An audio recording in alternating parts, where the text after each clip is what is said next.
Hello everyone, and welcome back to Haunted Sleep. I know many of you tune in to these stories to help you drift off to sleep, so before you settle in, I'd love for each of you to leave a comment sharing where in the world you're listening from. And if you're enjoying the episodes, don't forget to give a like and subscribe to the channel. Now let's get comfortable, relax, and begin.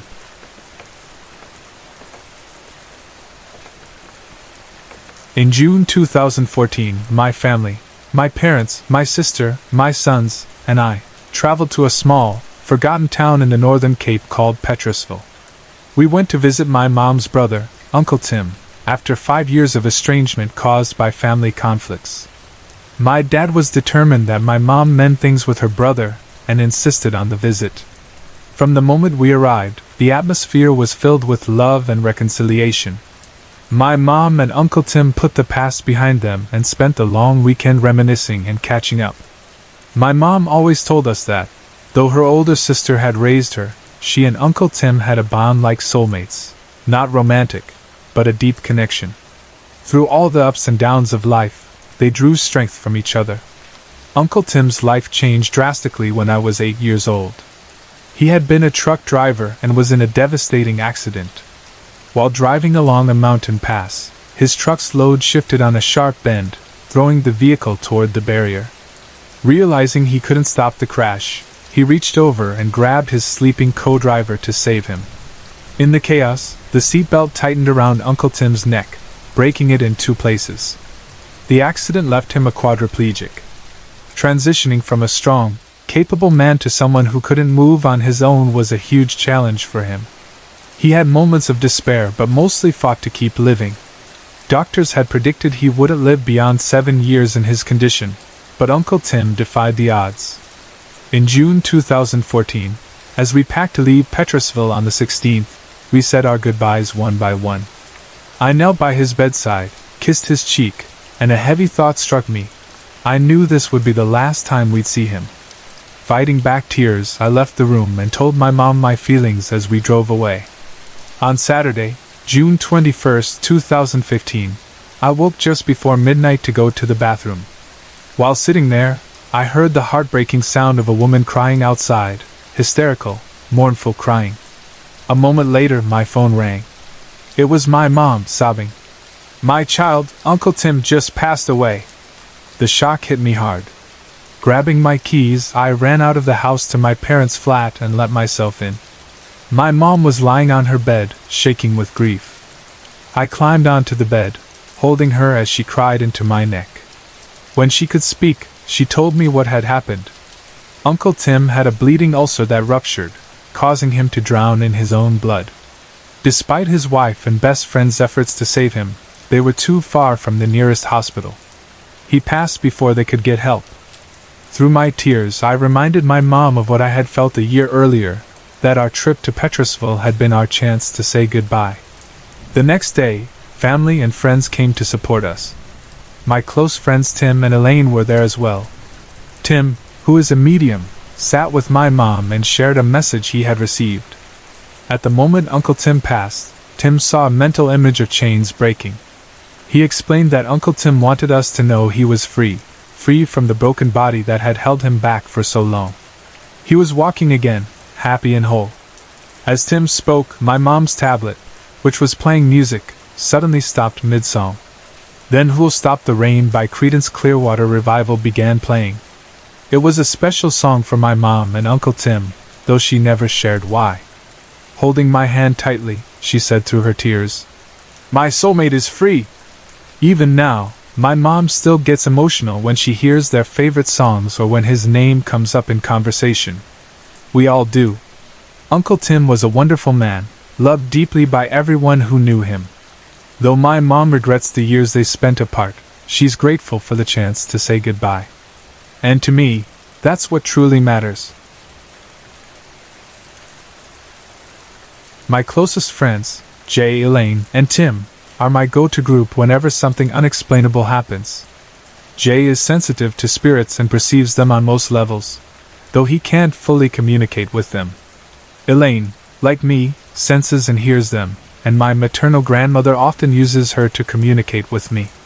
Tim, Elaine's husband, is a full-on medium who interacts with spirits and understands them on a profound level. Together, they've guided me through many supernatural experiences. In 2012, before I met Elaine and Tim, I experienced one of the eeriest incidents of my life. I was sleeping in the pink room of my house when I was jolted awake in the early hours by my phone ringing. Groggy and disoriented, I answered, only to hear white noise, scratches and static that sent chills down my spine. Panicked, I hung up and struggled to fall asleep again. The memory of that call still unsettles me, and to this day, I silence my phone at night, terrified of a repeat occurrence. Over the years, my younger sister began experiencing similar calls. Her phone would ring, and upon answering, she'd hear the same unsettling white noise. I had never shared my experience with her, so when she told me about it, my interest was immediately piqued. She seemed calmer about it, though I suspected the incidents weren't as intense for her.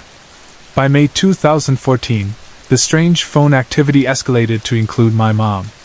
My dad, who calls her religiously every night, would encounter severe interference whenever my mom took the call in the pink room. The static was so loud that my dad often ended the call, blaming poor reception. Soon, it wasn't just his calls. Anyone who spoke to her on the phone experienced the same interference. My mom described the noise as gremlins on the line, and it scared her enough to confide in me. I contacted Tim, who immediately picked up on the presence of a spirit, a woman in her late 60s or early 70s, frail and possibly comatose before her passing. Tim insisted she was directly blood-related to us, and that my grandmother was helping her reach out. Despite racking our brains, we couldn't identify who she might be. Tim explained that the spirit had initially tried to reach me, then moved on to my sister, and now my mom. Frustrated by years of being ignored, she was growing desperate, even bordering on aggression. Tim urged us to stay calm and listen. One Saturday morning, my mom had another call interrupted by white noise. This time, she listened carefully and heard a woman's voice say, "Can you hear me?" twice. Shaken, she came to me pale-faced and recounted the experience. Tim reassured us that the spirit was making progress and encouraged patience. Later that day, my mom asked me to call her from another room. On the first attempt, my phone kept ringing endlessly, even as I heard her saying, "Hello? Hello?" When I tried again, the call connected, but about a minute in, scratches filled the line before it abruptly disconnected. A few nights later, as I lay in bed just on the edge of sleep, I heard a whisper, clear and deliberate. "Can you hear me now?" It repeated twice, directly in my ear. I opened my eyes, but nothing else followed. Surprisingly, I felt no fear. Tim later confirmed that the spirit meant no harm. If she did, my grandmother and Charlie, my spiritual guardian, would have blocked her from contacting us. Instead, Gran was actively helping her break through, urging us to listen. A lovely lady from a spiritual community I frequent, Jackie, once shared her interpretation of the situation. Without knowing many of the details, she accurately described the woman and her circumstances, validating everything we'd sensed. Her insight felt profound, but I believe it's better for her to share her experience directly, as she captured the essence of this mysterious connection far better than I could.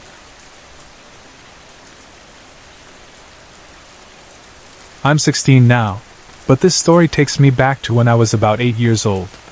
We lived in Pretoria, South Africa, in a big 2-story house with a basement. The ground floor had the living room, kitchen, dining room, a bathroom, and the study, while all our bedrooms and another bathroom were upstairs. My parents, my 2 sisters, and I each had our own rooms. It started as an ordinary day, school, homework, and playing outside with friends. But strange things had been happening in my room leading up to the event that changed everything. Objects would mysteriously move, and I'd sometimes hear scratching sounds on the walls. Once, a heavy book flew across the room from the window side, landing near me while I was lying on my bed reading. The windows and curtains were closed, so it couldn't have been the wind. Then there was the incident with the closet. I was sitting on my bed, a good 2 meters away from the closet, when suddenly, I crashed into it. I wasn't jumping or moving, just sitting there, and there was no logical way I could have ended up thrown against the closet. It felt as if something incredibly strong had picked me up and hurled me. Terrified, I kept it to myself, afraid my parents would dismiss it as my imagination. Over time, I tried to convince myself I had just fallen, but deep down, I knew that wasn't true.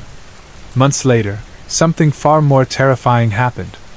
It was late at night, and I woke up in my room.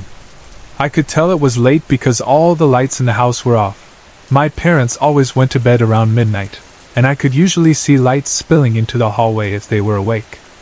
As I lay there, I heard slow, deliberate footsteps coming up the stairs. Then I saw it. A tall shadow appeared at the top of the stairs.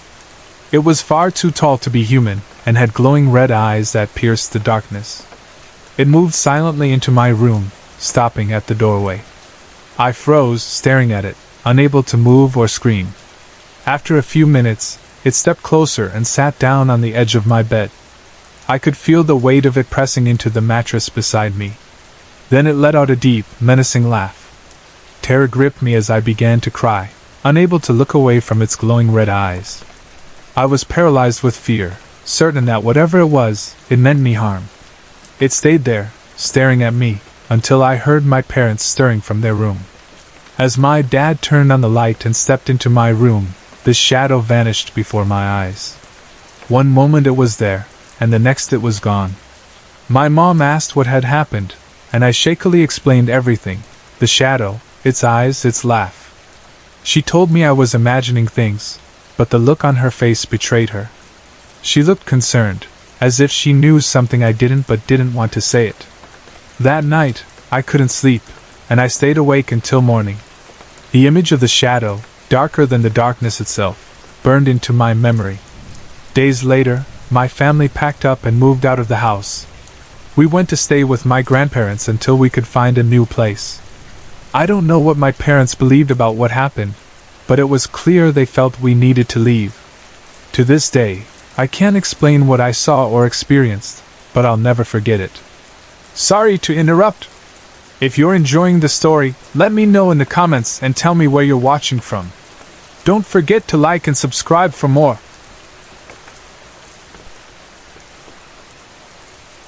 Back in the early 1980s, I was working night duty in the male ward at Newcastle Provincial Hospital, Northern KwaZulu-Natal, South Africa. That particular night, I was on duty with the ward sister and another nurse. The night wasn't especially busy. We had 2 fully occupied wards at the front, and 2 sidewards flanking the duty room, while the remaining wards at the back were empty. Earlier that day, something unsettling had already happened. I was asleep in my flat, preparing for the night shift, when I was woken up by a loud bang in my room at around 2:30 p.m. Groggy, I scanned the room to figure out the source. On the carpet at the foot of my bed lay a small, heart-shaped photo holder that had always sat securely on my TV stand. The windows were closed, and there was no draft. As I picked it up, I noticed something that sent a chill through me. The face in the photo had changed. It now had a grotesque, evil grin, unlike anything I'd ever seen. Shocked, I crawled back into bed, trying to push the incident from my mind. Later that evening, when I arrived at work, I asked the sister about one of the patients, Mr. So-and-so. She informed me he had passed away earlier that afternoon. When I pressed her for the time, I was stunned to learn it coincided with the moment the photo frame had fallen. I hesitantly shared the incident with her, but she brushed it off as a coincidence. I, however, felt otherwise. The night carried on. By midnight, we'd completed most of our work and were sitting in the open duty room. The sister and nurse were chatting while I updated patient files. I was seated with my back to the door leading to the empty back wards, and from my position, I could see the lights in the 3rd ward through the glass doors. At some point, I noticed the night light above bed 3 flicker on. This was odd, as the ward was entirely empty, with all patients relocated to the front wards. I dismissed it, assuming it was a glitch. 5 minutes later, the lights switched off. Again, I thought it was strange but said nothing. Then it came on again. This time, I mentioned it to the sister and nurse. Intrigued, They watched with me as the light continued its eerie pattern of switching on and off. The sister suggested I check it out, but I refused. Something about it felt deeply unsettling. As the hours passed, the light's behavior persisted. Around 2 a.m., I decided to wake up a patient in a nearby side ward, a kind, half-blind priest. He reassured me, telling me not to fear and suggested I enter the ward and pray. As I left his room, I noticed a faint smell of sulfur, which only added to my unease. Finally, at 5 a.m., after handing out morning medications and having some coffee, I gathered my courage. I entered the empty ward and approached bed 3. As I pulled back the curtains, I heard a faint swishing sound and realized the fan on a nearby cupboard was on at full blast, despite it being hospital policy to turn off appliances in unused wards. I switched it off, said a prayer, and left. When the day's staff arrived, I asked about the ward. One of the nurses revealed that the deceased man had been in bed 3 before his body was moved to the 4th sideward. She then shared her own chilling experience. The previous day, while watching some commotion outside the gates from that ward, she felt someone sit on the bed behind her. Turning around, she saw the imprint of a person but no one there. She also confirmed she had switched off the fan before leaving. I asked the sister, "Coincidence again?" She simply smiled, shaking her head in disbelief. The next night, the female ward was full, and we were asked to admit a patient temporarily. The only available space was the 4th ward, directly opposite the 4th sideward where the deceased man's body had been placed. When we approached, we found the sideward's light burning brightly, even though it had been off earlier. I told the sister I wasn't touching that light, and we admitted the female patient without mentioning the light to the day's staff. We never set foot in that sideward again.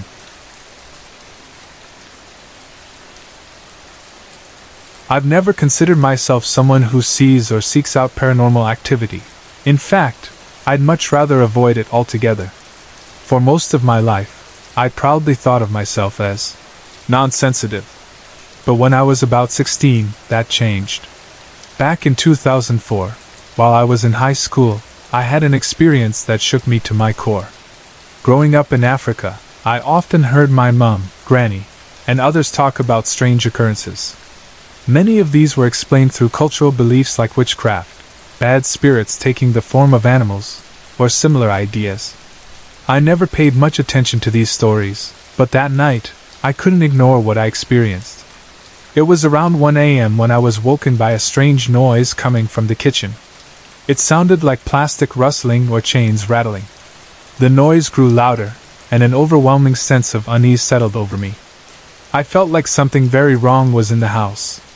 Strangely, just as the feeling intensified, my body became heavy and lethargic.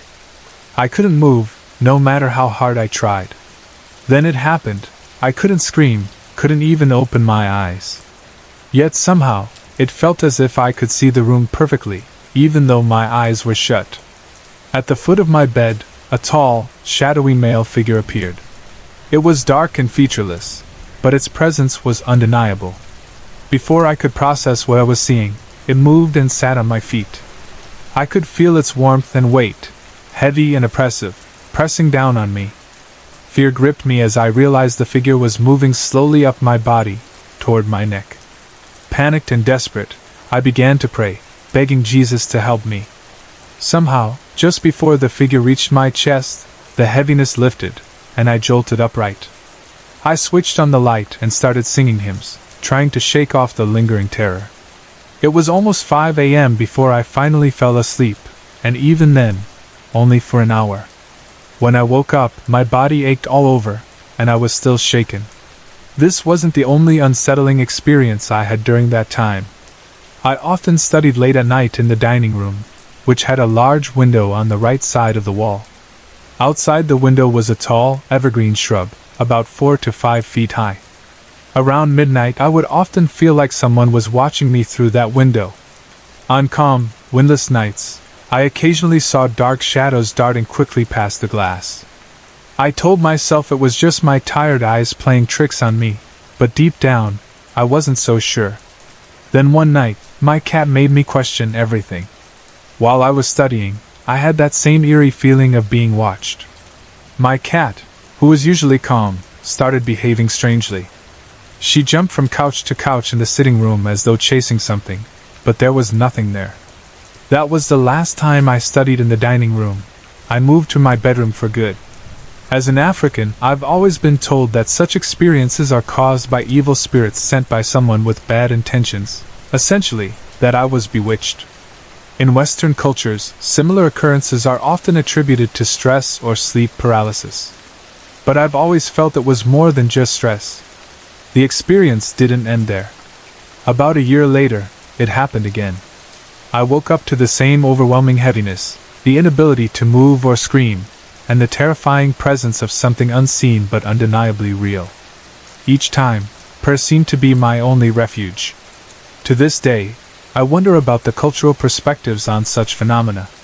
Is it a spiritual attack, as my cultural beliefs suggest, or something else entirely?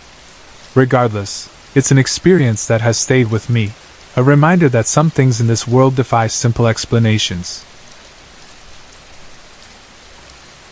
About 2 years ago, in a quiet suburb of Durban, South Africa, my story began.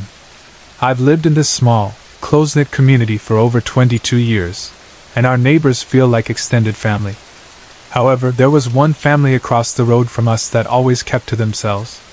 The lady of the house, whom I'll call Annie, was polite but reserved.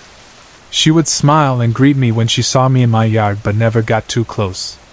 Over time, Annie began to open up, but only when her husband and family were away. We learned that her husband, let's call him Randy, didn't want her socializing with anyone outside their home. She'd cautioned neighbors not to mention their conversations to her husband. Despite this, Annie grew close to my mom, often spending hours chatting with her while Randy was at work. Annie confided in my mom about her fears, saying she often felt uneasy in her home, like there was some kind of presence. My mom suspected she might be struggling with anxiety or depression, and gently suggested seeing a therapist. That was the last conversation they ever had. Annie stopped coming over, and weeks passed without anyone seeing her. Concerned, my parents asked Randy about her. He told them she was ill and bedridden, suffering from what he described as dementia or schizophrenia. He claimed she had become violent and erratic, sometimes harming herself or screaming late at night.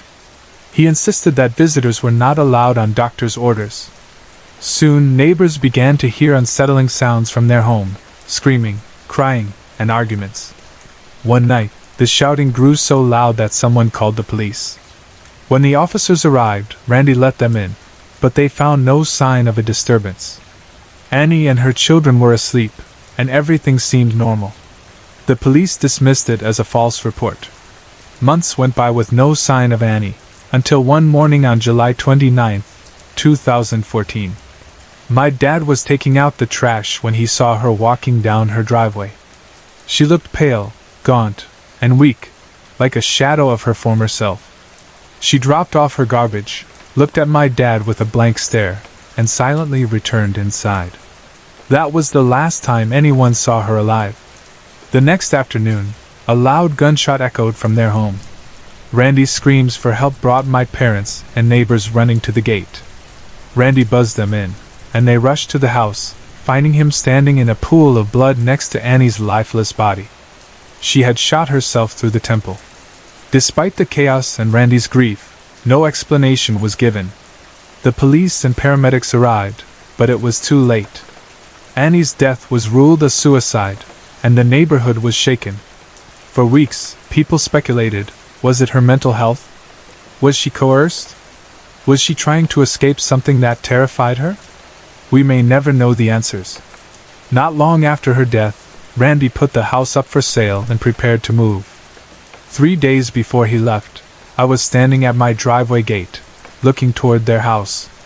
For just a split second, I saw her. Annie was standing there, smiling at me. It felt so real, yet it was over in an instant. Whether it was my imagination or her spirit saying goodbye, I'll never know.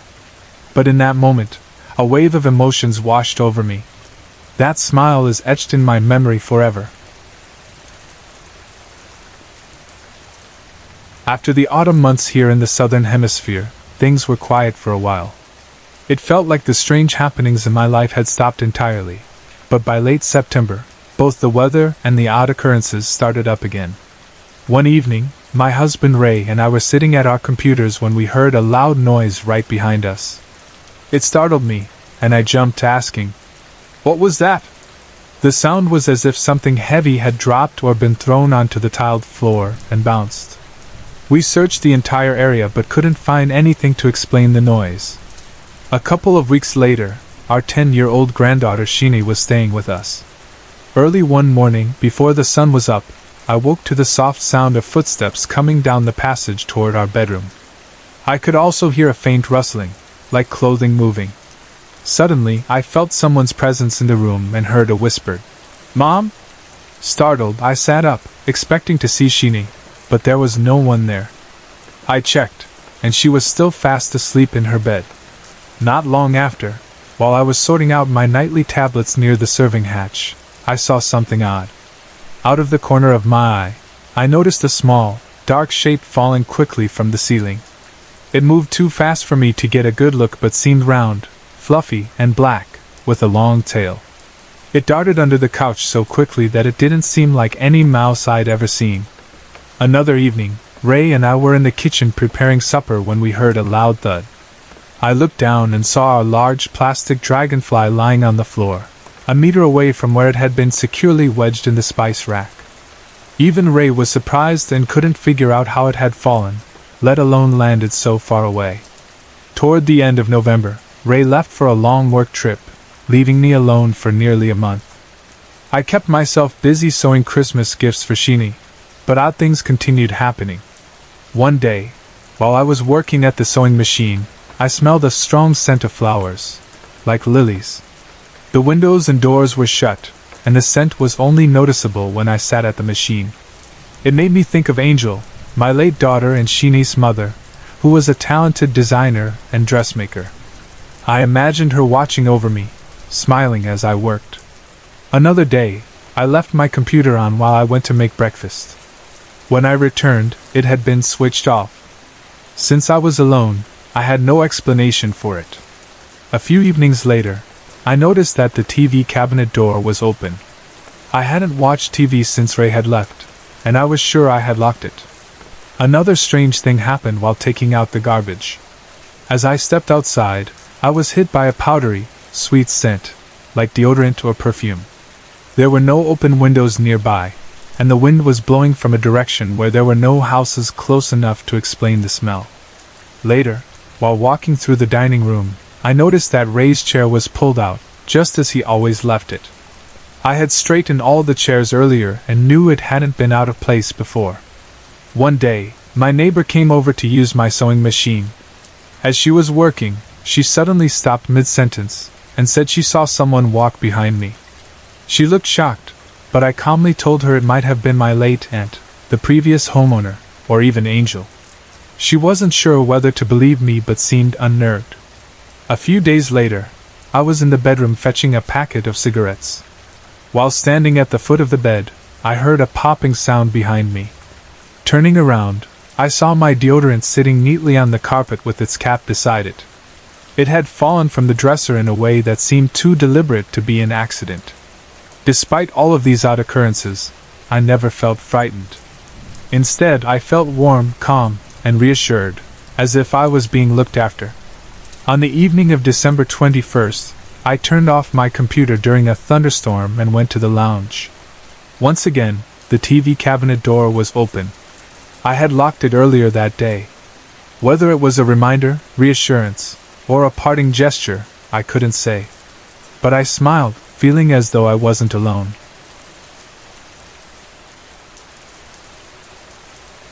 I was born in 1990 and, for as long as I can remember, I've had an on and off relationship with the paranormal.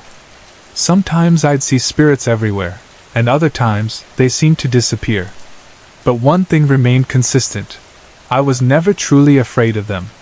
When I was 6, my grandfather passed away.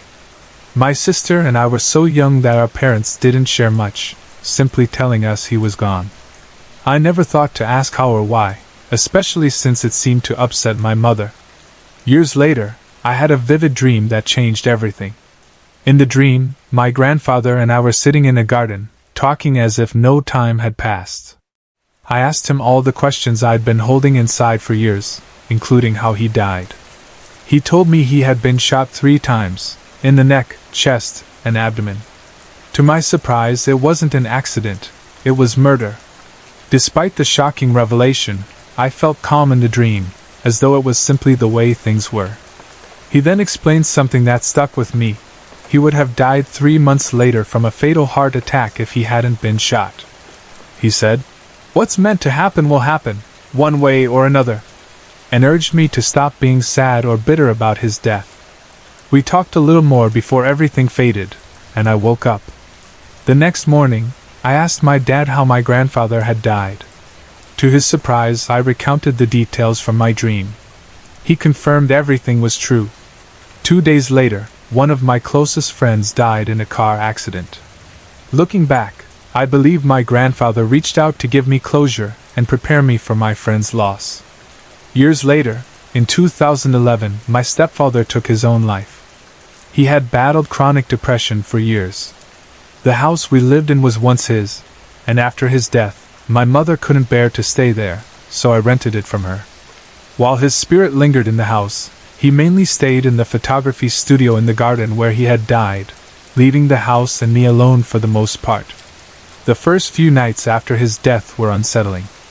Sitting on the couch facing the TV, I could see the studio door through the sliding door. One night, as I watched TV, I heard a faint rattling. It grew louder until I realized it was coming from the studio door, which was mostly glass. The door visibly moved, even though there was no wind. At one point, I even heard what sounded like glass breaking. When I checked the next morning, all the windows were intact, and the door was closed. I couldn't explain it. Eventually, I moved into the studio when more people joined the household. Every afternoon, just before 5 p.m., I'd hear someone running across the deck outside the studio. While unnerving, I got used to it. Then came an experience I'll never forget. In 2013, I shared the house with a new roommate, a friend of a friend. I didn't like him much, but I was desperate to share the rent, so I didn't ask many questions. Not long after he moved in, I started having horrifying dreams. In them, I was in a strange house, hiding from a little girl who felt anything but human. She looked like she was from another time, and I knew she was hunting me. The dreams always featured an antique toy, a skeletal doll on a bicycle, that would find me and lead her to me. At first, I dismissed the dreams, but they worsened. I became depressed and isolated, though I've never been suicidal. I started losing people close to me, a friend, my boyfriend, even my job. During this time, I noticed unexplained bruises on my body, adding to my growing unease. Desperate, I did something I'd sworn never to do. I asked my stepfather's spirit for help.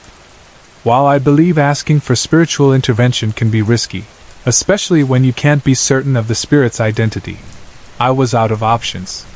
That night, the dreams stopped, and I slept peacefully for the first time in weeks. The next day, my housemate was in tears, claiming he'd woken up to see a tall, thin man with short brown hair and round glasses standing over him. When I showed him a picture of my stepfather, he confirmed it was the same man. I assured him my stepfather was harmless and checked the room. The moment I stepped into his room, an overwhelming sense of fear and hatred hit me. It felt suffocating, so I left and returned to my room, where the feeling vanished. When I tried again, the same thing happened. My housemate was so terrified he slept in his car that night and left by morning. Later, I learned that this man had a history of hurting women. Our mutual friend found out around the same time I did. Whatever had happened in that room, it seemed my stepfather had acted to protect me. In February 2015, I found myself in a difficult situation, living in Johannesburg, South Africa. After a falling out with one of the girls I lived with, I had nowhere to go for a day or two. Thankfully, a good friend stepped in, letting me stay at her place temporarily while I searched for more permanent accommodation. Eventually, my parents found a crisis and trauma halfway house that could take me in, but it was already full. Upon arrival, a woman named Carla greeted me and showed me to the only available room. As we approached the room, an overwhelming feeling of dread and unease washed over me. Standing at the doorway, I felt as though I didn't belong there. Nervously leaning against the frame, I told Carla, "I really don't like this room. Is there another one I could take?" Her response was abrupt and firm. "This is the only room available. If you're staying, this is it." Realizing I had no other choice, I reluctantly picked up my bags, pushed aside the heavy feeling in my chest, and stepped into the room. From the very first night, I felt on edge. I'd find myself standing by the window, gazing out as though expecting to see something lurking. We were on the second floor, so I could see the street below, and my mind would race with thoughts of how someone might break into the house. Living in South Africa, crime was always a concern, but this anxiety felt different, almost unnatural. One night, I couldn't sleep at all. I tossed and turned, jittery and unsettled until sunrise. Exhausted, I went out to the nearby cafe to buy cigarettes and a few treats. When I returned, I finally felt calm enough to rest and slept deeply from mid-morning until late afternoon. When I woke up, I had to get ready for a house meeting scheduled for that evening. I grabbed my toiletries and clothes and headed to the bathroom to shower. As I undressed, I froze in shock. My entire body was covered in bruises of varying sizes, from small ones about 5 centimeters wide to large ones spanning 20 centimeters. The colors ranged from green to purple, yellow, and blue. The bruises were everywhere except my face. The sight was horrifying. I ran through the events of the previous day in my mind but couldn't recall anything that could explain the injuries. I hadn't bumped into anything, fallen, or hurt myself in any way. As I turned to look at my back in the mirror, the fear intensified. 3 long gashes stretched across my back. They didn't form a word but resembled strange symbols, with one faintly resembling a Y. I felt no pain, no memory of anything touching me while I slept. The realization left me shaken, but in hindsight, I made a foolish decision. I kept quiet about it. I dressed, went to the meeting, and carried on as though nothing had happened. 2 weeks later, when the bruises had mostly healed, I decided to show 2 of the remaining marks to Carla. Her reaction was explosive. The severity of the injuries shocked her, and she immediately jumped to conclusions. "Oh my God, Nain! Did Jeff do this to you? Is he hitting you? He's hitting you, isn't he? I'll kill him! I'll strangle him for this!" she exclaimed. I quickly interrupted her, insisting, "Carla! Jeff would never do this. He didn't hurt me." Jeff, my boyfriend at the time, was a gentle person with no history of violence, but Carla refused to believe it. To this day, she's convinced he was responsible. After moving out of the flat during my divorce, I avoided going back there unless absolutely necessary. When tenants lived there, I had little reason to visit, but after they left, my mom decided to move in. Suddenly, I found myself visiting more often.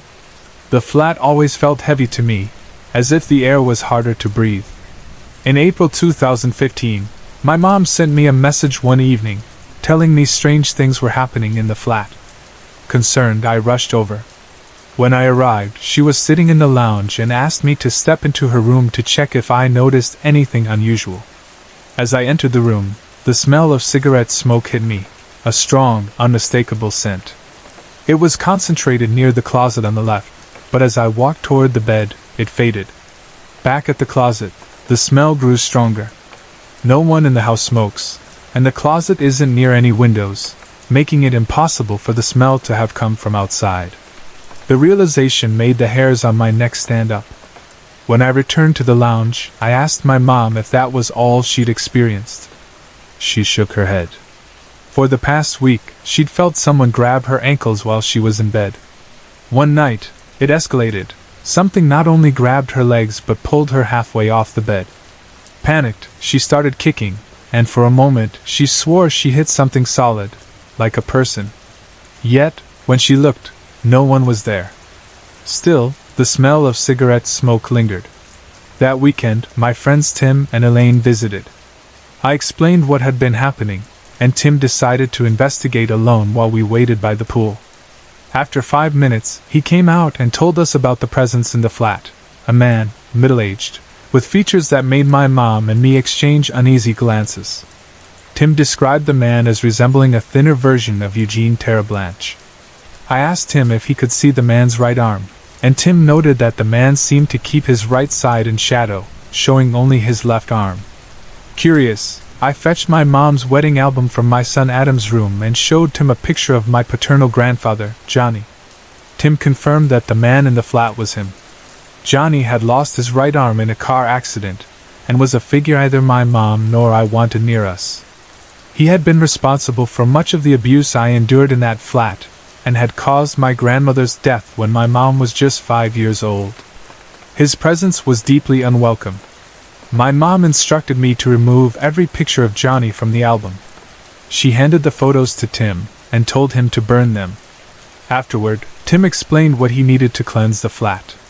He went in alone and worked for nearly 2 hours. When he finished, he described how Charlie, my guardian, and both of my grandmothers helped drive Johnny out. It was a relief to hear he was gone.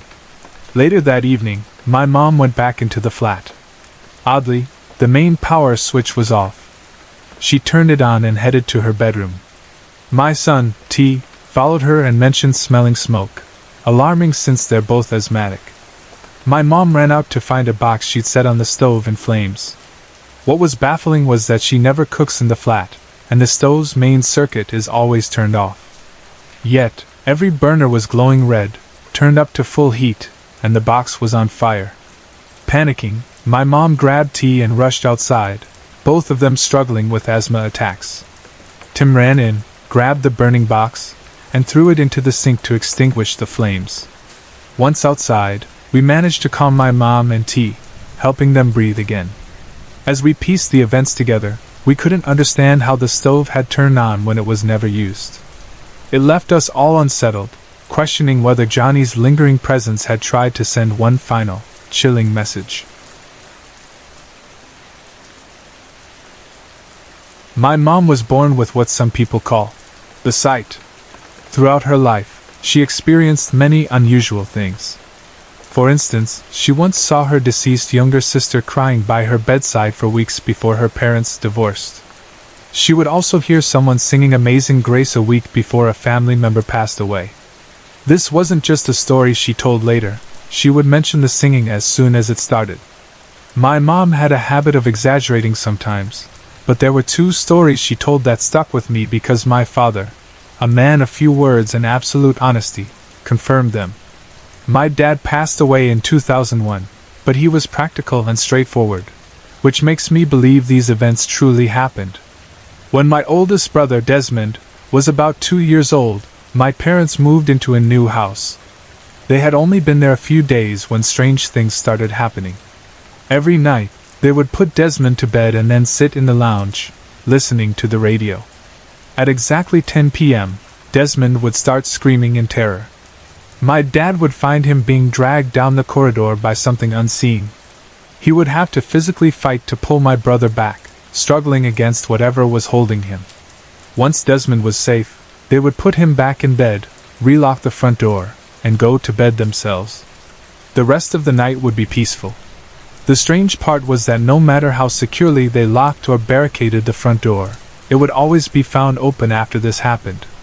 When they asked Desmond what he saw, all he could say was that the man had a ring with a black stone on his finger. My parents were so disturbed that they moved out of the house as soon as they could. The strange occurrences stopped, and whatever it was seemed to stay behind. The second story involved my mom when she was in her 30s. She began experiencing terrifying episodes of sleep paralysis, where she couldn't move and would turn blue from lack of oxygen. My dad had to pull her upright and shake her to get her breathing again. These episodes left my parents desperate for answers, so they sought spiritual help. They were told that my mom's grandfather, who had died many years earlier, was trying to take her to be with him in death. Apparently, he had been very fond of her and wanted her by his side. Although this explanation sounded unbelievable to me, what matters is that a cleansing or exorcism of some sort was performed, and the episodes stopped completely. While my mom had other strange experiences throughout her life, these two stood out to me the most because they were validated by my dad. His honest and practical nature gave these stories a weight that I couldn't dismiss. On Saturday, November 7, 2015, I experienced something that deeply moved me. In the 2 weeks leading up to that day, 2 people close to me had collapsed and suffered seizures. These events brought back vivid memories of my cousin, Carly, who passed away in 1999 due to a seizure. I had been with her during 3 of her episodes, and one time, I woke up to find her choking. Her father told me that if I hadn't woken up, she might not have survived. Those moments have stayed with me, and with the recent seizures happening during what would have been Carly's birthday month, November 18th, it hit me hard. The week before this night, I felt an unmistakable presence around me. Small, strange things began happening. I felt like someone was watching me as I walked through the gym room, and there were knocks on the door in Adam's room, the room connected to the garage. Adam, the spirit of a 5-year-old in my house, never does that. While sorting through old photos, I found a picture of Carly and showed it to Tim, my medium friend, asking if he knew who it was. He laughed knowingly but didn't say much at the time. That evening, my boyfriend, exhausted, went to bed early. Tim was outside listening to music, and Elaine kept me company while I showered. Afterward, Elaine came to me and said Tim had something to share but wasn't sure how to say it. I encouraged her, and she told me my cousin had visited Tim and had a message for me. I was overwhelmed. Since Carly passed, I'd struggled with guilt, wondering if I could have done something to save her. Though it felt irrational, I was 15 when she died, and I never fully made peace with her loss. When Tim entered my life, I often asked him if he had seen Carly on the other side. The answer was always that she was fine and would contact me when she was ready. That night, she chose to reach out. Tim spoke gently, saying Carly had 2 messages for me. "I'm okay," and "You couldn't do anything." I hadn't shared my guilt with Tim, but his words mirrored my deepest regrets. I started crying, overwhelmed. Tim apologized, but I reassured him it wasn't his fault. I had waited so long to hear from her. Tim led me to the gym room and pointed to a spot near the door to Adam's room, saying, "She's right here." I could feel her presence and asked why she chose that room. He explained, "She knows how much time you spend here. She wants to be close to you."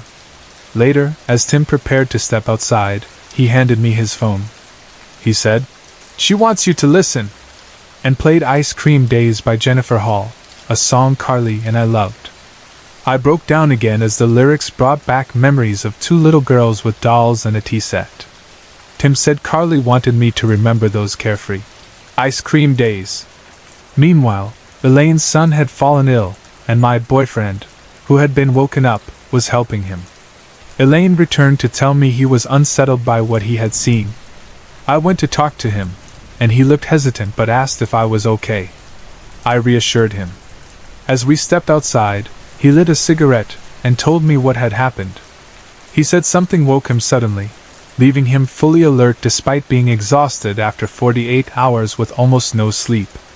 Instead of joining us, he went to Adam's room and stood in the doorway, watching me cry. Then, something poked him high on his right ribs. He wasn't near anything, and the poke came from the height of an adult, not a child like Adam. Though it didn't scare him, he found it strange. Seeing me so emotional, he confessed that it only reinforced his belief that he was where he belonged, with me and my boys. For someone typically stoic, a weapons and tactics specialist, he was visibly moved. His words and tears were a powerful declaration of his commitment, even after just 3 months together. That night was a whirlwind of emotions, but it brought closure, comfort, and a deeper connection to Carly, to my family, and to the people I hold close. On February 7th this year, my little sister underwent a grueling 9-hour surgery to remove a brain tumor. The doctor was deeply concerned about its size and position and insisted on operating to understand what they were dealing with. We spent the entire day in the waiting room. As I sat there, I kept feeling a hand on my shoulder or fingers running through my hair, the same sensation I'm feeling as I write this. When my sister first called to tell me about the tumor, I was devastated.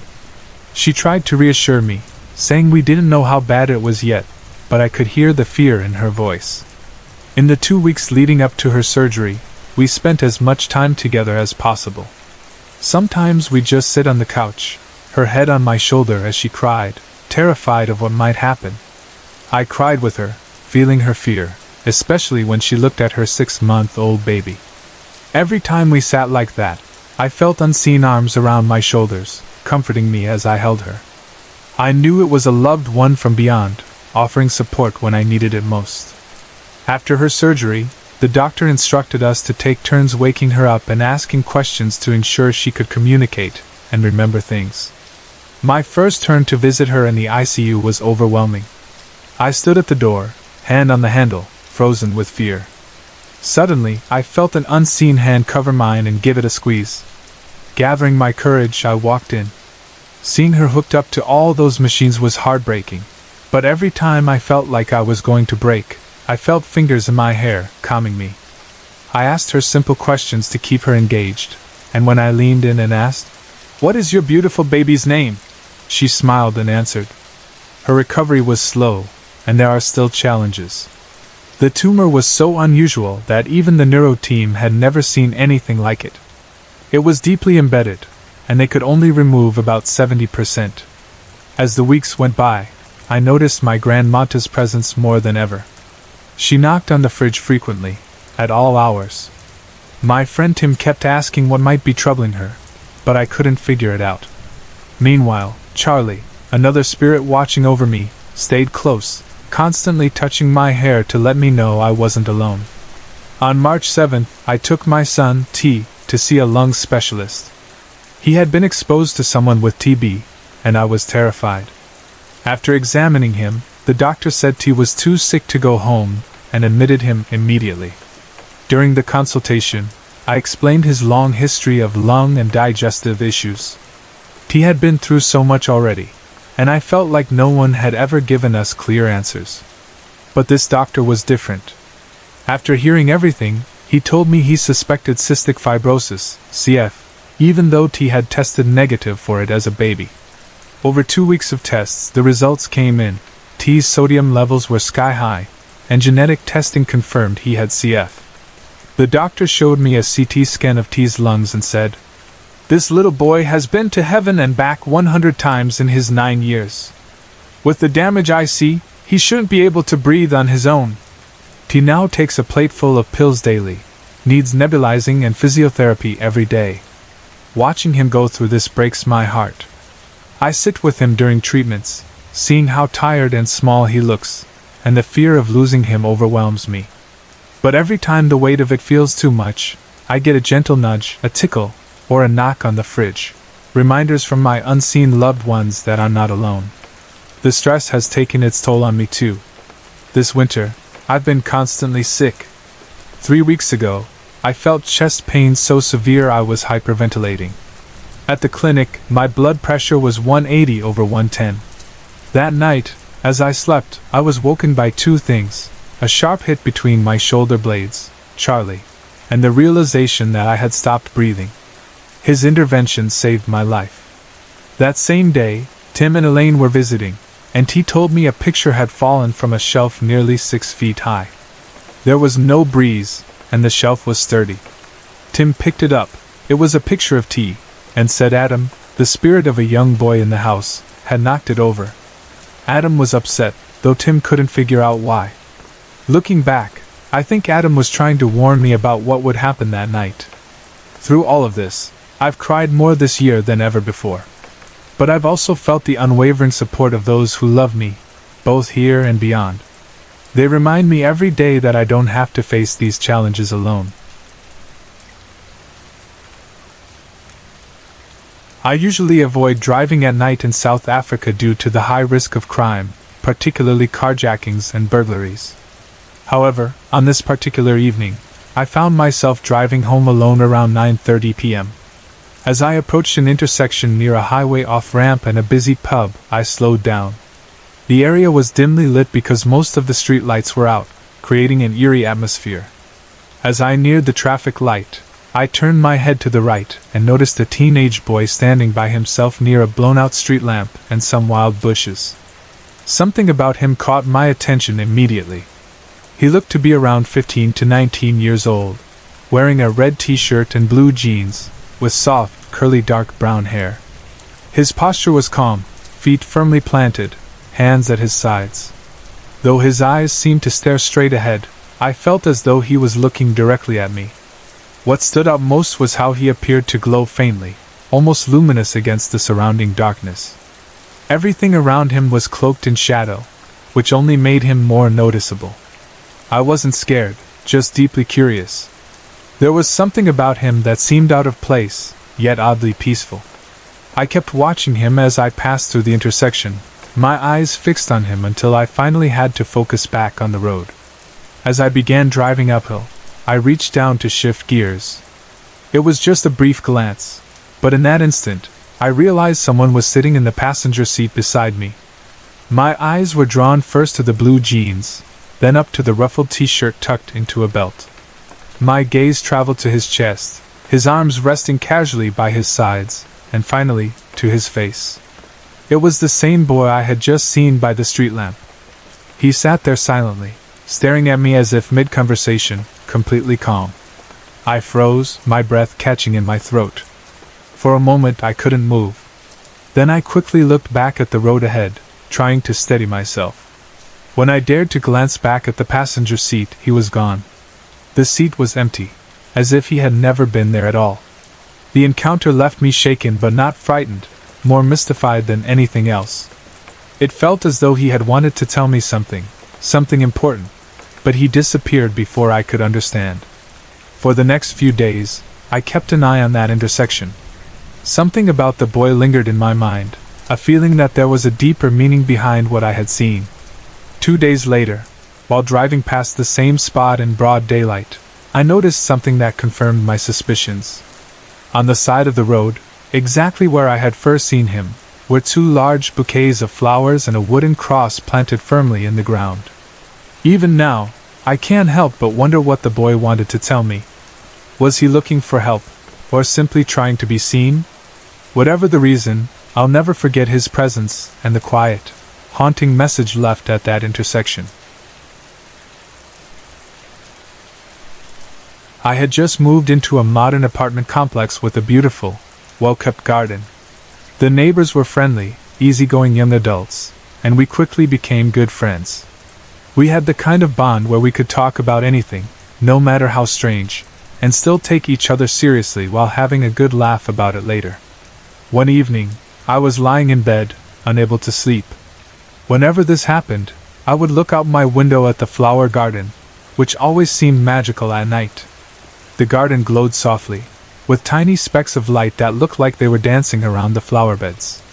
I'd never seen fairies, but I liked to imagine they were there, adding to the garden's charm. I often left my curtains open just to enjoy the sight before falling asleep. That night, however, was different. I lay on my back, staring at the ceiling, with the dim light from the window casting soft shadows around the room. Suddenly, a figure appeared at the foot of my bed. It was a man struggling to push his way through a dark, smoky portal that seemed to materialize out of nowhere.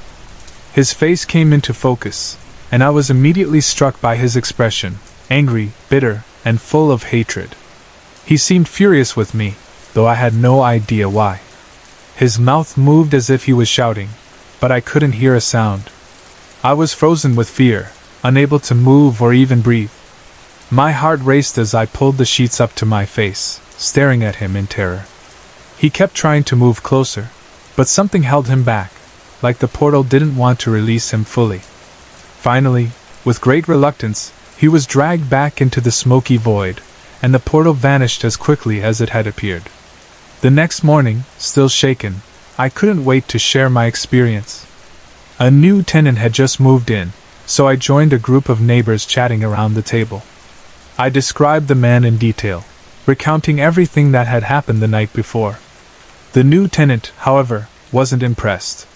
He shrugged and said flatly, "Well, there are no such things as ghosts." His indifference only made me more determined to convince them, so I passionately repeated my story. A few days later, some of the neighbors invited me on a walk around the property. It was a lovely day, and I was happy to explore the grounds. We reached the top of a small hill where there were a few pillars and some charming old architecture. As my friends leaned against the pillars to rest, I wandered around. That's when I saw it, a face I recognized immediately. It was him. The man I had seen in my bedroom was staring back at me from a stone sculpture mounted on a wooden stand. I shouted in shock and excitement, "This is him! This is the man I saw in my room the other night!" My friend Johnny, lounging on one of the pillars, looked up and said casually, "That's Sir Edward Clarkson. He built this estate." I couldn't believe it. "No way! This is the same man I saw. I'm sure of it." Johnny pointed to a plaque on the wooden stand and said, "See for yourself." I hurried to read the plaque, and there it was. Sir Edward Clarkson. Built Mysifery Heights in 1870. Lived 1835 to 1909. Seeing his name and recognizing his face left me speechless. The man I had encountered in my bedroom wasn't just a ghost. He was the builder of the very estate I was living in. To this day, I can't explain why he appeared to me or what message he might have been trying to convey. But I'll never forget the terrifying night I met Sir Edward Clarkson.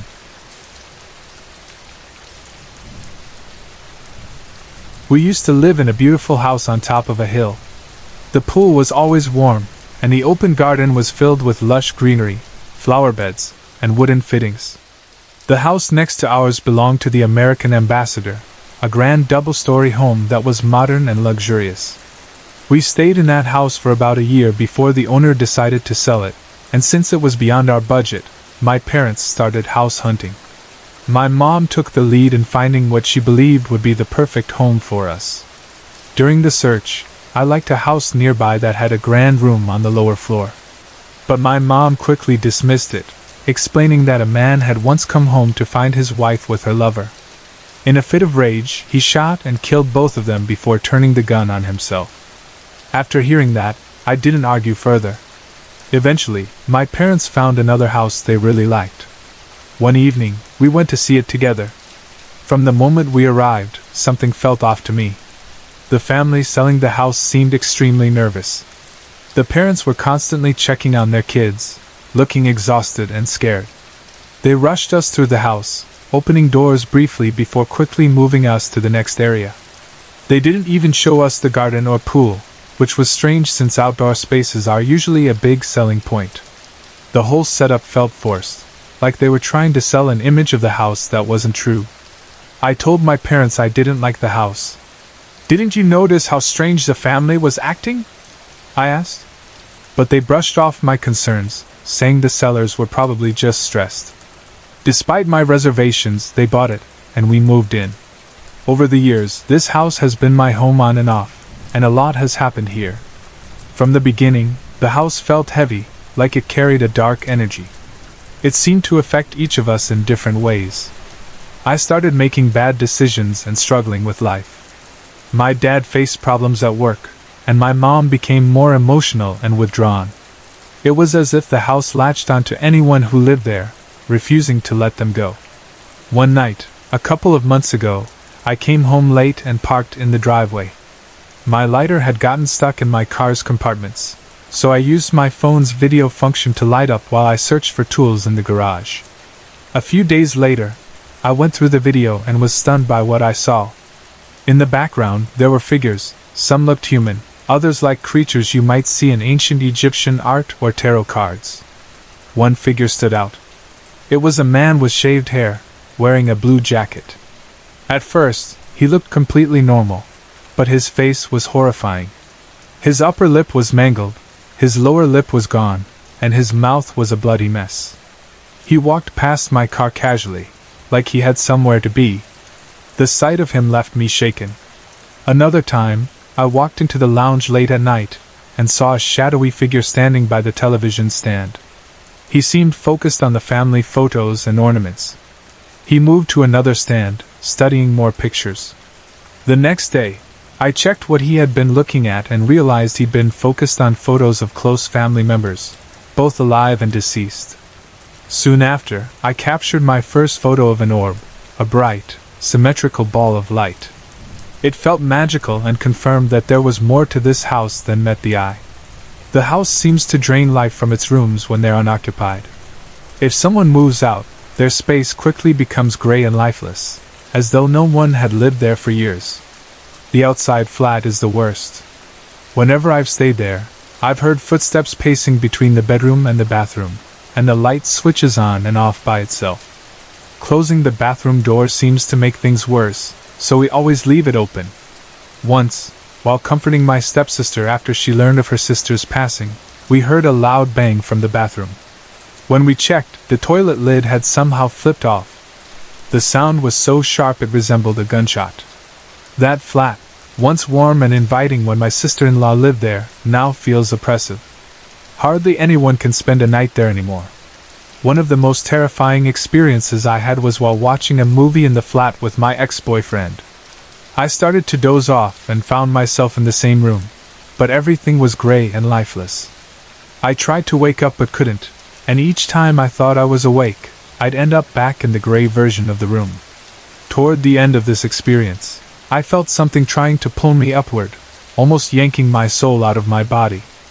I heard voices, and I saw 3 figures standing near the bed, giggling and talking about me. The experience was invasive and terrifying.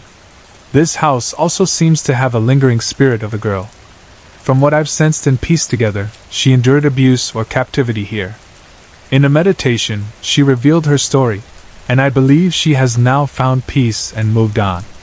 Still, the house seems alive, feeding on the presence of people and growing cold and desolate in empty spaces. Even after all these years, this house remains a mystery. It's full of energy and stories that seem determined to stay. Whether it's the spirits tied to it or the house itself, I know I'll never fully understand what makes it so haunting. Sorry to interrupt. If you're enjoying the story, let me know in the comments and tell me where you're watching from. Don't forget to like and subscribe for more.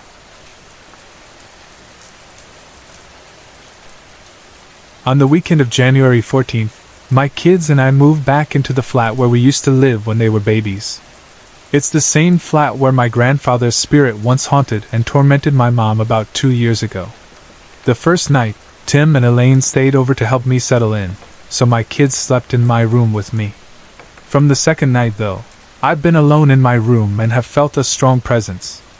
What's unsettling is that I haven't sensed the comforting presence of my grandmother's or Charlie since the move. This presence doesn't feel negative, but it's insistent. It wants to be noticed.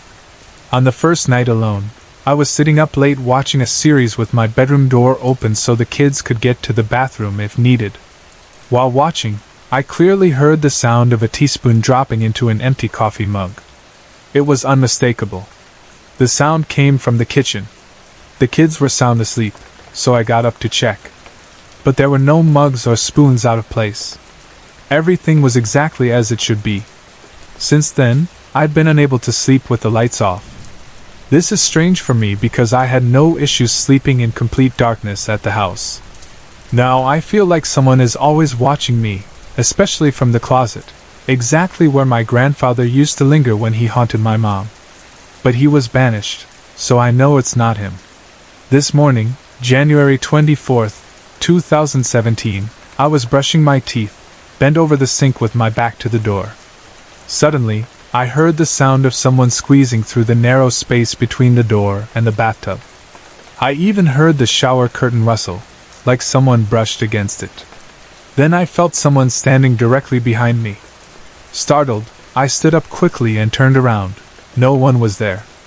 My heart was racing, but I tried to calm myself and finish brushing. That's when I felt a breath right in my left ear. Panicked, I bolted from the bathroom. While doing my makeup at my dressing table a little later, I noticed one of my closet doors slowly edging open until it caught on the latch. I heard it make contact with the latch. These incidents are leaving me on edge. On Thursday evening, my friend Peter came by. As we chatted, he went outside for a smoke. I followed him but stopped near the kitchen door while he walked to the front gate. The yard was dark because the outside lights haven't been fixed since lightning struck the house in December. Still, I could see him clearly in the glow of the streetlight. I watched as he checked his phone and started talking. Amused, I assumed he was talking to someone on the phone. But then he suddenly looked up, then sharply to his left, where I was standing. Confused, he asked if I had been there the whole time. I said yes, I hadn't moved. He looked shaken and said it couldn't be possible. He swore he saw a woman's bare legs standing inches in front of him, and he thought it was me. But it wasn't me. He left shortly after, clearly unnerved. The next night, another friend visited. This time, we stayed in the backyard while he smoked. I didn't want a repeat of the previous night. The tenant in the house accidentally turned off the backyard lights, so it was dark. I didn't notice anything unusual, but my friend suddenly said he thought he saw a woman standing near the jungle gym, watching us. I can't shake the feeling that things are going to escalate. For the first time in years, I feel genuinely afraid of a presence. I've even had flashes in my mind of being grabbed and pulled off my bed. I don't know if it's just paranoia or a warning, but either way, I'm scared. Back in 2002, I was the lead vocalist of a gothic rock band. We frequently played at an alternative club in the heart of Pretoria. About 4 blocks from the club stood the Church Street Cemetery, a sprawling graveyard with a section called Heroes Acre, the resting place of prominent South African figures like Paul Kruger and Eugene Murray. The cemetery, dotted with graves dating back to the 1800s, had an air of forgotten history, with some tombstones crumbling into disrepair.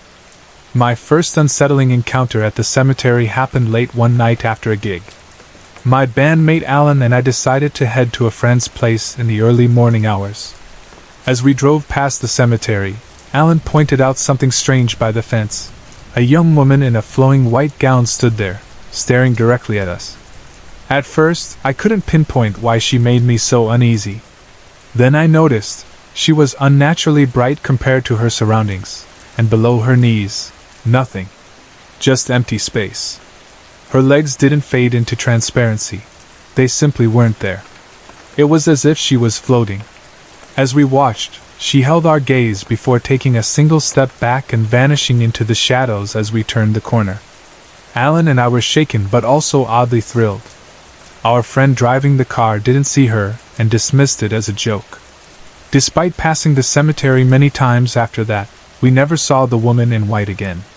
Months later, a photographer reached out to do a promotional shoot for our band.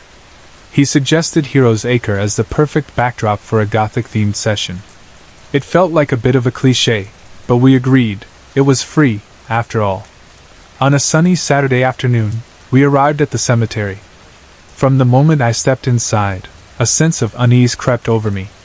It felt like someone was watching us, though the place was deserted. We started with group shots, then moved to individual photos. While scouting for unique spots, the photographer found a small monument topped with a praying angel. He asked me to kneel before it, mimicking the angel's pose. As I knelt, I noticed the inscription. It was the grave of a young girl who had died far too soon.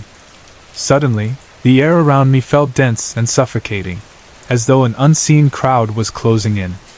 I wanted the photo over with, but the camera, which had worked flawlessly until then, suddenly malfunctioned. The photographer told me to hold my position. As I knelt, I caught movement out of the corner of my eye, small, gray, shifting shapes darting between the tombstones to my right. Then I felt it, a heavy, oppressive pressure on my shoulders, as if unseen hands were pressing down on me. The weight grew unbearable, and I was about to bolt when the camera finally snapped back to life. The photographer captured the shot, and I leapt to my feet, rushing out of the area as my bandmates and the photographer stared at me in confusion. Later, I explained what I had felt, and my bandmates admitted they, too, had felt as if they were being watched at different points during the shoot. When the photographer developed the photos later that day, we spotted something chilling in that final shot. To my right, just behind a tombstone, was a small figure about the size of a porcelain doll. Its head was slightly turned toward me, its face unnervingly deformed. Seeing it sent shivers down my spine. Whether it was a trick of the camera's focus or something truly supernatural, I'll never know.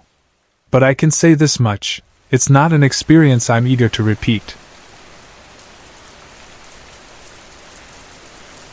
2 years ago, my mom moved into a small cottage on a quiet farm-like property. The plot had a main house and 3 cottages, each spaced apart with tall pine trees providing privacy. My mom lived in Cottage 1, while Cottage 2 housed the farm owner's mother, and Cottage 3 was home to an elderly man, a friend of the owner.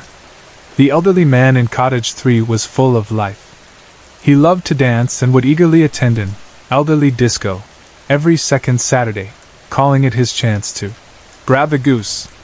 Tragically, during one of these nights, he passed away suddenly from a heart attack while resting. His children came and cleared most of his belongings, leaving behind a few items for any future residents. One Saturday evening, I was visiting my mom and sitting on her porch when we heard faint music. It was hard to tell where it was coming from, and with the pine trees rustling in the breeze, we assumed it was from one of the nearby cottages. Soon, the music stopped, and we continued our evening. Later, as we walked around the property, the music started again, this time louder and distinctly coming from Cottage 3. Concerned someone might have broken in, my mom fetched the farm owner while I kept watch. The owner unlocked the door, and I cautiously stepped inside, ready with my mom's taser. As I moved through the kitchen and into the living area, the music stopped. I called out, but there was no response. Then, as I entered the bedroom, the lights went out, and the radio suddenly blared at full volume. Startled, I tripped and accidentally tasered myself, screaming in pain and crawling back out of the room. My mom and the owner, frozen in fear, helped me up as the music abruptly stopped. We laughed nervously, realizing it must have been the old man's spirit playing tricks on us.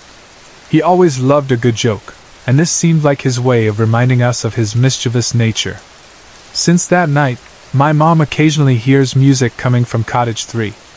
She sometimes talks to him from a distance, knowing he's probably still enjoying himself and having a good laugh at her reactions. Everyone on the property has agreed to leave him in peace, letting him stay where he was happiest. In 2012, when my son was just a few months old, my husband, R., and I lived in a small granny flat detached from the main house. It was a compact space, a single bedroom, a lounge just big enough for a couch and a PC, and an open-plan kitchen. The flat had 2 doors, the front door leading to the kitchen and a back door that was directly across from the bedroom, opening into a secure backyard surrounded by high walls. One evening, around 8:30 p.m., we were trying to settle our son to sleep. I was lying on the couch with him on my chest, while I played on the PC nearby. Out of nowhere, there was a loud bang on the back door. It wasn't the kind of sound you'd expect from something accidental. It was forceful, like someone trying to break in. Instinctively, I grabbed his baseball bat and one of the hunting knives he kept hidden around the flat for emergencies. Before I could even reach the back door, we heard something rattling and banging inside the bedroom, on the shower door. As if that wasn't terrifying enough, the back door erupted into another series of relentless bangs, loud and violent. R., who doesn't usually believe in the paranormal, was focused on protecting us. But I've had my share of experiences and knew this was no ordinary intrusion. Deciding we had to leave, we grabbed the baby essentials and rushed to the car parked just outside. While I went back to lock up, I stayed in the car with my son. From inside, I could see strange shadows darting across the front wall of the flat. There were no trees, no wind, and no one outside. Yet these shadows moved with unnatural speed and intent, sending chills through me. I returned, and we drove off. But halfway down the street, he realized he had forgotten his asthma inhaler in the flat. He parked and went back inside, leaving my son and me locked in the car. That's when things took an even darker turn. As I sat holding my son, I noticed a shadow detach itself from a nearby house and glide toward the car. More shadows joined it, slinking along the ground and surrounding us. I knew, Somehow I just knew that these things were there for my boy. Fear turned into blinding rage. I wasn't going to let anything harm him. I shouted at the shadows to leave us alone, my voice filled with raw fury. They didn't stop circling. Then, in a moment of reckless anger, I challenged them outright, daring them to try. At that instant, the energy around me shifted dramatically. What had felt cruel and harmful turned protective and powerful, centering around me and my son. I could feel it radiating outward, pushing the shadows away. The entities circled a few more times and then disappeared, completely. Not fading or retreating, but as if they had never been there. I returned a few minutes later, and we drove to my mum's house, where my son and I stayed the night. I went back to the flat alone but had no further incidents that night. Strangely, we never experienced anything like that again in the flat. Other occurrences happened around my children in the years that followed, but they were different, more comforting than menacing. To this day, I don't know what those shadows were or why they came. What I do know is that something powerful protected my son and me that night. Though I don't follow a particular religion, I believe in spiritual energy, and that energy came through for us when we needed it most. I have always been sensitive to ghosts and the paranormal, as is my grandmother. When I was about 13 years old, in 2007, my mom got engaged to a doctor in Pretoria, and we moved into his house. The house had been built by his father, and still carried much of his presence. The moment we arrived, I felt an unsettling energy. The doctor's parents' bedroom was particularly eerie. It was always ice cold, and the room remained untouched, with his father's old belongings like shaving kits, suitcases, and coats still in place. Above the bed hung a portrait of his father with those haunting eyes that seemed to follow you. The other end of the house had our bedrooms, my sister's room next to the study, my room, and my stepbrother's room, with the main bedroom upstairs. Despite its spaciousness, the house was heavy with negative energy. At night, I struggled to sleep, often lying awake for hours with an unsettling feeling. My younger sister would sometimes wake up crying, saying she heard drawers in the study opening and closing. My mom always dismissed it, telling her it was just the cats. Some nights, I stayed in my stepbrother's room, where our collie dog would sleep beside me, refusing to leave my side. The rest of the dogs would surround the bed, which they never did in other rooms. The tension in the house worsened over time, especially as my mom and her fiancé began fighting more frequently. His mother, who was still alive, often made offensive, racist remarks, adding to the already negative atmosphere. It created arguments that seemed to feed the bad energy lingering in the house. I always suspected something paranormal, but my suspicions were confirmed when my mom's friend Kadee stayed over one night. She slept in the parents' room, which served as the guest room at the time. The next morning, Kadee thanked us for our hospitality but said she couldn't sleep. She described an old man standing at the end of the bed with two dogs, staring at her angrily all night. That's when the doctor revealed that his father had owned two beloved corgis. It became clear that his father's spirit was still in the house, and he wasn't happy. After that, the incidents escalated. The patio doors would open on their own at night, the kettle would switch on at the same time every evening, and I often heard footsteps in the garden. One heartbreaking event was when one of our dogs drowned in the pond. The pond was deep, with no way for the dog to climb in or out on its own, leaving us deeply unsettled. Living in that house, I can't recall a single peaceful night. The oppressive energy seemed to grow stronger with time, and even now, thinking about it gives me chills. Back in 2003, my mom, my sister, and I moved into a rented ground floor flat. My parents had divorced when I was 3, so it was just the 3 of us living together. At first, everything was perfect, quiet, peaceful, and just what we needed. But about a year after we moved in, strange things began to happen. It started with noises. Late at night, we'd hear banging, scratching, and footsteps coming from the flat above us. At first, we assumed it was normal activity from a neighbor, but the flat above us was supposed to be empty. The noises became a nightly occurrence, starting at dusk and continuing until dawn. My mom finally decided to speak to the landlord about it. The landlord assured her that no one lived in the flat above us. He explained that he only went up there during the day for renovations, and told us to call him if the noises happened again. That very night the banging returned, but this time, it started closer to 11 p.m. Frustrated, my mom banged on the ceiling, hoping to make whoever, or whatever, was making the noise aware that they were disturbing us. The noise stopped for a moment, but then there was a loud thud, followed by the sound of something scurrying across the floor above us. After a brief silence, the noises started again. My mom went to the landlord's house to report it. He came out to investigate, but by the time he arrived, everything was quiet. He checked the upstairs flat and found no one. This cycle repeated for months. The landlord eventually stopped taking us seriously, brushing off our complaints as our imagination. One weekend, when the landlord and his family were away, my sister and I decided to investigate the flat upstairs. We found the doors unlocked and stepped inside. The place was a construction zone, scratched floors, bare walls, no doors, and tools scattered around. It was clear no one was living there.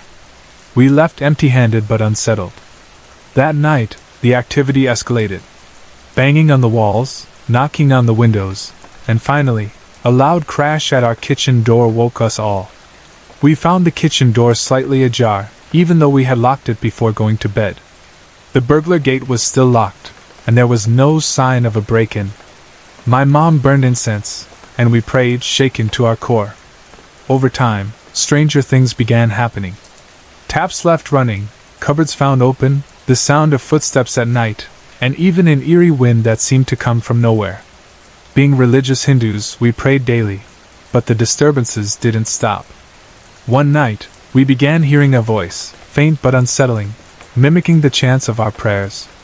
My sister and I started leaving the radio on at night to block out the noise. 2 years had passed since we moved in, and we had almost grown used to the strange happenings, until one night, something terrifying happened. I had been studying in the dining room and decided to sleep there. I woke up to a voice calling my name. At first I thought it was my sister, but when I opened my eyes, I saw a child standing there. It looked like my sister, but younger and with a sinister demeanor. Frozen in fear, I began to pray. As I prayed, the voice shifted into an old woman's rasp. The figure leaned close to my face, then turned and disappeared. Terrified, I screamed, waking my mom and sister. When I explained what happened, my sister admitted she had also experienced something similar, a figure standing by her bed, whispering her name. She had been too scared to say anything and would hide under her blanket. We decided to consult a Hindu priestess. She told us that an evil entity had been sent to us by someone who harbored ill will against our family. She performed a cleansing ritual and advised us to cut all ties to the entity. Though she wouldn't say who might have done this to us, we couldn't imagine why anyone would target a single mother and her 2 young daughters. After the ritual, we decided it was time to leave. We moved out soon after, leaving the flat and the strange occurrences behind. Back in the early 1980s, I was a student nurse at Amalo Hospital, South Africa, rotating between night and day duties in different wards. One night, I was assigned to the children's ward, located on the same floor as the female ward. The children's ward was often quiet at night unless it was full, and I'd heard countless ghost stories about it. But at the time, I didn't believe in such things. That night, I had only 5 young patients to care for. The ward consisted of 5 cubicles, each with 2 beds or cots, and a 6th cubicle with 6 beds, which was rarely used. Glass partitions allowed a clear view of all the cubicles from the duty room. The first cubicle housed 2 young boys, the second had a baby in a cot, the third was empty, and the fourth had 2 little girls. After the handover, I completed my rounds and found the children sleeping peacefully. The baby in the cot stirred occasionally, but otherwise the ward was quiet. After assisting the doctors during their rounds and giving the children their medications with the help of the night sister, I returned to the duty room to write my reports. Around 2 a.m., a doctor called to inform me he was sending a young boy for observation. The night sister arrived to help with the admission. The boy, a chubby redhead with curly hair, was clearly unhappy about being in the hospital. His parents stayed briefly but, reassured by my care, reluctantly left. The boy screamed and cried, refusing to settle down. The night sister joked, "Looks like you've got a live wire here. Call me if he doesn't calm down." She left shortly after, leaving me alone with my restless patient. I pulled up a chair next to his cot and began singing softly to soothe him. Gradually, his cries softened as the medication began to take effect. The nurse from the female ward stopped by to chat and check on the other children, who were all sound asleep. She left me to continue singing to the boy. About 20 minutes later, the boy began to relax, and I kept singing, hoping he'd fall asleep. Suddenly, I felt a presence behind me. Assuming it was the female ward nurse returning, I began speaking, but no one responded. At that moment, the boy sat up abruptly, moving to the foot of the cot. His face lit up as he raised his arms and made gurgling noises, as if greeting someone he recognized. He leaned toward the right-hand corner of the cot, following something I couldn't see. Chills ran through me, and my hair stood on end. I froze, realizing I wasn't alone. Something, or someone, was in the room with us. Overwhelmed with fear, I bolted from the cubicle and ran straight to the female ward's duty room. The nurses there looked at me in shock. "You look like you've seen a ghost," one of them said. It took a moment before I could speak, but when I explained what had happened, they agreed to come with me back to the cubicle. We found the boy fast asleep, curled up under his blanket, sucking his thumb. The other nurses exchanged uneasy glances and quickly left, leaving me standing there, unsure of what I had just experienced. Then I remembered the stories I had heard about the children's ward. One tale spoke of a grieving mother who had lost her baby and later took her own life. She was said to roam the ward, searching for her child. Another story told of a 6-year-old boy who died from complications after surgery and was often heard asking nurses for water. I couldn't help but believe that it was the spirit of the mother who had come to comfort the boy that night, helping me soothe him to sleep. Whether it was her or something else, it's a memory that has stayed with me ever since.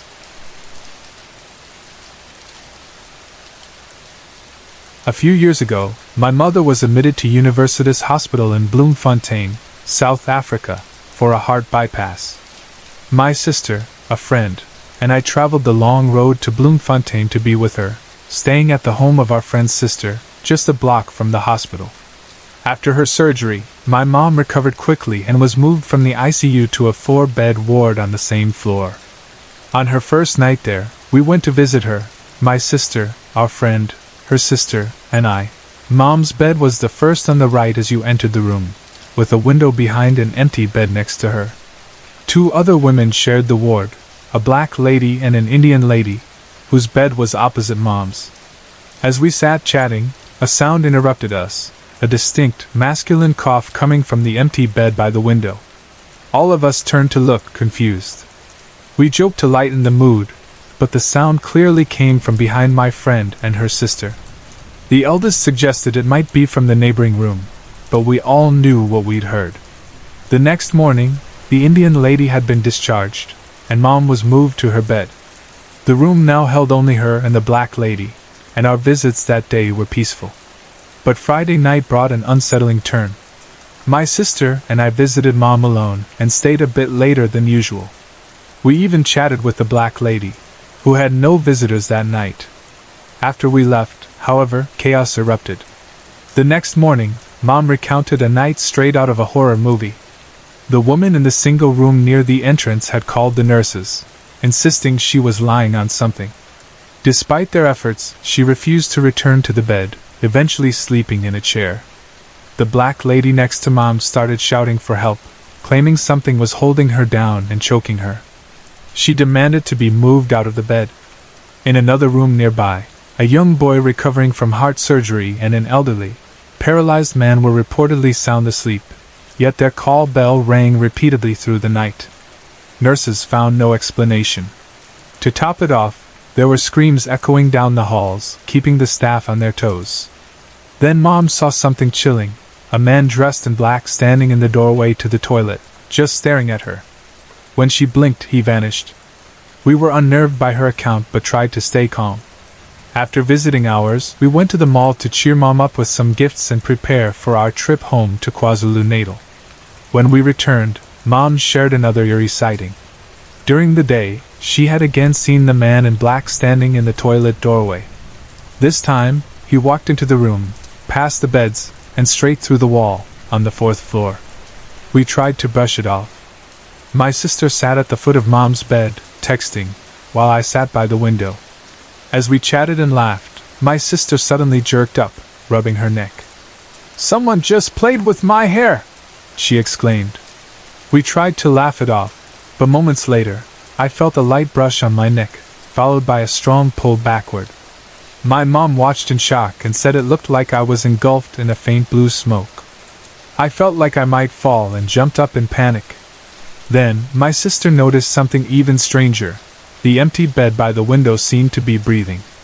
The mattress rose and fell as if someone invisible lay on it. There was a faint white hue over the bed. When she touched it, she said it felt warm, like someone had just left. As it got late, we decided to head back. At the door, I felt a light but unmistakable hand on my lower back. Startled, I turned around, but there was no one there. Mom, ever the joker, laughed and said, "Maybe the uncle likes you." We hurried to the lift, but the uneasy feeling followed us. The lift acted strangely, opening and closing its doors repeatedly. Spooked, we decided to take the stairs, and only once outside did we finally feel at ease.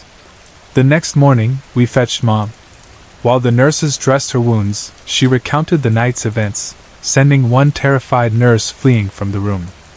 Thankfully, the rest of her stay was uneventful, and she had her best sleep yet that final night. The 6-hour drive home felt lighter as we reflected on the bizarre experience. Though unsettling, it became a story we would never forget.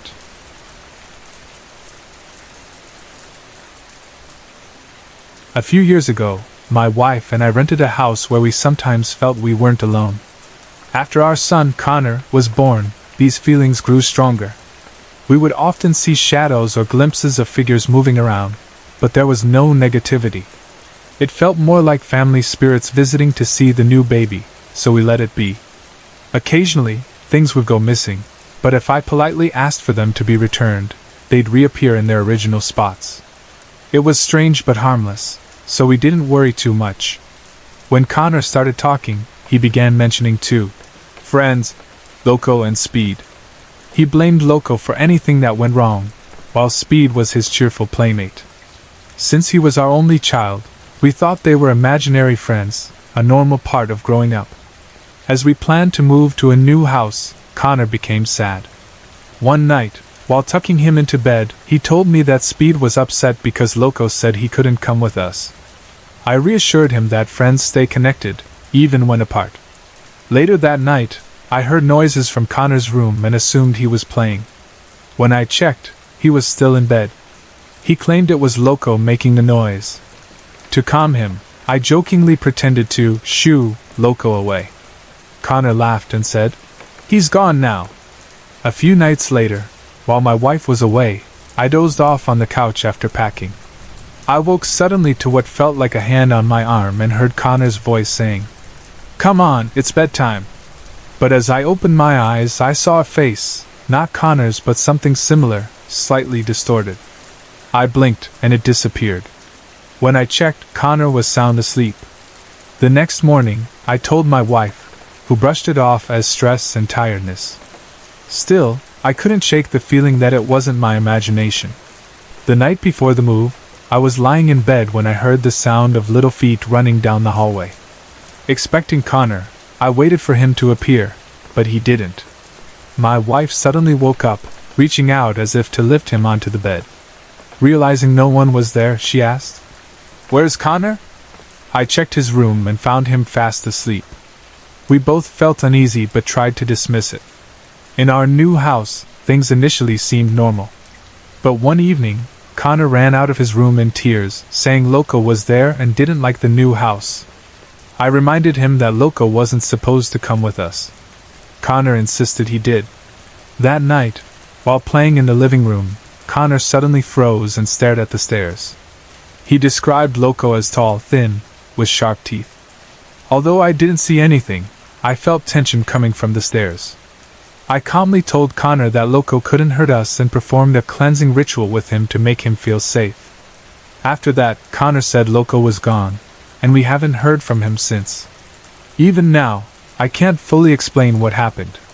Perhaps it was an overactive imagination mixed with the stress of moving, but some moments felt too real to ignore. Whatever Loco was, I'm just glad he's no longer part of our lives. Sorry to interrupt. If you're enjoying the story, let me know in the comments and tell me where you're watching from. Don't forget to like and subscribe for more.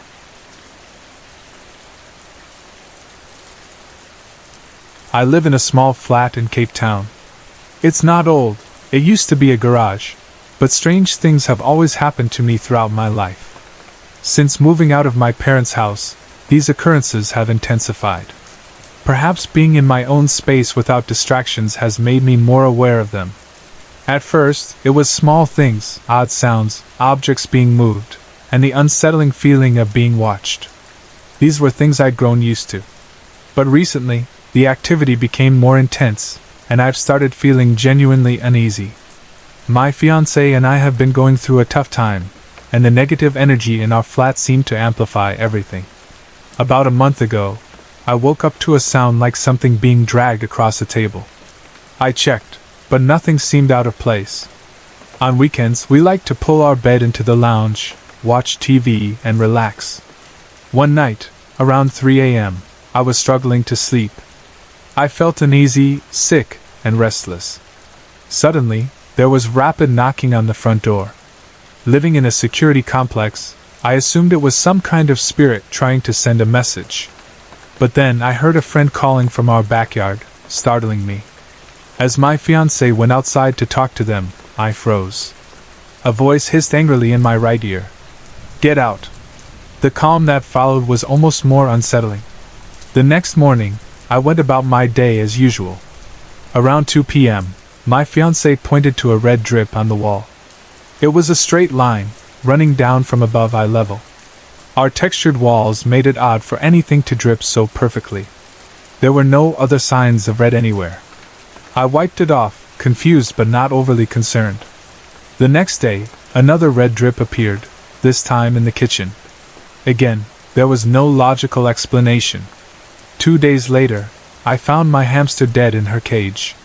She had been old, but her sudden decline, from being energetic to barely moving in a single day, felt strange.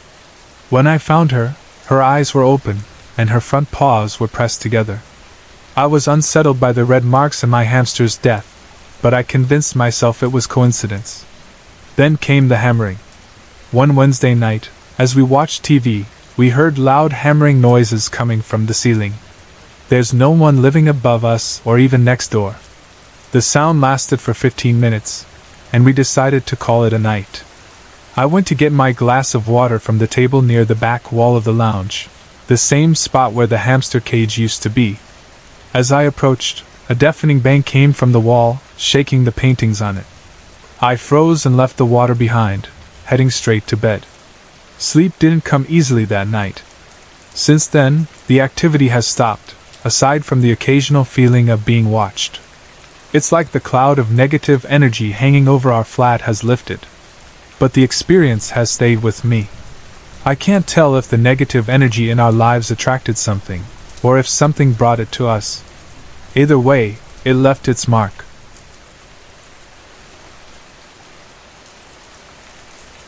It was a normal morning. I woke up early, got dressed, and spent some time with my dog, Sam, before heading to university.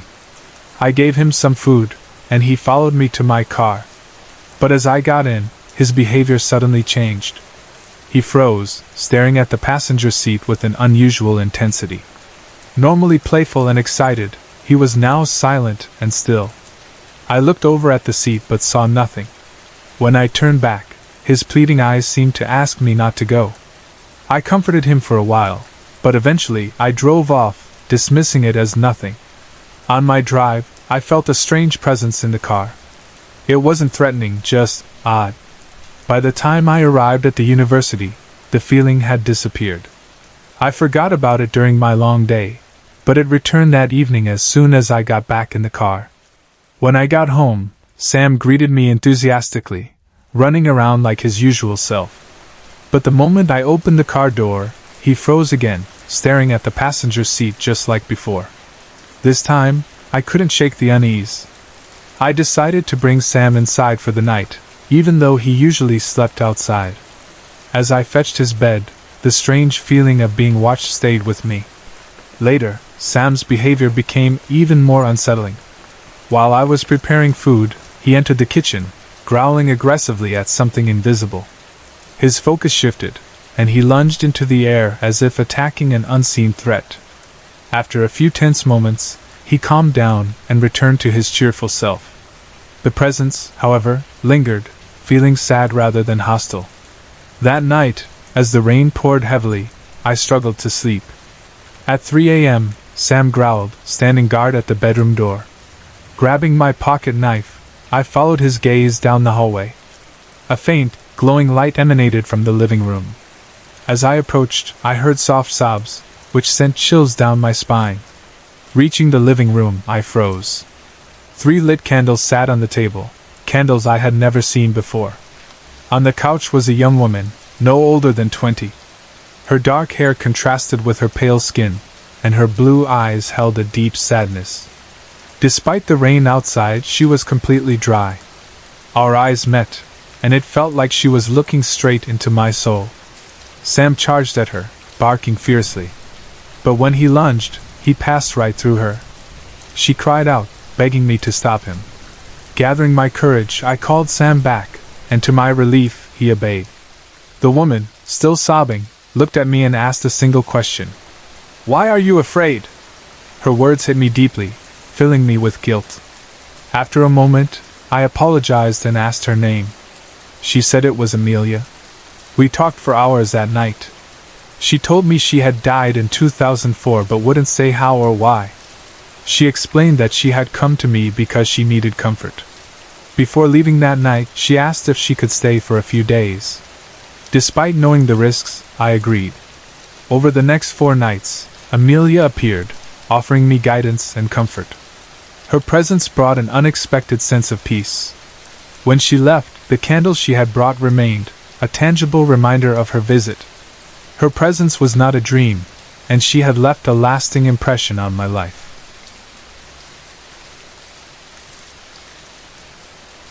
I am the eldest of 3 children, and we grew up on a farm in northwest South Africa.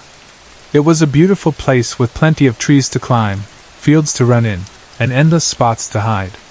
Life on the farm was exciting, but the house we lived in was a different story. The house was over 100 years old when we moved in. It had been built before the Anglo-Boer War and had a mix of old-fashioned features: wooden sliding windows, sand brick walls, slate floors, and Oregon pine ceilings. It had an eerie, cold atmosphere, especially in the hallways.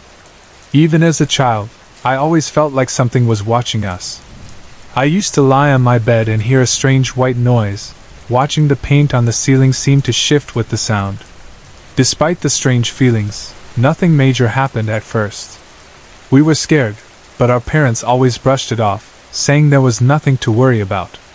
The house's older section made family pets uneasy, and some relatives even avoided that part of the house. Everything changed after my grandmother passed away from cancer. My sister and I shared a room, and her bed was right under the wooden-framed window. Every night after our grand's death, my sister would wet the bed and complain of severe tummy aches. She was about 6 or 7 at the time. My parents thought she was struggling with grief and sent her to a psychologist, but it didn't help.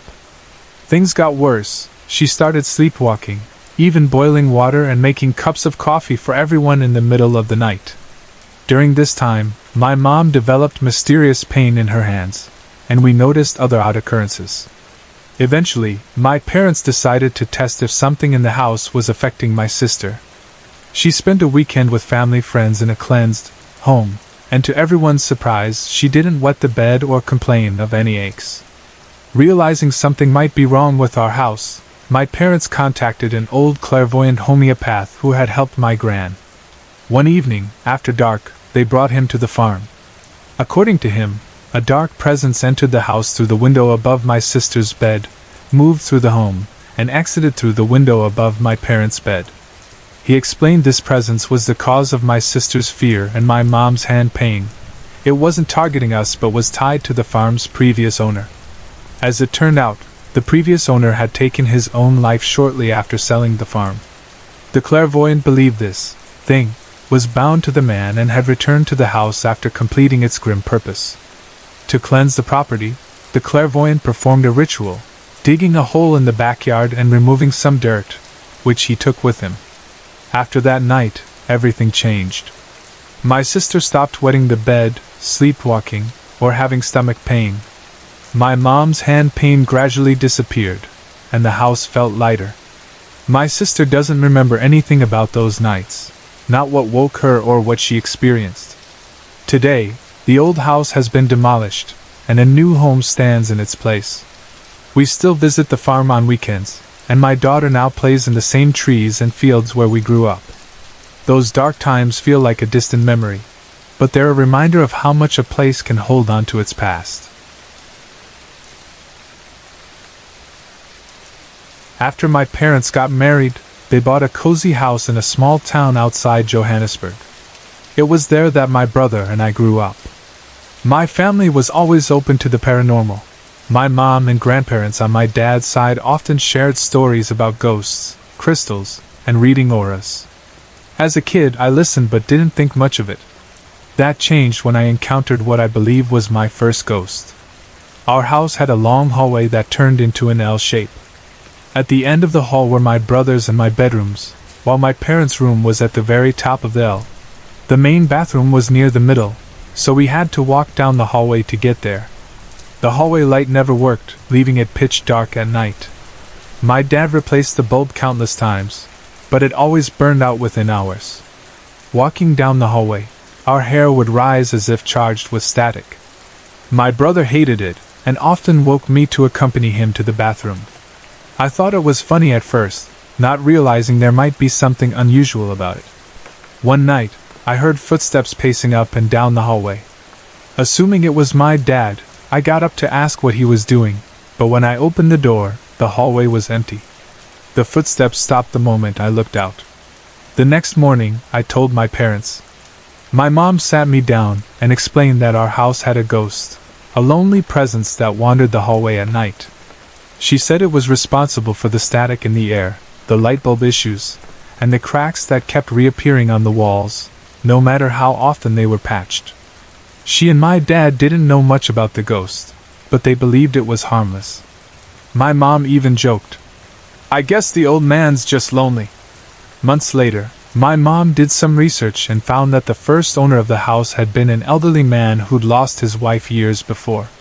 He lived alone in the house until he passed away in his 70s from a heart attack, right in the bedroom my parents now used. My mom was thrilled by the discovery and told me, "You were right. It was an old man." At the time, I didn't realize how uncommon it was to sense something so specific. This was my first ghostly encounter but not my last. Over the years, I lived in several haunted houses and had other paranormal experiences. Still, the story of the old man remains my favorite, especially because of how it ended. When I was 6, my mom's best friend passed away during a stormy night. In South Africa, storms are intense, with loud thunder and flashing lightning. I don't remember much about that night, but the next morning, the house felt different, quieter, as if something was missing. After that storm, everything changed. The footsteps stopped. The hallway light worked without issue. The cracks on the wall stayed fixed. Even the static sensation disappeared. Our family believes that my mom's best friend visited our house during the storm and took the old man's spirit with her. Perhaps she helped him move on, reuniting him with his wife so he wouldn't be alone anymore. It's a comforting thought, and a fitting end to the story of the old man who once wandered our hallway.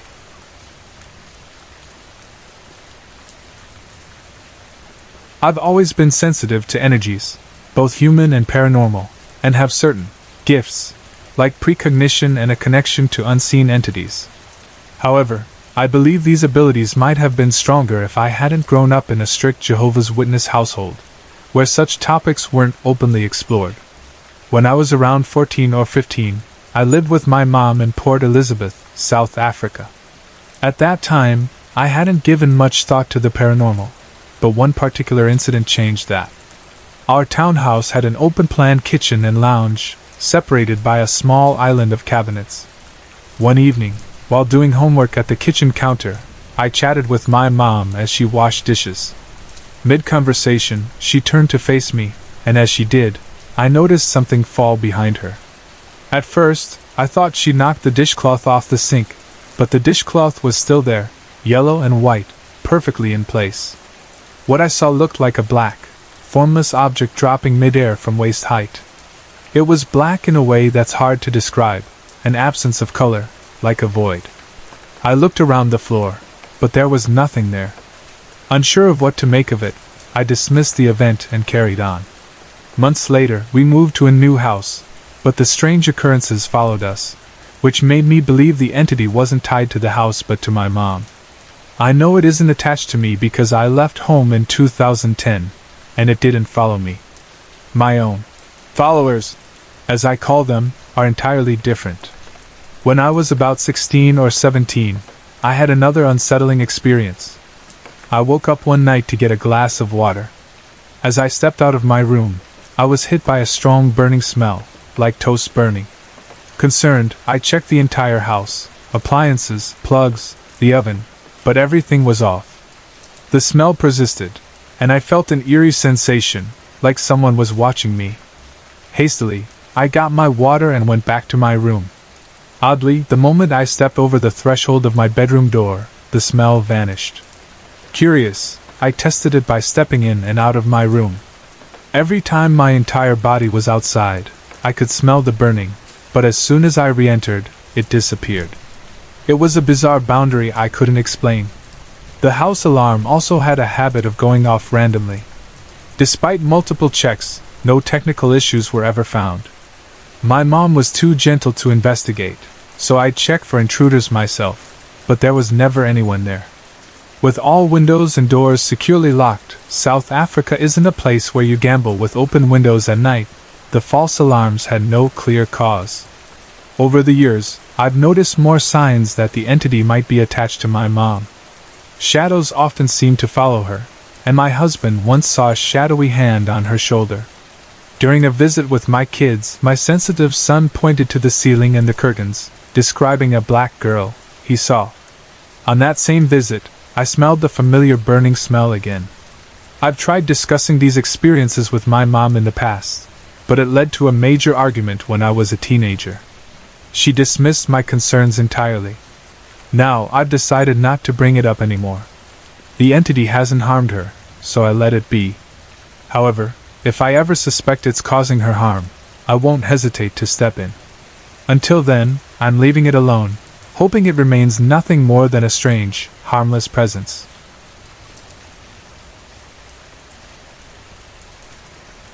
My story takes place on the night of Wednesday, February 21st, 2018, possibly in the early hours of Thursday, February 22nd. A bit of context: since we moved back into our house last year, after renting it out to a couple who had constant physical and verbal fights, I've felt a significant disconnect from the spirits I used to sense, Charlie, both my grandmothers, and little Adam. When we returned in August, Tim and Elaine mentioned that the house felt dark and oppressive, though it has gradually improved since then.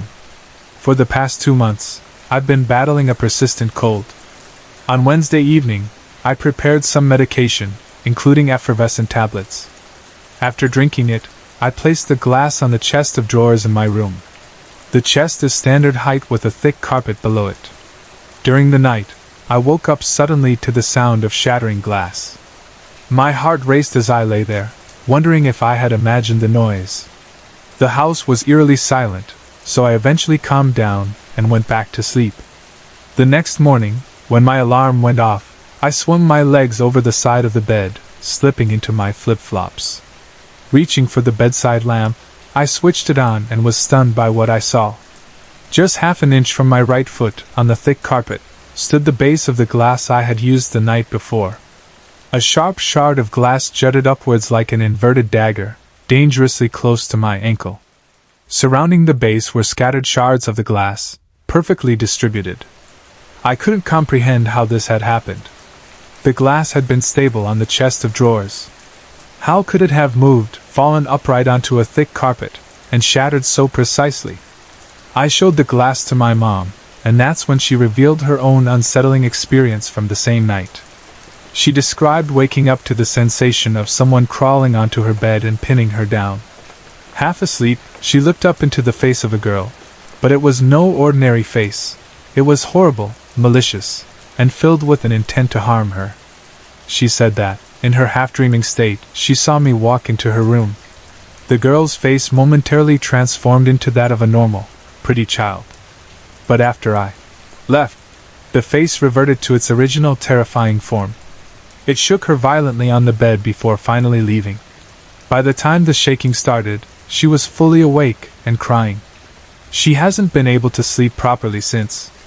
On top of that, I noticed thin, cat-like scratches on my arms.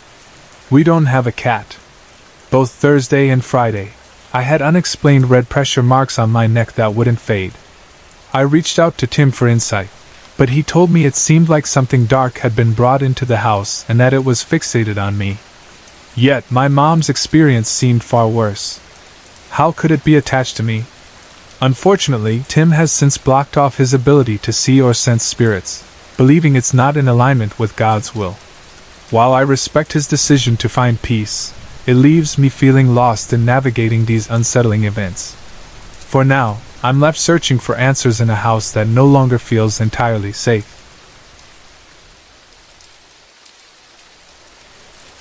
Shortly after my brother and his wife got married, they rented a second-floor apartment.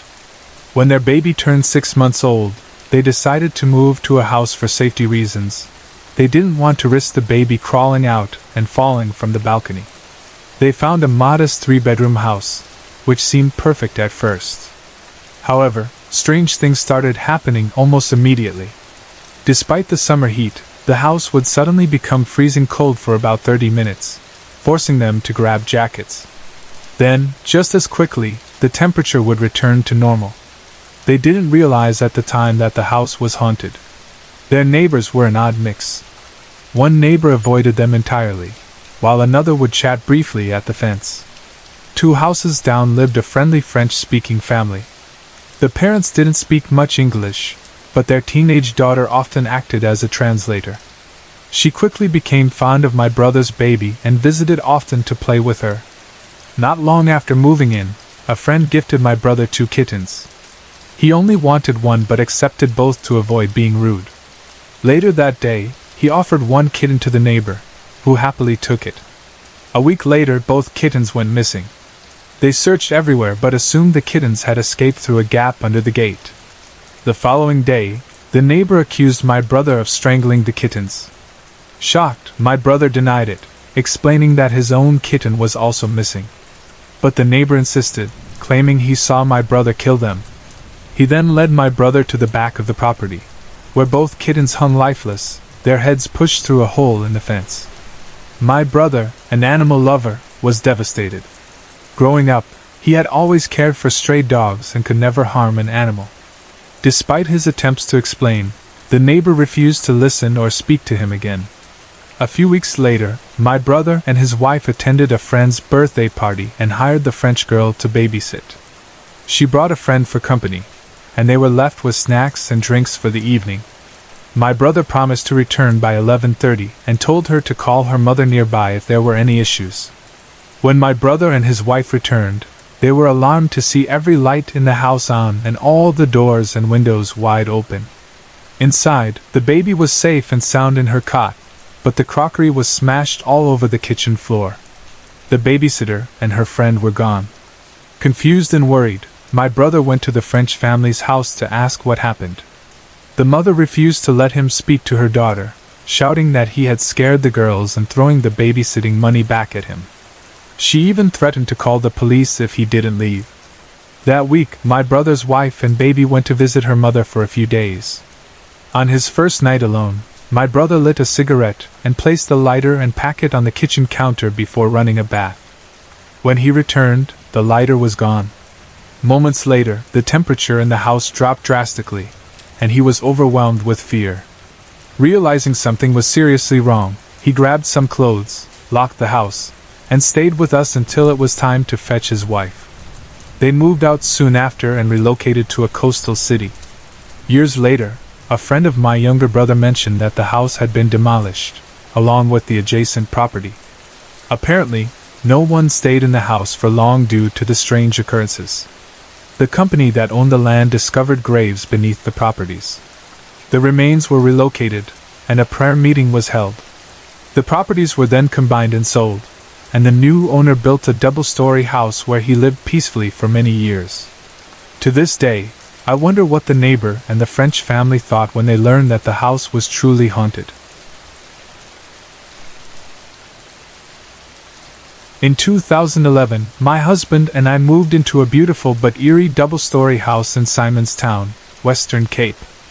The home was old but renovated, with a charming farm-style kitchen, an elegant wooden staircase, and spacious rooms.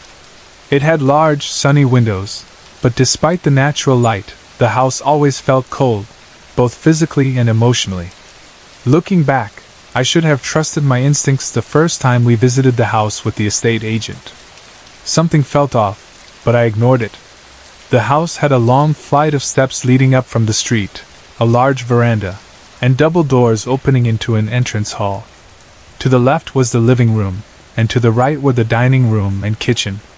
A staircase led upstairs to 3 bedrooms with an open balcony overlooking the living room. It looked warm and inviting, but that feeling didn't last. From the moment we moved in, strange things started happening. On the very first day, while unpacking in the main bedroom, I heard a woman's voice speaking what sounded like French. The voice was so clear that I thought someone was right next to me. But I was alone. I checked the hallway and found no one upstairs. Shaking it off as my imagination, I dismissed it, until later that night. At 4 a.m., my husband woke up to the sound of running water. He searched the house but found no source. While walking down the stairs, he heard the same French-sounding voice coming from the living room. He told me about it in the morning, unaware of what I had experienced earlier. Knowing we had both heard the same voice was terrifying. When my husband returned to work abroad a couple of weeks later, I was left alone in the house. For the first time in my life, at age 36, I slept with the lights on. Our alarm system would remain silent even as I frequently heard footsteps, and our 2 dogs often barked at unseen intruders. Sometimes, they refused to go downstairs, staring intently at the staircase or behaving strangely. Nights were the worst. My husband and I often woke up feeling like someone was watching us. We'd hear loud thumps coming from the kitchen but could never find the source. On one occasion, while I was hosting dinner, everyone at the table saw someone walk past the living room entrance and head toward the stairs. My husband and a friend searched the house but found no one. This wasn't an isolated incident. It happened many times during our 8 months there. One night, while watching TV, I saw someone walk past the dining room entrance. The dog started barking furiously. Terrified, I hit the panic button on the alarm system, and the security company arrived, but they found no one. My husband also had his own encounters. While cooking one afternoon, he felt someone standing directly behind him. Thinking it was me, he turned around, but no one was there. I was outside at the time. We frequently found unexplained puddles of water in the house, even when there was no reason for them to be there. On several occasions, I felt tapping on my shoulder, though I told myself it might be muscle spasms. But I've never experienced anything like that before, or since. Eventually, the constant unease, fear, and lack of sleep got to us. After 8 months, we moved out. Only once we were in a normal house again did we realize just how bizarre and stressful our time there had been. I was so shaken that I couldn't even go back to collect some of the things we left behind. I've since noticed that the house rarely stays occupied for long. Tenants move in and out within months, and often, it remains empty. To this day, I can't bring myself to step foot in that house again. When I was 15, my family moved to an old house in the province. The locals were warm and friendly, and their simple way of life intrigued me. My uncle advised me, "Be cautious, you're new here." I didn't fully understand his warning but didn't think much of it. One night, as I was about to sleep, I heard a strange scratching sound on the wall. It was sharp, like claws scraping against wood. Frustrated, I slammed a book against the wall to scare it away. The sound stopped briefly but returned the next night, louder and more unsettling, moving from one spot to another. My sister, terrified, refused to sleep near the wall. My parents dismissed it as an animal outside, but we began sleeping in their room out of fear. When my parents went out of town, I invited 2 friends over for a sleepover to keep us company. I shared the story with them, and they eagerly planned to confront whatever was making the noise. Around 10 p.m., as we prepared for bed, we heard the scratching again. My friends armed themselves with makeshift weapons, knives, a baseball bat, and an ice pick. We listened carefully, trying to pinpoint the sound. The noise grew louder, and it suddenly seemed to move closer. We were terrified when we realized it wasn't an animal. The sound was accompanied by a strange presence, chilling us to the bone. Then, we heard something that sounded like wings flapping, as if the creature was startled by our noise. My friend nervously muttered, "This isn't normal." We sprinkled salt and placed garlic around the room, hoping it might help. The scratching resumed at 3 a.m., this time near the window next to my sleeping sister. She woke up crying, saying she dreamt of an old woman with long nails trying to pull her through the window. That terrified us even more. We didn't dare open the window or check outside. Instead, we huddled together, too scared to sleep. I called my parents, pleading with them to come home immediately. When they arrived, we were exhausted and shaken. My uncle inspected the house, both inside and out. While nothing seemed amiss inside, he found deep scratch marks on the outer wall, long, jagged grooves as though made by sharp claws. My parents, now convinced something strange had happened, listened carefully as my uncle reminded us, "This world isn't just ours.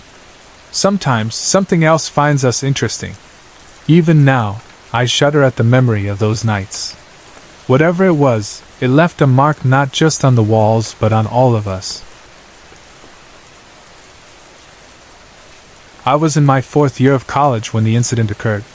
We were tasked with creating a research proposal as part of the requirements for our bachelor's degree.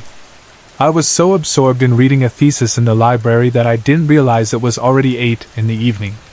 The library custodian tapped me on the shoulder and informed me that I was the last student left, and they were about to close. I quickly gathered my things, thanked the custodian, and left. The library at the Philippine Normal University is a 5-story building. The ground floor had several rooms used for meetings, seminars, and classes. The 2nd, 3rd, and 4th floors housed the books. The top floor had an auditorium and offices for the library officials and staff. The 3rd floor, in particular, held the theses for both graduate and undergraduate studies. Each floor also had restrooms. Now, back to the story. Before heading downstairs, I decided to stop by the restroom to relieve myself. When I entered, I noticed that no one was inside. Every stall door was open, and no one was at the lavatory. I chose the first stall and sat down. Suddenly, I heard faint sobs, as if someone had just finished crying. I assumed someone had entered after me, but strangely, I didn't hear the restroom door open or close, which was unusual because it always made a sound when someone entered. A chill ran down my spine, and the hair on the back of my neck stood up. I was frozen with fear. I didn't know what to do, but I eventually found the courage to stand up and leave the stall. What happened next was something I can't explain. I couldn't open the door to leave. I was trapped inside. In a panic, I crawled under the door to escape. As I was still on my hands and knees, I noticed feet on the floor. As I looked up, I saw something that made my blood run cold. The feet belonged to a body with no head. Yet I could still hear the sobbing. I don't remember how I managed to get out of that restroom, still on all fours. The next thing I recall is the roving guard asking me what had happened, and then I was brought to the clinic. My family was called, and my uncle came to pick me up. I wasn't able to return to school for 3 days after the incident. It wasn't until the second day that I was able to share my story. Going back to school was difficult because many people were skeptical, and they thought I had made everything up. It's been almost 5 years since I graduated, but whenever I run into someone from my batch, they always ask me about what happened to me in the restroom on the 3rd floor of the library. It's a memory that still haunts me. I lived in a townhouse compound for 6 years, a cozy community with only 8 units. Everyone knew each other, and we often celebrated holidays together in the shared parking area. It felt like home. But sometimes, strange and unexplainable things happened that disrupted the peace. One night around 11 p.m., while I was playing PlayStation downstairs, my sister suddenly screamed my name. I rushed upstairs to find her sitting on her bed, looking pale and pointing toward her wardrobe. She gestured for me to stay quiet and listen. Confused, I opened the cabinet but found nothing but clothes. She explained that as she was about to fall asleep, she heard a soft, drawn-out PSSSSSD, like someone was calling her. At first, she ignored it, but the sound kept repeating, and she realized it was coming from the cabinet. She was terrified, and I didn't know what to make of it. A few days later, her best friend came over and stayed the night. While my sister was in the shower, her friend decided to try on some of her accessories from the same wardrobe. Suddenly, she heard the same faint PSSSSSD. At first, she thought she was imagining things, but the sound persisted. When it grew louder, she panicked and ran downstairs to me. My sister and I hadn't mentioned the previous incident, not wanting to scare anyone, so we were shocked when her friend described the exact same thing. From that day on, we kept the cabinet tightly shut. Another night, I was home alone, immersed in my game, when I started hearing strange noises behind me. The sound of a spoon stirring in a mug came from the dining area. When I turned around, there was nothing there. Moments later, I heard the bathroom door move, as if someone was about to use it. Again, I found no one. I tried to brush it off and continued playing, but then I heard banging on the wall. I knew my neighbors were fast asleep by that time, so I couldn't explain it. When I later asked my neighbors about it, they admitted they'd heard similar noises and thought I was responsible. They said they were close to complaining because the banging happened so frequently, though I'd done nothing. Another time, as I was playing late at night, I heard a soft PSSSSSD coming from outside the window. I paused and tried to ignore it, but the sound repeated. It felt close, as though someone was standing right outside. I stepped outside to check but found nothing, no footsteps, no signs of anyone hiding. Determined to catch whoever was messing with me, I sat by the door and waited for 20 minutes. No one appeared. I went back inside, trying to focus on my game, but the uneasiness lingered. These incidents became a strange, unexplained part of life in that house, leaving me with questions that I still can't answer. Back in college, I had an unforgettable experience at Ateneo de Devo University, specifically in the Canisius building, one of the oldest on campus. It was around 10 p.m., and my group had just finished copying our final project onto a CD for submission the next day. As we left the mass communication lab on the 5th floor, we were greeted by the dark, almost chilling stillness of the campus at night. The air was unusually cold, but we brushed it off, assuming it was just the wind rustling the trees. Conrad, the eldest in our group, led the way as we carefully walked down the dimly lit corridor. The path was eerily quiet, save for our footsteps. As we approached the stairwell, I instinctively glanced at the adjacent Finster building. What I saw made my blood run cold: 3 tall, shadowy figures standing by the railings on the upper floor. One was leaning casually on the rail, another stood beside it, and the third crept just behind them. The unnerving detail? None of them had faces. Being the oblivious one, I pointed and exclaimed, "Our school is being robbed! Look!" Everyone turned to where I was pointing. Without hesitation, Conrad grabbed my hand, and we bolted down the stairs. As we ran, I couldn't help but glance back. The figures hadn't moved, but I felt their faceless gazes fixed on us. It was a relief to reach the 3rd floor, where the lights were on, and security guards were patrolling. The guards escorted us to the elevator, providing a sense of safety. Despite the palpable fear, I couldn't resist asking Conrad what those figures were. His response was cryptic but chilling.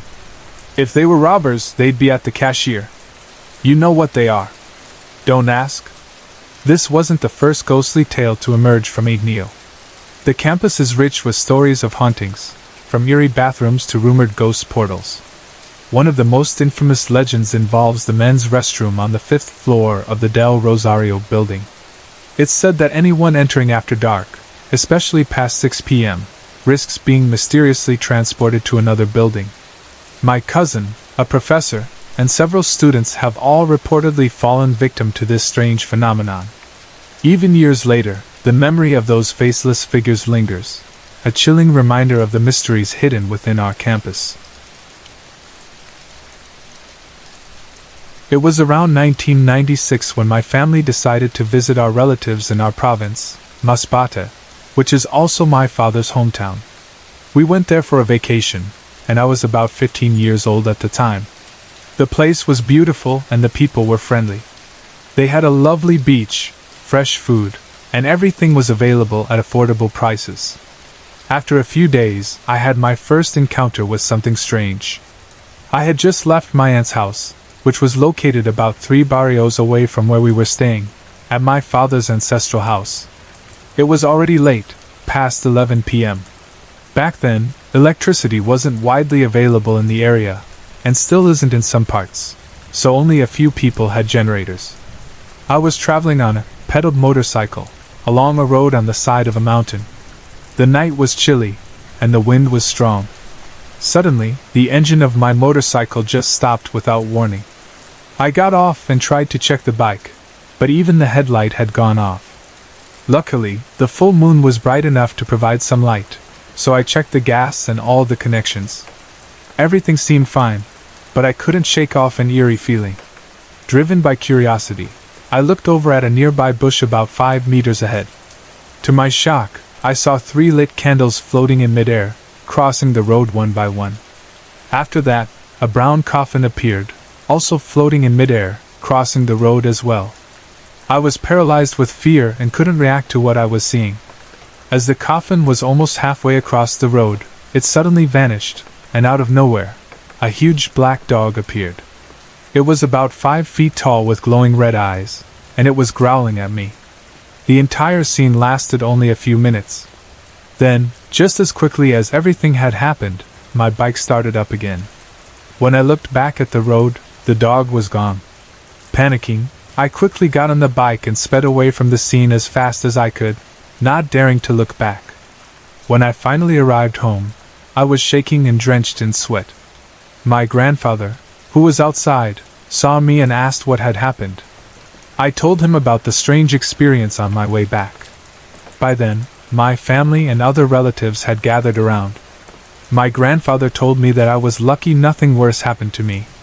He explained that there had been rumors about people going missing on that road, especially teenagers. Since that night, whenever I visit my relatives, I'm always accompanied by someone else from the family. I'll never forget that terrifying experience.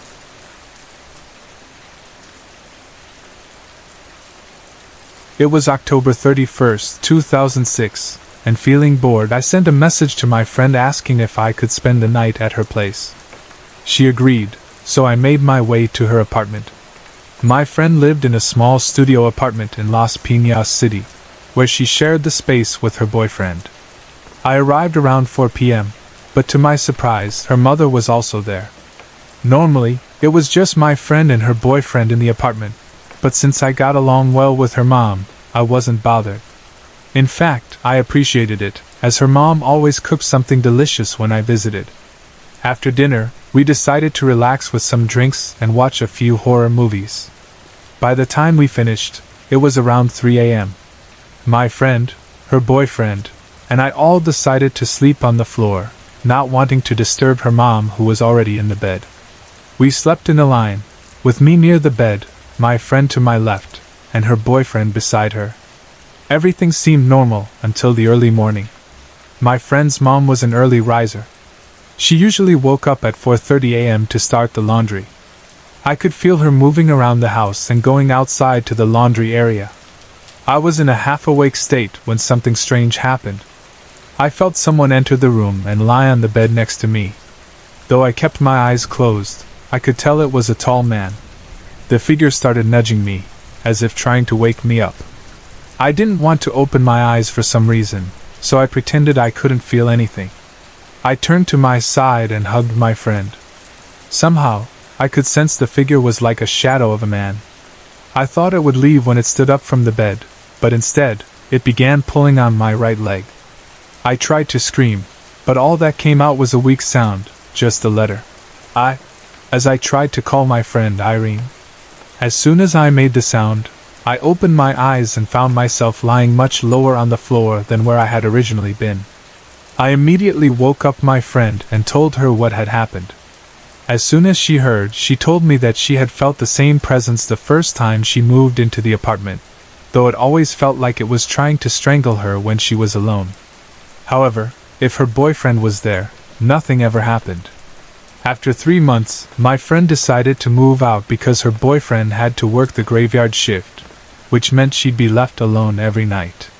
We never had the courage to ask the neighbors if they had experienced anything similar, fearing they'd think we were crazy. We tried asking the apartment owner about the history of the place, but she refused to share anything. My friend didn't bother researching it either. She was just relieved to be living somewhere else.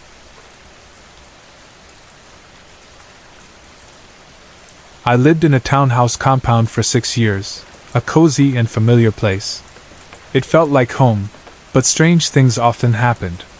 I tried to stay calm during these moments, but honestly, I wasn't always as fearless as I seemed. I simply had no choice. I had to stay composed, especially for my sister, who often turned to me for reassurance. At that time, my younger sister had moved to stay with our parents, leaving just my older sister and me in the apartment. I started asking around about the history of the area. I learned that about 15 to 18 years ago, the place was farmland. It wasn't haunted by ghosts then, but by criminals. People avoided the area due to frequent robberies, assaults, and even murders. Some victims were found mutilated and hidden under newspapers. Eventually, the farmland was developed into subdivisions, with streetlights and paved roads replacing its dark reputation. One evening, my neighbor Ryl, a close friend who lived in Door F, invited me over to watch the meteor shower. We sat at the parking area outside her door, eating snacks and counting shooting stars. It was a peaceful and fun night until I noticed she had gone quiet. Her eyes were fixed on the large entrance gate. I asked if something was wrong, but she quickly said she felt cold and wanted to go inside. Once inside, while washing dishes, Ryl asked, "Did you see it?" Confused, I asked. "See what?" She hesitated before explaining. "I saw someone walking toward us from the main gate," she began. "At first I thought it was one of your friends because she looked familiar. But as she got closer, I realized I couldn't see her feet. They were covered by a long white dress, and her face was blurry." She paused, visibly shaken, then continued. "When she was just 4 steps away, I prayed, 'In Jesus' name, you can't come near us.' Then she turned and walked into door E, through the wall." I was stunned. Ryl's eyes were teary, and I could see how frightened she was. I stayed with her that night because I was too scared to go back to my own apartment, door D, let alone pass by door E, where she said the figure disappeared. Door E was always vacant. Tenants who moved in never stayed long, unlike the rest of us who had lived there for years. My friend Ryl had actually lived in door E before moving to door F. She told me her nieces often got sick there, had trouble sleeping, and would cry while pointing at something no one else could see.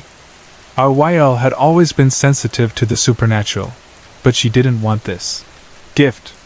She described seeing various figures in the apartment: a man, a woman, and an older lady in black with a veil covering her face.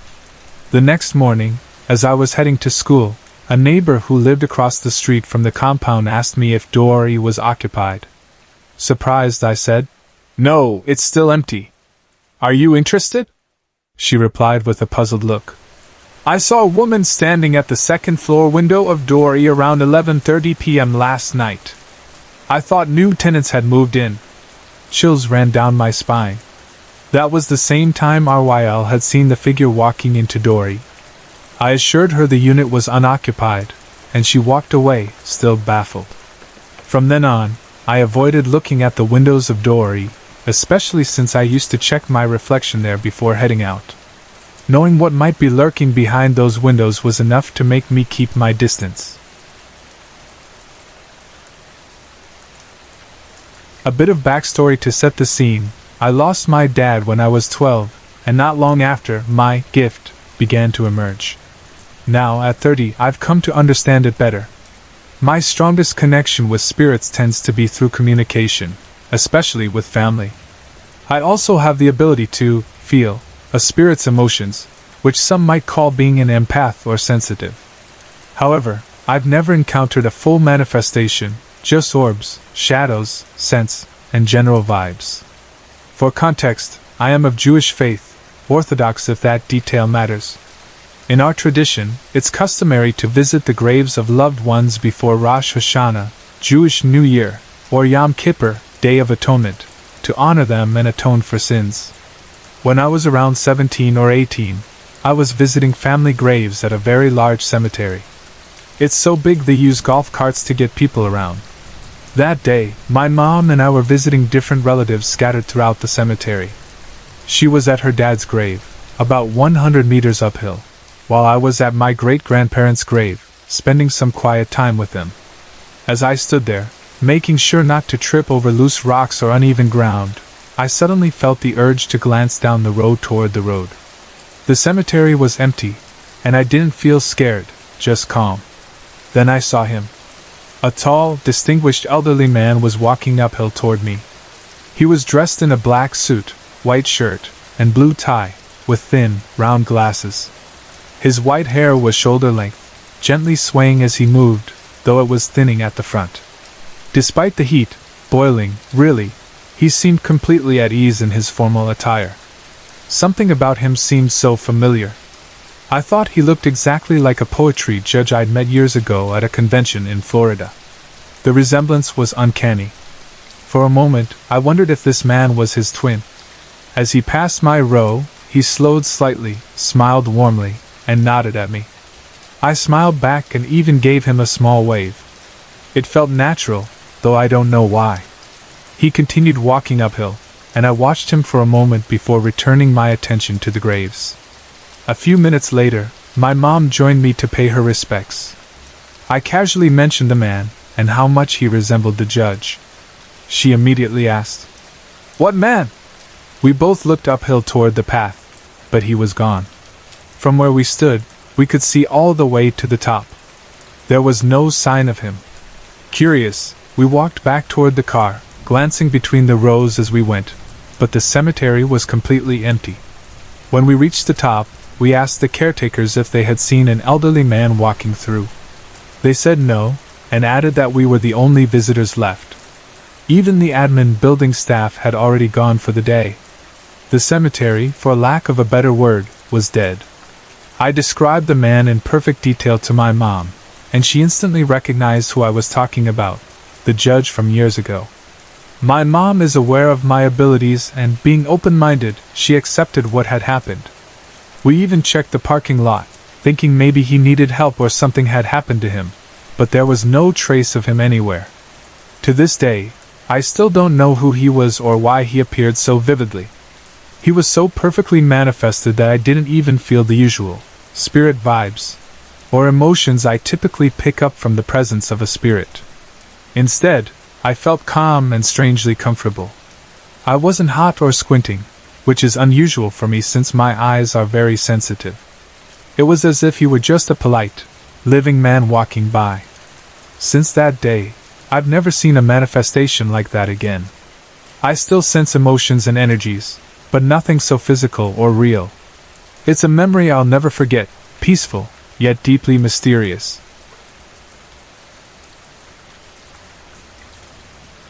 My family rented a house for 2 years, not far from our actual home.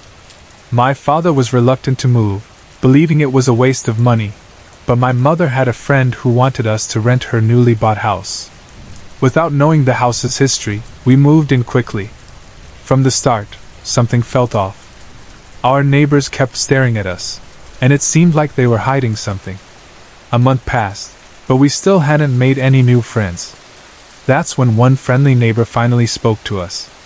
Many people rented that house, but no one stays for more than a few months, she told me. I asked her why, and she explained that the original owner of the house, an old man, had died in the room where my parents now slept.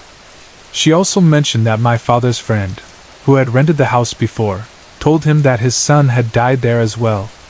Curious, I asked my father's friend, and he confirmed it. Before we moved in, they had done some repairs to the house and had noticed strange footprints of a boy. No children had entered the house, and it made them wonder if it was the spirit of the boy who had died there. 1 year passed quickly, and we began to experience eerie things in that house. Every night, we would hear strange sounds coming from the bathroom, but we chose to ignore it at first. Our maid also shared her experiences, telling us how she felt uneasy being alone in the house. Then one night, at 3 a.m., I woke up in my room to a nightmare. I dreamt of a boy standing at my feet, staring at me.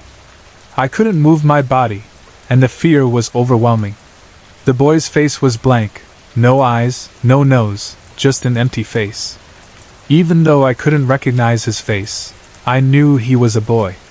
This nightmare happened every night, and it got so bad that I started sleeping in my parents' room for comfort.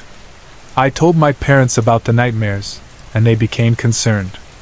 They, too, had experienced strange things inside the house, but they tried to ignore it. One day, I shared the story with my friend. She told me that one night, when she came to visit, she knocked on the door, and someone answered. She thought it was me, but when she looked closer, she realized the entire family was at the pool. Terrified, she ran to her mother crying, because she was sure something wasn't right. Eventually, we moved back to our real house. We were grateful to leave the haunted house behind and thankful that we were no longer surrounded by bad spirits.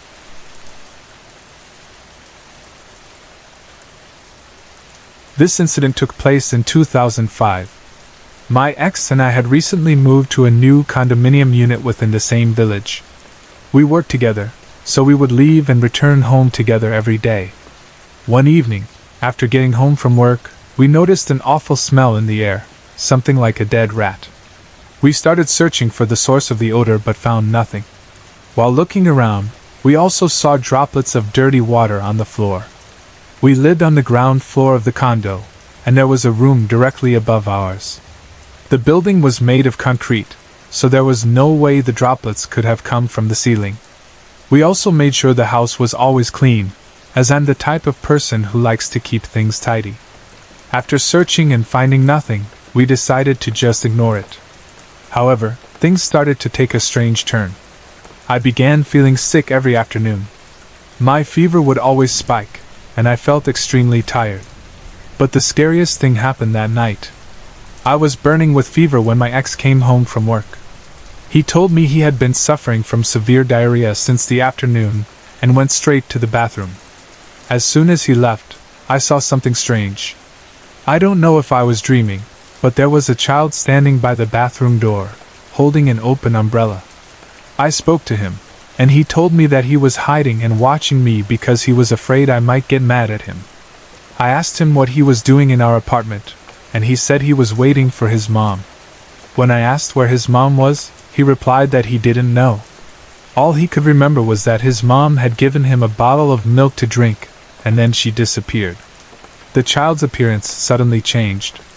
His once innocent and sweet face became terrifying, with scars all over it as though his skin had melted away.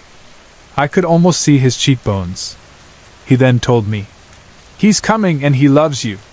Then, without warning, he vanished, and I started hearing faint, disturbing voices coming from all directions. Just then, the bathroom door opened, and my ex came out. Terrified, I began crying and told him what had just happened. He said he hadn't heard me talking to anyone. I quickly checked the time. It was exactly midnight. My heart was racing, and I was completely freaked out. The next day, we decided to ask our landlady about the history of the building. She told us that before the condominium was built, there had been a house on the same lot. That house had burned down, and tragically, a boy had been trapped inside and died in the fire. It was heartbreaking to hear, and it made sense why we had experienced such strange and terrifying events.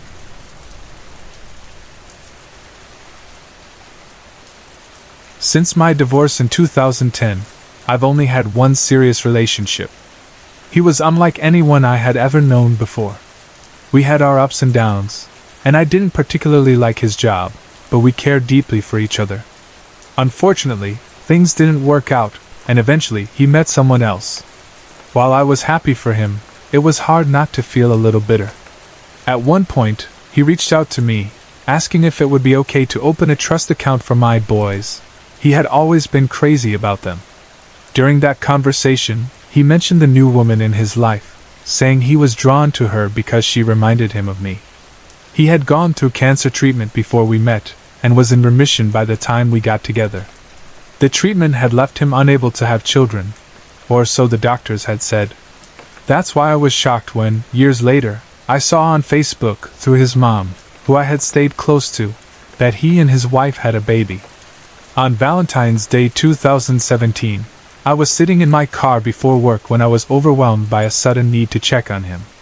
Something felt off. I messaged his mom, trying to sound casual, even though I couldn't shake the horrible feeling. We exchanged pleasantries. She asked about my boys, and I updated her on T's treatment. He has cystic fibrosis. Then I asked her how her son was doing. Her response stunned me. "Oh, my darling, don't you know? He passed away last year." I was in shock. He had found out that the woman he married had been cheating on him with his best friend. To make it worse, the baby he thought was his wasn't. It broke him. He left letters for me and his mom, the two people he felt he owed an explanation, and then he took his own life. I struggled to cope with the news. A friend of mine, who happens to be a medium, was able to channel him. When I asked why he had reached out to me on Valentine's Day, he said it was because, when we were together, he had planned to propose to me on that day. Bittersweet doesn't even begin to describe it. He also confirmed something heartbreaking. He had written letters for his mom and me, but his wife destroyed them after his death. His mother had even asked the woman about the letters, saying she knew her son wouldn't have left without explaining. The woman denied their existence. Later, two different mediums I spoke to, without knowing each other, both confirmed that he had written and left those letters behind. His mom and I still talk often. She tells me she wishes we had stayed together, and I can't help but think of what might have been. But life doesn't give us the chance to turn back time. In September 2010, I went on a group tour in South Africa with about 20 people from all over the world. Our guide was a local man with years of experience. About a week into the trip, we arrived at Drakensberg, a stunning mountainous area. We stayed on a privately owned property that used to be a farm many years ago. The main building housed the kitchen, a large dining room, and a bar/lounge area, while the bedrooms were separate little huts set away from the main building. Before we even got there, our guide seemed uneasy. He admitted he didn't like going to this place because he believed it was haunted. Some of the group laughed it off, but I've always believed in ghosts, so I was curious to see if anything would happen. Once we arrived, we had some free time. Most of us relaxed in the lounge area, reading or chatting. Our guide shared a few of his past experiences at the property, though I don't remember most of the details. It was obvious, though, that he was genuinely nervous. After dinner in the dining room, the guide stood against a long wall, facing the group, to explain our plans for the next day. The wall, about 6 to 7 meters long, was decorated with old farming tools mounted on hooks. As he spoke, his back was to the wall. Suddenly, two of the tools started swinging, one to his left and one to his right. He didn't notice them, as they were just outside his line of sight. We were all staring, frozen in shock, as the tools swung faster and faster. Then, out of nowhere, one of them stopped moving completely, as if something had grabbed it mid-swing. The other tool flew off the wall and landed about 2 meters away. The guide, realizing something had happened, screamed and ran outside. He was so frightened he refused to come back in for the rest of the evening. I always try to find logical explanations for things like this, but I couldn't figure this one out. Why did only 2 tools move when the others stayed still? There was no draft. Doors and windows were shut to keep the winter chill out, and we were high in the mountains, so it was very cold at night. How could one tool stop so suddenly? When something swinging slows down, it usually does so gradually, not stopping dead in its tracks in an instant. And the other tool, it didn't just fall, it was thrown.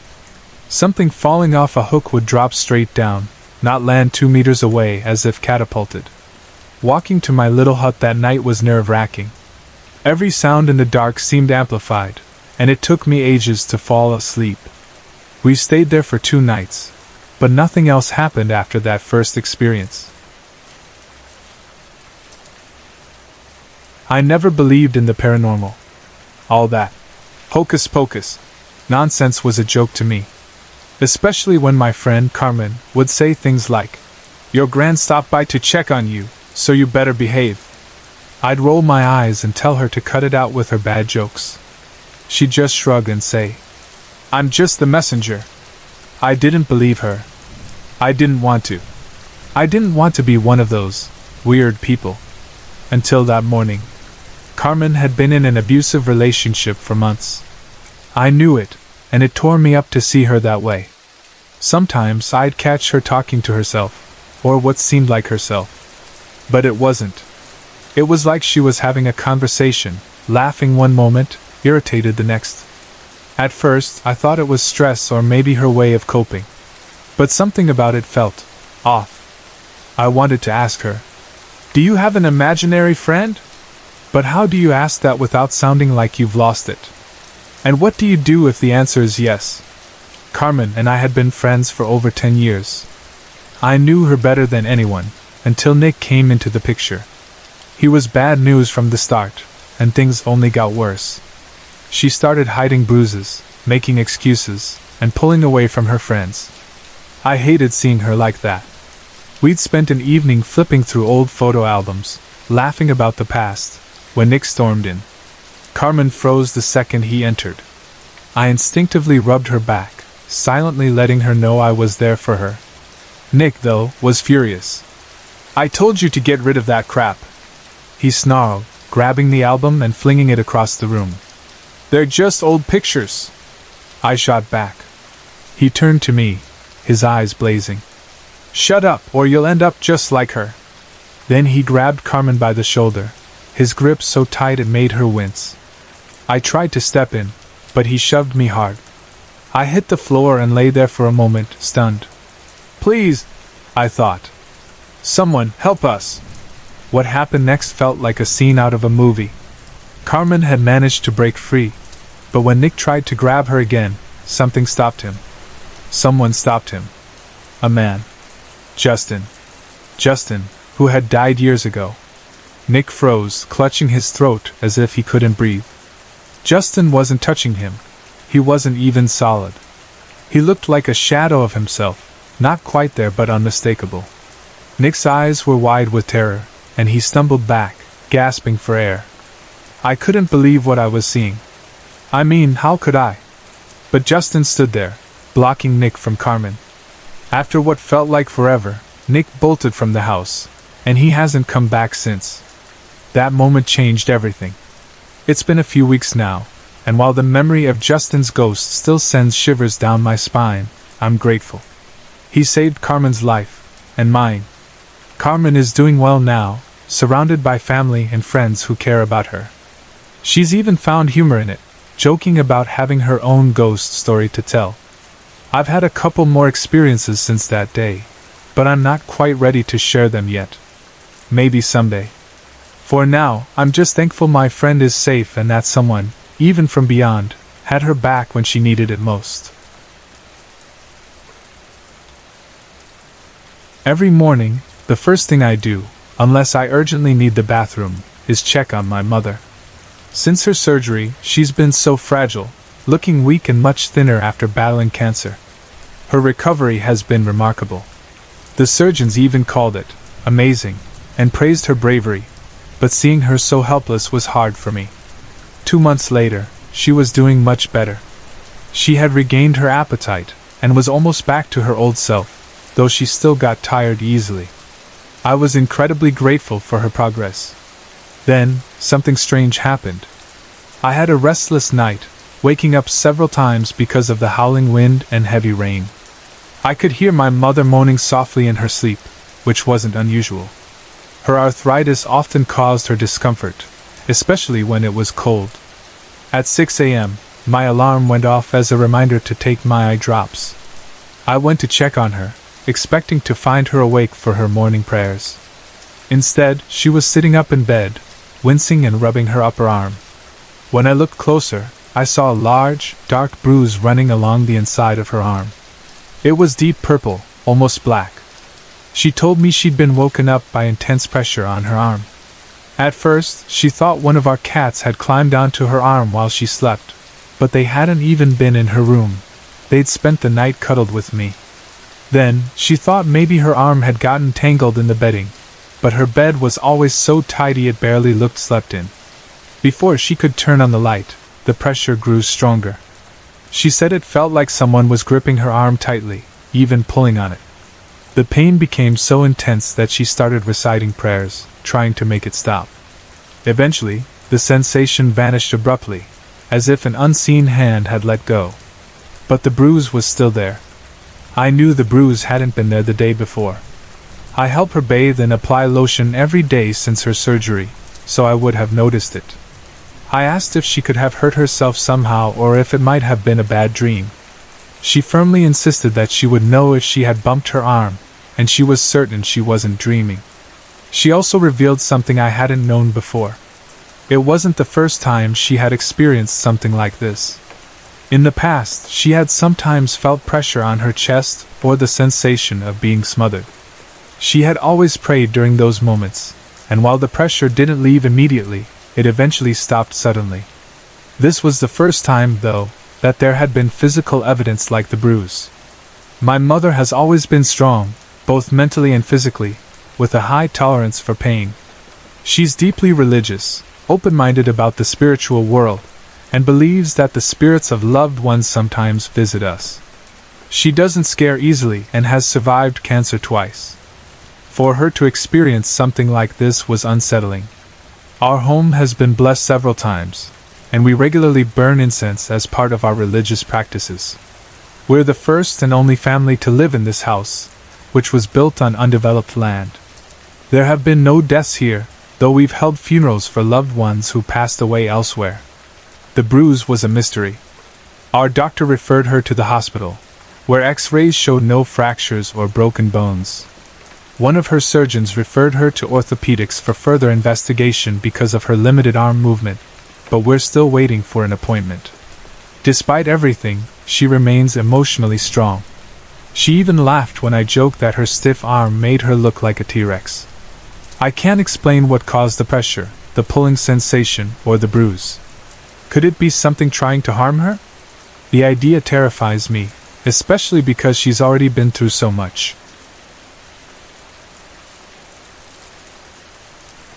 In 2018, I bought a small 3-bedroom house in a quiet little town called Heidelberg. Compared to the constant noise and attempted break-ins we faced in Kempton Park, it was a refreshing change. While the town isn't completely free of crime, it's much quieter and feels safer. The house was old but cozy, a perfect fit for my twins and me.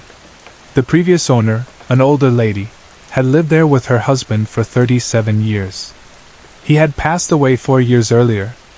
Initially, I experienced little oddities after moving in, but I dismissed them as new house jitters. One night, I woke to the sound of a plastic bag rustling in my room. I kept a bag of snacks hidden behind my dressing table for the boys, and the sound of it moving on the wooden parquet floor was unmistakable. As I stirred, it sounded like the bag was dropped. It took me hours to fall back asleep. In December, we went on holiday to Mozambique and left the house in the care of my friend Jake. Jake is involved in some dark stuff, which my other friend Tim has warned me about, saying Jake has attachments that are anything but pleasant. I didn't think much of it at the time, but I would later question if Jake had brought something into my home. In September, shortly after moving in, we got 2 chocolate Labrador puppies, a boy and a girl. They were lively and full of energy. But early one February morning, we noticed the boy wasn't looking well.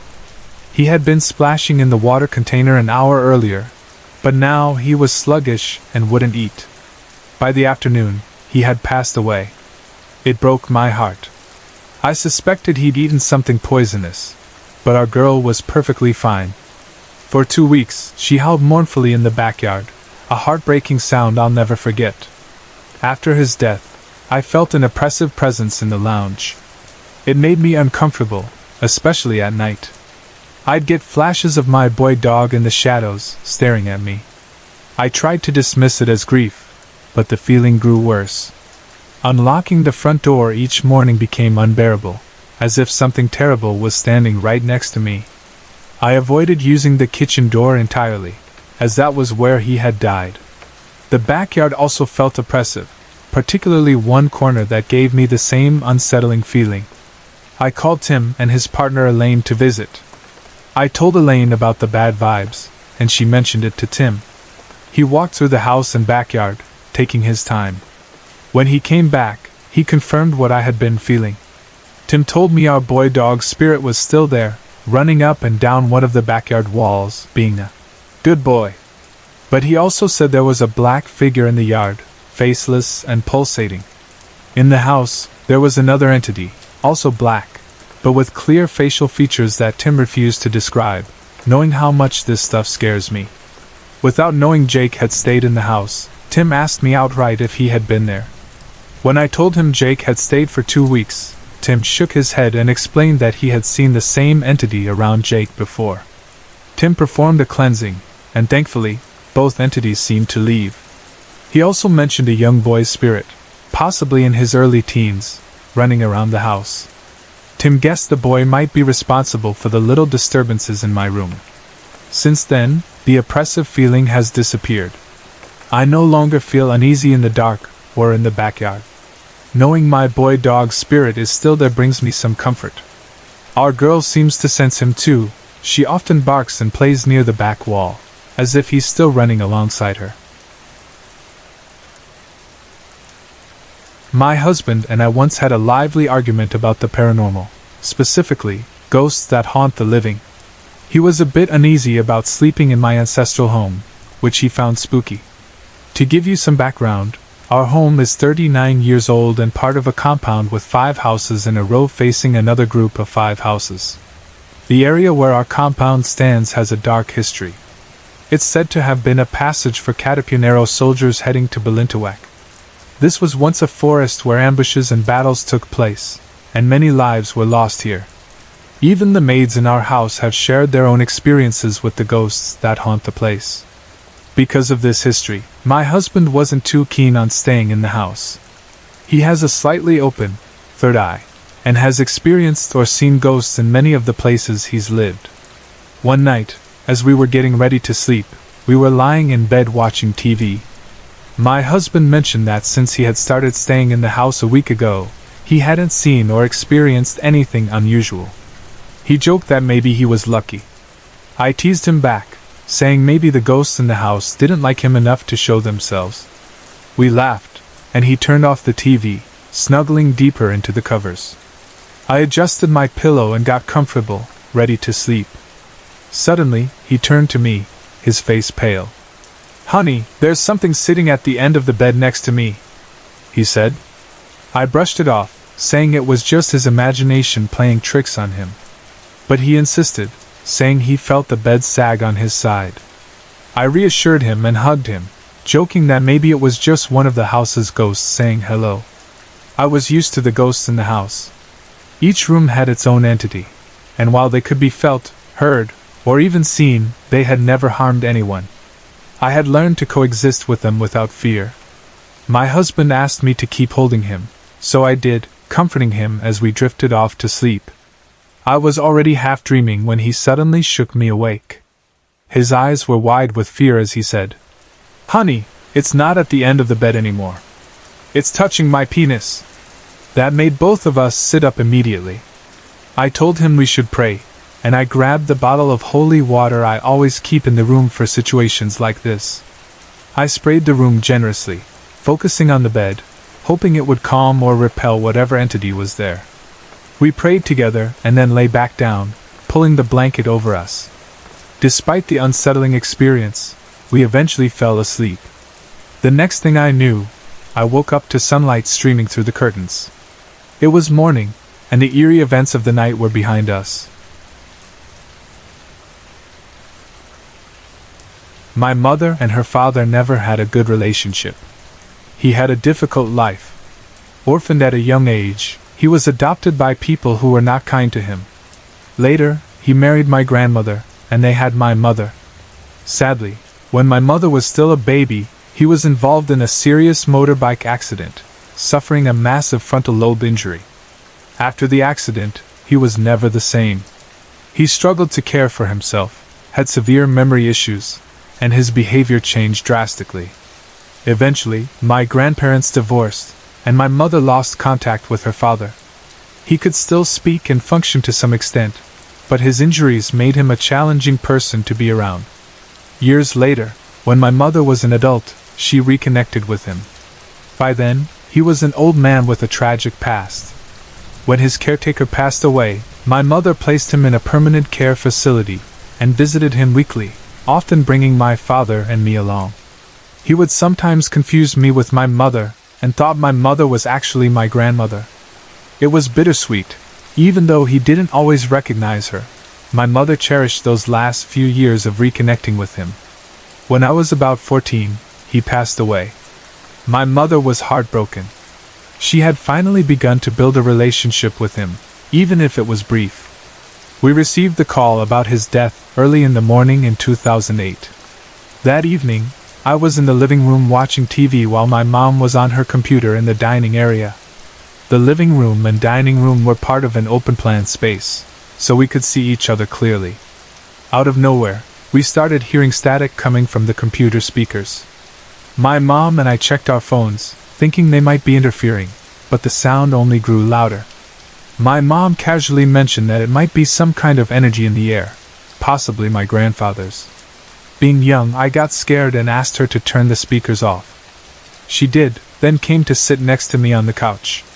But even with the speakers turned off, the static sound continued, growing louder and louder. For about 20 minutes, it persisted. Finally, my mom got up, turned the speakers back on, and decided to address whatever might be causing it. She spoke softly. "Dad, I know you've come to say goodbye, and I want you to know I love you very much. But you're scaring Lally now, so please stop. We're fine, and thank you for coming to say goodbye." As she spoke, the static gradually softened until it disappeared completely.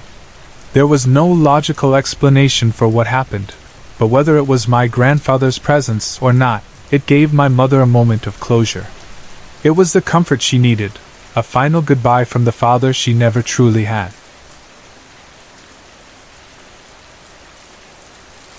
Where I come from, many people believe in the existence of individuals capable of causing harm through black magic. They believe such practices can create rifts in families, bring financial ruin, and even lead to death. I used to dismiss these ideas, until I experienced it firsthand. What follows is my story, including a close brush with death due to the effects of black magic. It's strange how we can push negative memories into the dark corners of our minds. For years, I didn't think about what happened, but a recent conversation with a friend brought it all flooding back. It began in 2013 when my family moved into the basement of my late grandfather's house. My uncle and his family lived in the main house above us, while another uncle lived in a small cottage on the same property. At first, everything was fine. We got along well with everyone. After all, they were family, and we mostly kept to ourselves. But things started to change. Small disagreements at home would quickly escalate into full-blown fights where we'd say things we never imagined saying to each other. No matter how much I tried to save money, I was always broke, eventually falling into debt. I began having terrible dreams where I was attacked by something evil.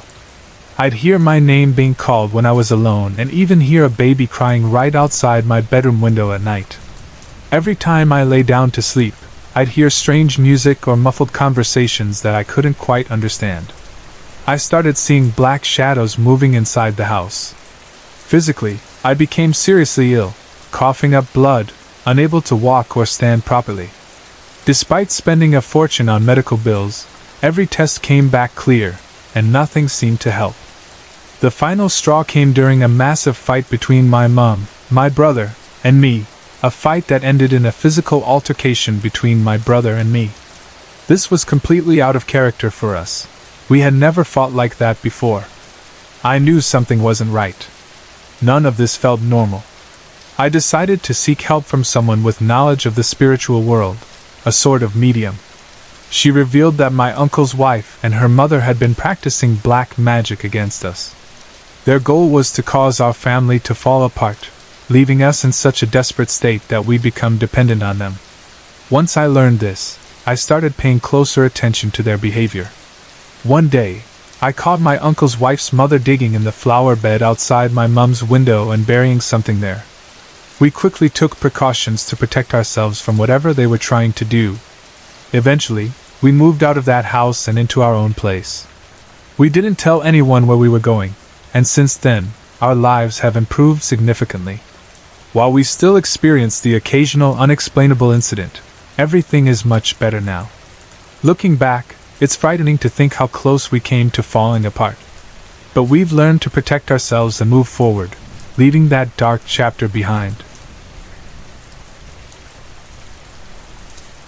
It happened on February 17th, late at night. My partner and I were at home, and I was already in bed. It was around 10 or 11 p.m., and my partner was getting ready to sleep when there was a knock at the door. It was our neighbor, asking for help with her husband, who was being verbally abusive. It was late, and their children couldn't sleep because of the noise. I could hear the commotion from bed but decided to let my partner handle it since I was too tired to get up. He stepped outside and went over to their apartment. While he was talking to the husband, trying to calm him down, he noticed something strange. He saw a small child running across the yard toward another neighbor's apartment. The sight made the hairs on the back of his neck stand up. He pointed it out to the neighbors, but the child quickly disappeared. Trying to make sense of it, he thought it might have been one of the neighbor's kids. They have 4 children aged 13, 11, 9, and 2. The mother ran to check, but there was no one there. When she went back inside, she found all her children safe in their rooms. With the argument settled, everyone said goodnight and returned to their homes. When my partner came back, I asked him what the neighbors had been arguing about. That's when he told me about the child he saw running past. Thinking about it more, he said the child didn't look like anyone from the complex, and it was far too late for a child to be outside unsupervised. We eventually went to bed, though the story left us feeling unsettled. Around 2 a.m., we were startled awake by a loud bang inside our apartment. Since it's an open-plan bachelor pad, we could sit up in bed and see the entire kitchen and lounge area. Our hearts pounding, we looked around but couldn't see anything out of place at first. After a while, I noticed what had caused the noise. A heavy wooden sign with the word, Dune, had fallen from a side table in the lounge. What was strange was how it had landed. It was upright on the floor, as if someone had carefully placed it there, not flat as you'd expect. We sat in bed, discussing what had just happened. I asked him to describe the child he had seen earlier. He said the child looked solid, like any normal kid, but their face was pale, almost as if it was covered in calamine lotion. I prayed a lot that night, hoping for peace in the house. This wasn't the first strange thing to happen in our apartment. Back in January, I woke up in the middle of the night to find the air fryer turning on by itself, changing temperatures. My partner slept through it, and I had to shake him awake to show him what was happening. When we first moved in November last year, the apartment had been freshly painted and the door revarnished. But after settling in, we noticed crosses had been drawn behind the main entrance door, clearly made while the varnish was still wet. We've also seen shadows in our peripheral vision. Sometimes, my partner moans in his sleep as if he's fighting something off. One night, he woke up so suddenly that he nearly broke the sliding door in the bedroom area. He said he had dreamt a giant snake slithered under the covers and settled between us. He swore it felt so real. The next day, we shared the story of the child with our neighbors. They told us they often hear footsteps shuffling past their window around midnight. They said the sound always seems to enter the toilet but never comes out. Another neighbor told us about seeing a family of 3, a man, a woman, and a child, standing outside their kitchen. He greeted them, but they just stared at him blankly, dressed entirely in black. Annoyed, he went to close the door, and when he turned back, they were gone. He hadn't heard or seen them walk away, they simply vanished. Apparently, many people in the complex have experienced strange things. We also learned that the previous tenant of our apartment was into dark magic, which might explain the unsettling events we've encountered. This story happened to my husband, Ramon, long before we met. He's given me permission to share it. It's unusual for him because, growing up in a small city in Nicaragua, he was familiar with stories of supernatural beings like El Chupacabra and La Llorona. However, with a civil war happening around him, his focus was always on real-world dangers, not the supernatural. As a result, he's not someone who usually thinks about or believes in such things. During his college summer breaks, Ramon worked on his stepfather's land in northern Nicaragua, tending animals and fixing fences. He enjoyed the physical work and the extra cash it brought for the upcoming semester. One evening, just after sunset, he was finishing up some work and gathering his tools to head back to the house when a white dog emerged from the trees and brush. The dog wagged its tail and walked up to him, happy and playful. It was medium-sized and looked normal, except for its glowing white fur in the dim light. Ramon, being an animal lover, patted the dog's head and ran his hand along its back. Then he found a small stick and tossed it for the dog to fetch. The dog trotted off about 30 feet to where the stick lay, but as it moved away, Ramon noticed something strange. The dog seemed to be growing. By the time it reached the stick, it was far larger than a regular dog, about the size of a small donkey. The dog returned to Ramon, carrying the stick, wagging its tail, and acting as playful as before. As it approached, it appeared to shrink back to its normal size. Ramon couldn't shake the feeling that something unusual was happening. He told the dog to go home, gesturing for it to leave. The dog trotted off into the darkness, growing larger again as it disappeared into the trees. When Ramon returned to the house, he asked the farmhands if anyone owned a white dog that might be loose on the property. None of them did, nor had anyone seen such a dog. He described his encounter, and they told him it sounded like he had been visited by a cadejo. In Nicaraguan folklore, a white cadejo is considered a sign of good luck or, at the very least, a neutral encounter. A black cadejo, on the other hand, is a bad omen and can even attack or kill people. Cadejos are sometimes described as having horns or other strange, non-canine features, but Ramon didn't notice anything like that. What struck him most was the way the dog's size had so obviously changed. Ramon believes the animal he encountered that night was a cadejo. He felt deep down that this was no ordinary dog. There was nothing around that could have distorted his perspective or created an optical illusion. He also checked with neighbors to see if anyone knew of a white dog in the area, but no one did. Looking back, Ramon is just grateful it was a white cadejo. Whatever it was, he's certain it was something out of the ordinary, a mystery he'll never forget. Last week, I had to take my son, T, to SBH, a state hospital in Pretoria, for some tests. T was diagnosed with cystic fibrosis, CF, in 2016. For those unfamiliar, it's a genetic condition, and the movie 5 Feet Apart does a good job portraying what life is like for teens with CF. It took 9 years in a coma for doctors here to figure out what was wrong with T, which shows how little awareness there is about this disease in South Africa. On our way home, we stopped by my cousin's house. Earlier, we had dropped off T's twin, H, there so he could spend time with his cousins. They miss each other a lot. I often feel nostalgic when I'm in Kempton Park, so I always drive by our old house when I'm in the area. I never stop, but I can't help looking at it. We sold the house in September 2018, but the new owners haven't changed a thing.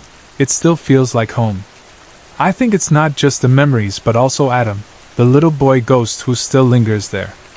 Maybe he calls to me without me realizing it.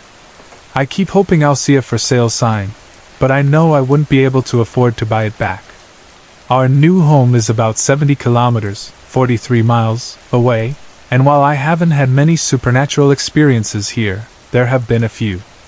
For instance, in 2019, I dealt with shadow beings shortly after we moved in. It was a dark time, especially after the tragic passing of our black Labrador pup. I hated going into the backyard where he had died, or even the garage at night. It always felt like something was watching me. I even had flashes of a dark, negative presence that I somehow associated with the pup. Thankfully, my medium friend, Tim, helped cleanse the house, and things improved. Now I sometimes sense my pup running around and playing, just like he used to. It's comforting. My grandmother and Charlie, another spirit who has been with me for years, moved with us. Gran doesn't seem to like the new house as much. She isn't as active here. In the old house, she used to knock on the fridge to get my attention. But today, as I write this, she's reminding me that the kitchen isn't clean.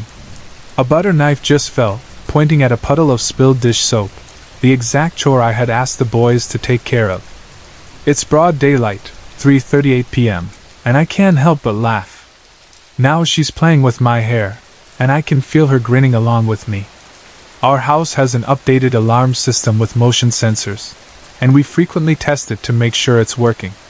Yet, some nights, the sensor in the lounge will randomly light up and stay on, even though no one is there. I'm used to it now. It doesn't make me uncomfortable. I assume it's Charlie or Gran moving around. Last night, our new pup, Mika, a Dachshund Chihuahua mix, started pacing and looking around as if she saw something. Her hackles weren't raised, and she didn't seem scared, just curious. T, lying on the couch, asked her, "What's up, girl? Are you seeing a ghostie?" He rarely talks about spirits, so it surprised me. It's school holidays, and he's been sleeping on the couch instead of his bed. I wonder if he's picked up on something. My fiancé, SP, is also sensitive to spirits, and Gran has taken to waking him up at night when she's unhappy with the state of the house. He says she doesn't hold back. When Gran talks, you listen. It's funny and endearing. Recently, I've been baking a lot of pancakes, or pannenkoek, as we call them in Afrikaans. One evening while flipping pancakes, I noticed movement by the back door. At first, I thought it was Mika, but then I heard H playing with her in the front yard. I asked SP if there was another spirit in the house. He nodded and said it was a Jack Russell. This caught me off guard. I've never seen a spirit in color before, but I realized I had been noticing flashes of brown and white out of the corner of my eye. Mika often runs around the backyard like she's playing with someone, and I think she has two very happy spirit friends keeping her company. It's not every day that someone has the chance to experience a ghost, or rather, to feel one. No amount of books, movies, or stories can truly prepare you for the experience of feeling a presence that is foreign, yet somehow familiar, in your mind. History is full of tales about spirits walking among us, inhabiting places, and even speaking to people. Coming from a Caribbean background, I grew up surrounded by stories about spirits, their existence, and their connection to our lives. As a child, I heard oral stories and watched horror movies about evil spirits, tales that kept me awake at night, jumping at every noise. But the spirit I'm talking about, Lydia, is nothing like that. She isn't like the terrifying possessions in movies like The Exorcist. Lydia is warm, comforting, and lovely. Her presence feels gentle, almost seductive in its sweetness. It's the opposite of the fear most people associate with the supernatural. The word spirit comes from the Latin spiritus, meaning breath. It's about life, movement, and connection. I've come to realize that I'm what some people would call a medium, someone who can connect with the spirit world. In my case, it's only one spirit, Lydia. I've been channeling her for years now, though I didn't always understand what was happening. I know how this sounds, and maybe it does make me a little crazy. Sometimes I think I'm just that guy who'll end up walking around town in shabby Civil War clothes, muttering to himself, except I'd be talking to Lydia. And that makes me wonder, what if all those crazy people we laughed at as kids were just talking to their own spirits? Their own versions of Lydia?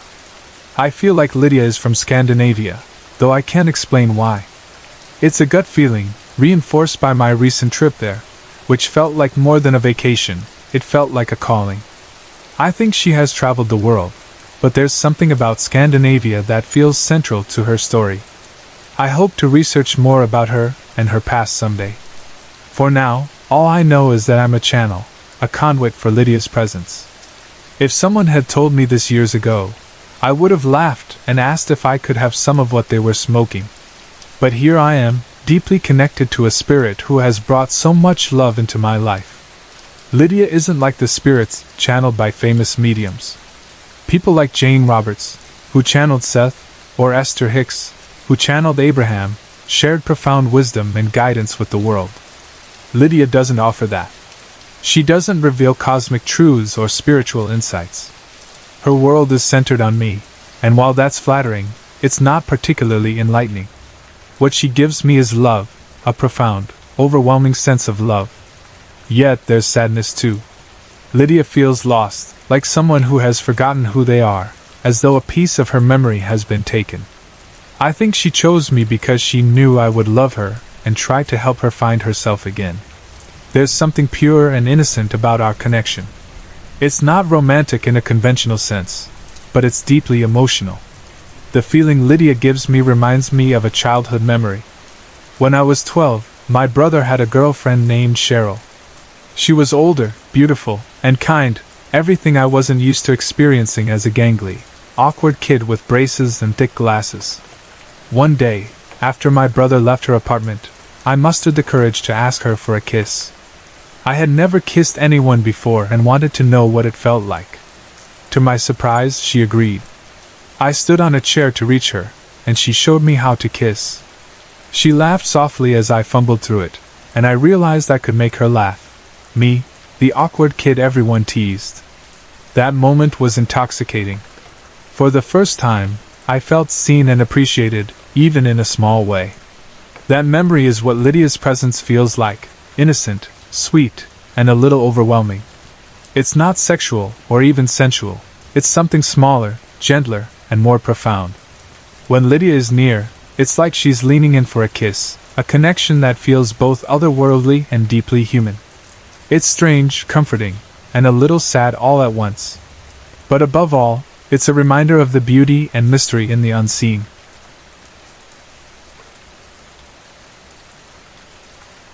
My grandma planned a 5-day vacation for her, my brother, my niece, and me in Winkelspruit. We were driving up from the Eastern Cape on a Thursday, and were supposed to return the following Thursday. But while we were on the road, we got a call from my grandma's younger brother. Their elder brother had passed away, so our vacation turned into a trip to attend the funeral. We tried to extend our stay until Sunday since the funeral was on Saturday, but it was peak holiday season, and the lodge we were staying at was fully booked. It was tough finding another place nearby. My grandma had chosen Winkelspruit to stay close to her younger brother, who she gets along with, and further from her other siblings, who she also loves, but you know how sisters are.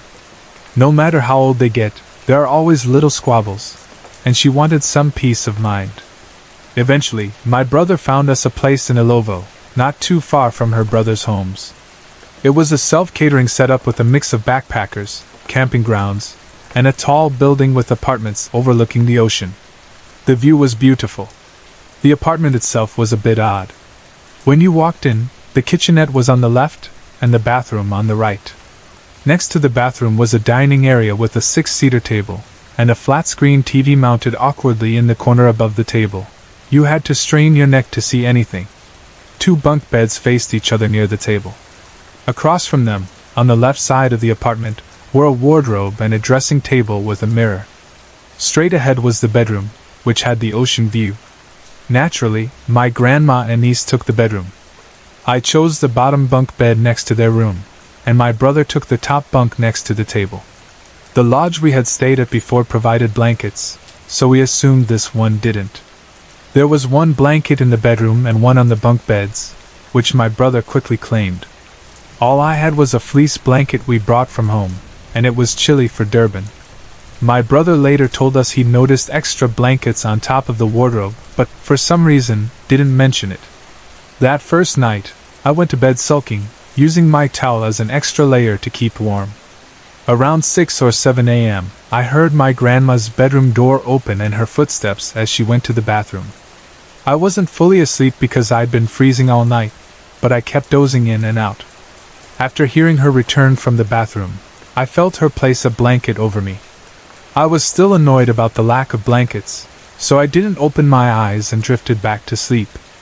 At around 8 a.m., my brother woke me up furious. He was shouting, asking why I took his blanket. I told him calmly that Grandma, we all call her Mama, had put it on me earlier and that he should talk to her. He stormed into her room to confront her.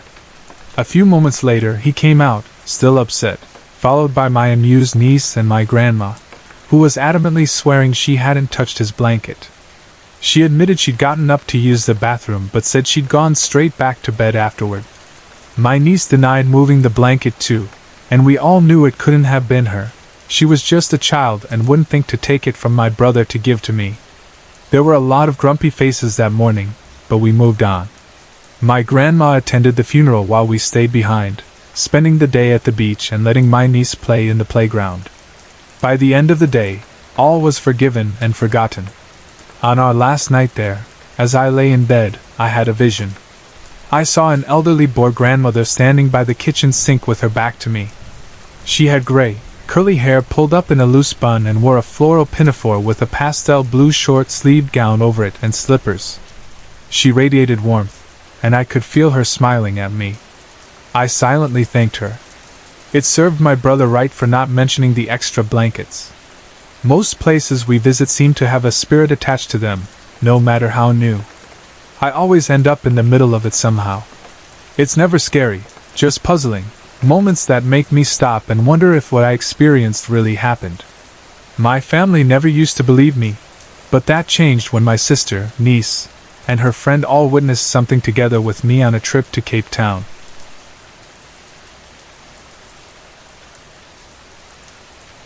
It was nearly 7 p.m. when we arrived at my friend Melissa's grandmother's house in the province near our school. We had come to spend the night working on our thesis, which was required to finish our course. There were 7 of us in the group.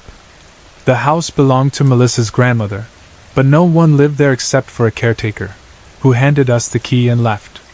We settled in, prepared dinner, and ate together. Afterward, we got to work on our project. It was already 2 a.m. by the time we finished, so we decided to call it a night and go to bed. The house had 3 rooms.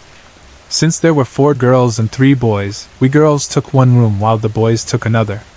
The third room, Melissa's grandmother's bedroom, remained empty. Before we went to sleep, Andrea, one of our friends, asked Melissa about the house. She said her third eye was open and that she could feel something in the house. Her words scared us, and we told her to stop teasing us, but Melissa admitted the house had a reputation for being haunted. According to her, no one wanted to live there.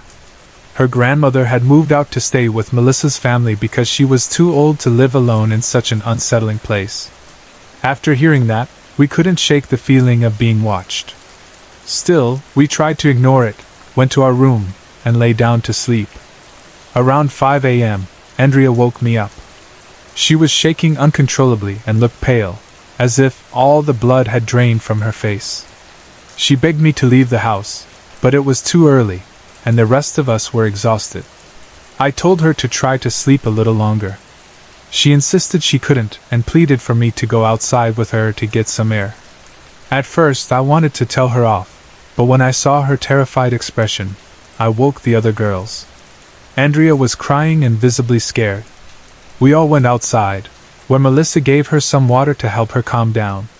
When Andrea finally settled down, she told us what had happened. Her story sent chills through us and made our blood run cold. Andrea explained that while we had all fallen asleep quickly, she couldn't sleep. She heard faint noises, like footsteps outside the rooms and whispering voices. At first, she ignored them and tried to fall asleep, convincing herself it was nothing. But she couldn't shake the feeling that there were others in the house with us. Eventually, she managed to drift off. Then, at around 3:45 a.m., she woke up again. She kept her eyes closed, hoping to fall back asleep, but something felt wrong. When she opened her eyes, a woman was standing right in front of her, leaning over and staring into her face. The woman smiled at her wickedly and whispered, "You can see us, can't you?" Andrea said she felt paralyzed as more figures appeared around her, drawing closer. Terrified, she managed to snap out of it and wake me up. After hearing Andrea's story, none of us could go back inside or even think about sleeping. We stayed outside, huddled together, until sunrise. As soon as it was light, we packed our things and left the house, heading back to the city. The boys didn't know anything about what had happened. We didn't bother telling them. They wouldn't have believed us anyway. When we finally reached our dorm, we were too drained to do anything but rest, still haunted by what Andrea had experienced in that house. Sorry to interrupt. If you're enjoying the story, let me know in the comments and tell me where you're watching from. Don't forget to like and subscribe for more. I heard this story from my Lola, grandmother, when I was 14 years old. It happened when she was in high school. After school one day, she met her two friends, Myrna and Zuchelt, at the school gate, where they always gathered to walk home together. This was their daily routine. The three of them lived next door to each other, and walking together wasn't just about friendship. It was also for safety. After all, there's strength in numbers. One afternoon, as they were walking home, my Lola noticed something strange. She looked down at the shadows cast on the ground by the late afternoon sun. Her friend Zuchelt was walking to her right, while Myrna was on her left. At first, Lola didn't think much of it, but then she realized something was wrong. Zuchelt's shadow didn't have a head. She kept glancing from Myrna's shadow to her own, and then back to Zuchelt's. No matter how many times she checked, Zuchelt's shadow still appeared headless. Alarmed, she quickly pointed it out to her friends. Both of them were caught up in their conversation and hadn't noticed anything unusual until Lola mentioned it. Zuchelt, surprisingly, didn't seem scared. She was more curious than anything, wondering why her shadow looked that way. The three of them tried switching positions as they walked, thinking maybe it was a trick of the light or something about where they were standing. But no matter what they did, Zuchelt's shadow remained headless. When they reached their village, something shifted. Zuchelt's shadow returned to normal. It had its head back. They all laughed it off, feeling relieved, and then parted ways to go home. None of them thought much more about it. But little did my Lola know, that would be the last time she would ever see Zuchelt alive. The next morning, Myrna came banging on my Lola's door, frantic and crying hysterically. Lola tried to calm her down, urging her to explain what had happened. When Myrna finally managed to speak, she delivered devastating news. Zuchelt had been found dead in her bed. Myrna told her that Zuchelt's parents thought she had overslept. When her mom called her several times without a response, she went to Zuchelt's room to wake her up. But when she touched her to shake her awake, Zuchelt's body was cold. That's when they realized she was gone. To this day, no one knows for sure what caused Zuchelt's sudden death. The doctor told her parents it was pneumonia, but no one believed it. Zuchelt had been perfectly healthy the day before. She hadn't shown any signs of being sick when they walked home that night.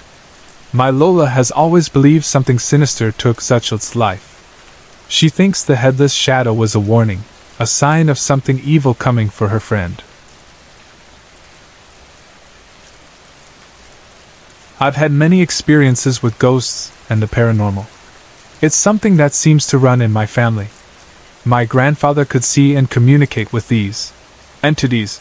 My father can sense and see them, and I also have this ability. It was confusing as a child because I couldn't understand why others couldn't see what was right in front of me. My earliest memory of this goes back to when I was just 2 or 3 years old.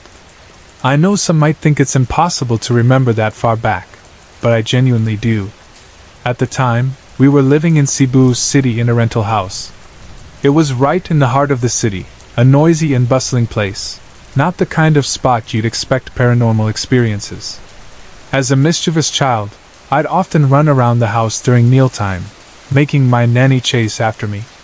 That's when I first noticed her, a very pretty lady in a white dress, always smiling at me from the top of the staircase. Her face was blurry, as if covered by a mist, but I could feel she was beautiful even though I couldn't see her features clearly. I told my nanny about her, but she dismissed it, saying no one was there and it was just my imagination. Being a child, I believed her. This went on for months. Sometimes, while watching TV, I'd catch sight of her. She'd smile and beckon me, but I always ignored her and shook my head. She'd eventually disappear. The most vivid memory, however, happened one day while I was playing with my toy cars in the receiving room. From where I sat, I had a clear view of the staircase. I looked up and saw her again, sitting on the steps, smiling and calling me. Scared, I ran outside the house. Peeking back in through the door, I saw she was still there, smiling as usual. Summoning my courage, I tried to rush to the kitchen, but the moment I entered, she stood up and called me again. This time, I froze. I couldn't move or scream. Everything went silent. She started moving up the stairs, and I felt an overwhelming sense of danger.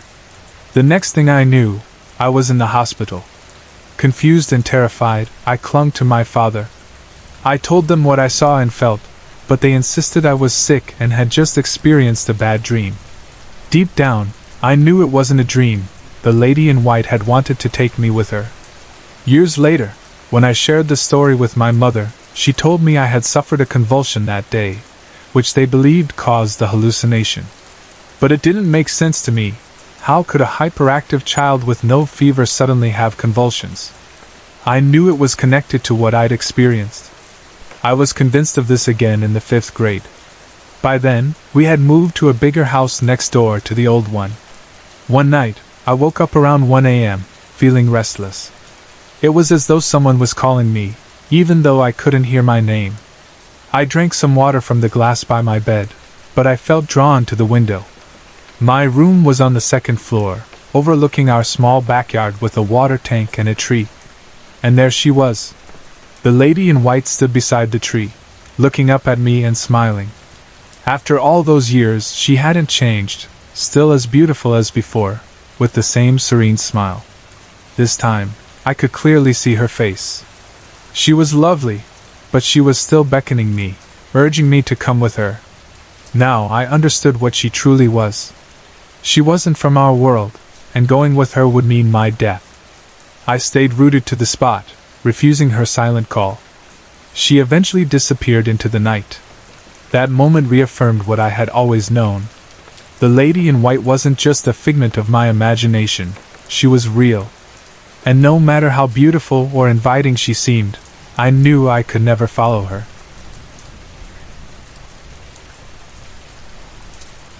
I was born and raised in the Philippines before moving to the US when I was 11 years old. This story takes place when I was 7, back in the Philippines. While I remember parts of what happened, much of it was retold to me by my uncle when I got older. At family gatherings, the story would often come up again. It was so mind-boggling that no one ever forgot it. It all began when my dad and I visited his sister, my aunt, and my cousins in the province. My aunt had 3 children, one my age and the other 2 a bit older. When we arrived, my aunt and cousins ran out of the house to greet us with excitement. After settling in, my cousins and I decided to play hide-and-seek outside. My aunt's house was surrounded by nature, thick woods, mountains, trees, and tall grasses. In the Philippines, there's a belief that dens, dwarfs, live in forests or places with lots of trees. If you cross their path without saying, "Tabi tabi penuno," which means, "Pardon me, little people," they might curse you. Some dens are kind, but others can be malicious, casting spells that cause illness, disfigurement, or worse. While playing hide-and-seek, I wanted the perfect hiding spot, one where no one could find me. I noticed a massive, ancient tree that looked hundreds of years old. Around its base was a small hole, and I crawled inside to hide. I was so focused on the game that I completely forgot the warning about dens. I stayed hidden for what felt like forever before finally returning to my cousins, who told me they had given up searching because I had been gone so long. That evening, before dinner, I started feeling sick. I had chills, vomited repeatedly, and quickly became worse. After that, I don't remember much. My dad and aunt later told me I was practically in a coma for 3 days. During that time, they said I would sweat heavily, laugh, cry, and even talk to someone invisible, as if I were speaking to people no one else could see. My family took me to a local hospital, but the doctors couldn't explain what was wrong with me. Desperate for answers, my aunt asked her children what we had done that day. They told her we had played hide-and-seek and that they couldn't find me for a long time. That's when my dad and aunt suspected I might have angered an evil duende. They decided to take me to an albulario, a traditional healer or witch doctor. The albulario immediately sensed something was wrong. She said I was being played with by an evil presence. She lit a candle and poured water into a shallow tub, adding a few drops of oil from a special plant. As she chanted in a strange language, she let the candle wax drip into the water. My uncle later described what the wax formed, a large tree with a hole at its base. Inside the hole was a human figure, which represented me, surrounded by 4 or 5 dens. Some were just staring at me, while others looked like they were throwing things at me. The albulario advised my family to take me back to the tree, apologize to the dens, and leave fruit as an offering. That same day, my dad and aunt brought me to the tree. They said, "Tabi tabi penuno," to ask for forgiveness on my behalf and left plenty of fruits as an offering. The next day, I woke up feeling completely fine, with no memory of what had happened during those 3 days.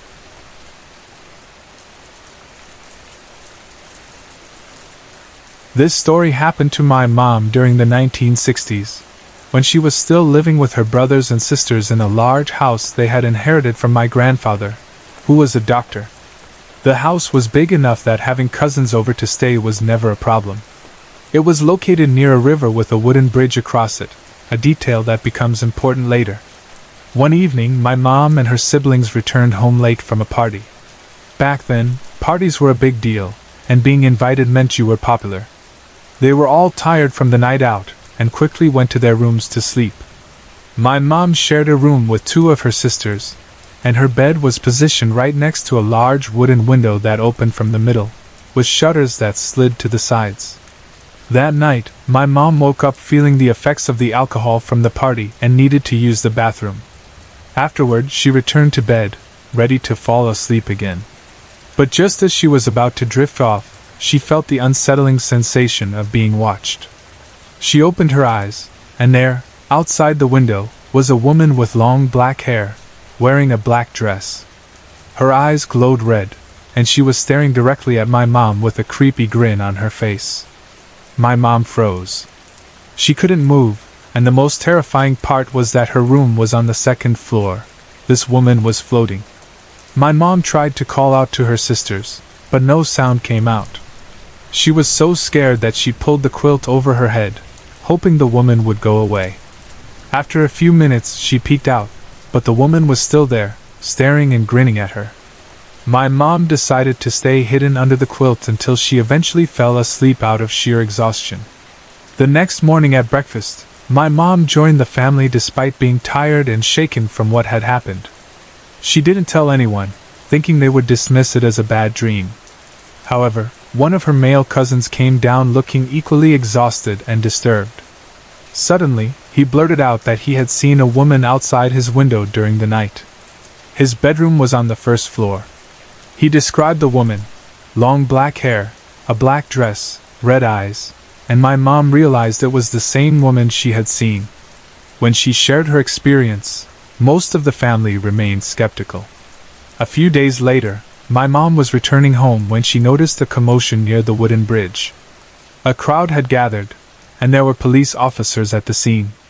Curious, she approached, where she found her cousin among the onlookers. He ran to her, visibly shaken, and told her that someone had discovered a sack with a dead girl inside.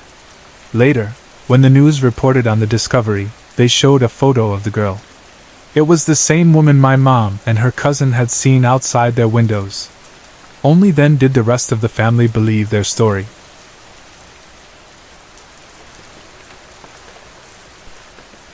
When I was in college, I studied at Ateneo de Manila University in the Philippines. It's a relatively modern university compared to the Ivy League schools in the US, but has a history tied to World War II. The land it stands on was said to have been a prison camp or a war hospital during the Japanese occupation. Whether that history is connected to what I experienced, I can't say for sure, but it always stayed in my mind. One summer, I stayed in Savini Hall with 3 other girls, Michelle, Kat, and another girl who was just taking summer classes. I don't remember her name, so I'll call her Summer Girl. Normally, we lived in the girls' dorm, Iliazzo Hall, but during the summer, we were moved to the 3rd floor of the boys' dorm. That's how we ended up in room 314. Strange things started happening almost immediately. At first, it was little things, doors locking on their own or the feeling of hair standing on end late at night. We didn't think much of it. But 2 incidents that summer were unforgettable. One night, Michelle suddenly ran out of the room while studying. Kat and I were startled and exchanged confused glances. When Michelle returned, we asked her why she had bolted out like that. She explained that while she was studying, she had glanced toward the open jalousie windows near her bed and saw someone walking slowly outside. The figure wore a long white nightgown and moved at an unnaturally slow pace. Curious, Michelle ran outside to see who it was, but when she got there, no one was around. She even checked the neighboring rooms but found no one wearing a white nightgown. Michelle was certain about what she had seen, but it remained a mystery. That night, we prayed for any restless spirits in the dorm. The second incident was even more unsettling. One evening, I was curling my hair in front of a mirror on my desk. Through the mirror, I could see Summer Girl sitting at her desk behind me, seemingly reading or studying. Kat was lying on her bed, and Michelle was at her own desk, focused on her work. As I curled my hair, I thought I heard Summer Girl softly crying while reading something, maybe a letter. I thought about checking on her but decided to leave her alone since we weren't close. I kept curling my hair for a while, then started straightening it. All the while, I could still hear her quiet sobbing. Eventually, I turned around to talk to Michelle, and saw Summer Girl asleep on her bed. My heart froze. There was no way she could have moved from the chair to the bed so quickly. That's when I realized the figure I had seen crying in the mirror wasn't her. I looked at Michelle, and she whispered, "I saw her too." Terrified, I jumped into Michelle's bed, and we spent the night huddled together. The next morning, Kat noticed us sharing the bed and asked what had happened. When we told her, she said Summer Girl had gone to bed at the same time as her. That meant I had been seeing that figure for about 20 minutes while the real Summer Girl was fast asleep. After those experiences, we decided to pray every night before going to bed, asking for peace for any spirits in the dorm. Whatever we did seemed to help because the rest of the summer in room 314 was quiet and uneventful.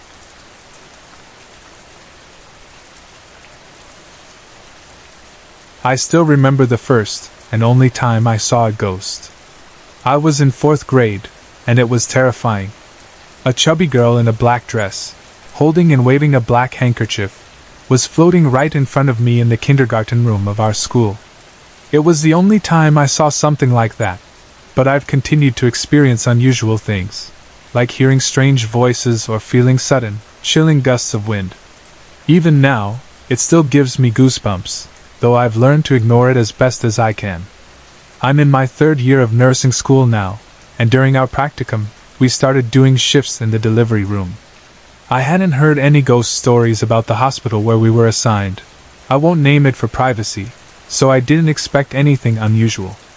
My first shift in the delivery room was an overnight one, from 11 p.m. to 7 a.m.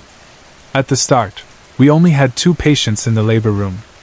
Around 1 a.m., one of them gave birth and was transferred to a ward room, leaving just 1 patient in the labor room. Everyone was exhausted, and after the delivery, the staff and most of my classmates fell asleep. I stayed awake, cleaning the instruments and Kelly pads. As I worked, I began to feel uncomfortable. Something didn't feel right, but I brushed it off and continued. While cleaning, I felt as though someone was walking behind me.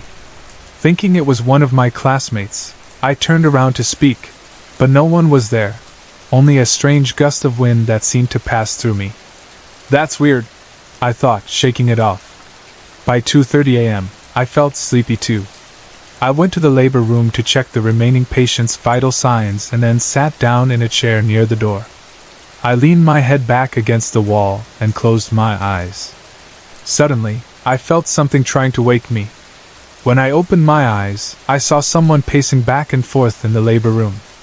At first, I thought it was the staff nurse attending to the patient, but as I focused, I realized it wasn't an adult at all. It was a little boy. He wasn't facing me, but I could see him jumping repeatedly in the corner of the labor room. I wondered how a child could have gotten inside. I wanted to stand up and ask him, but I couldn't move, not even my fingers. I tried to speak, but no words would come out. That's when I knew this wasn't normal. "This boy isn't like me," I thought. "He's something else." My heart was pounding, and I didn't know what to do. Everyone else was still asleep, and I couldn't even call for help.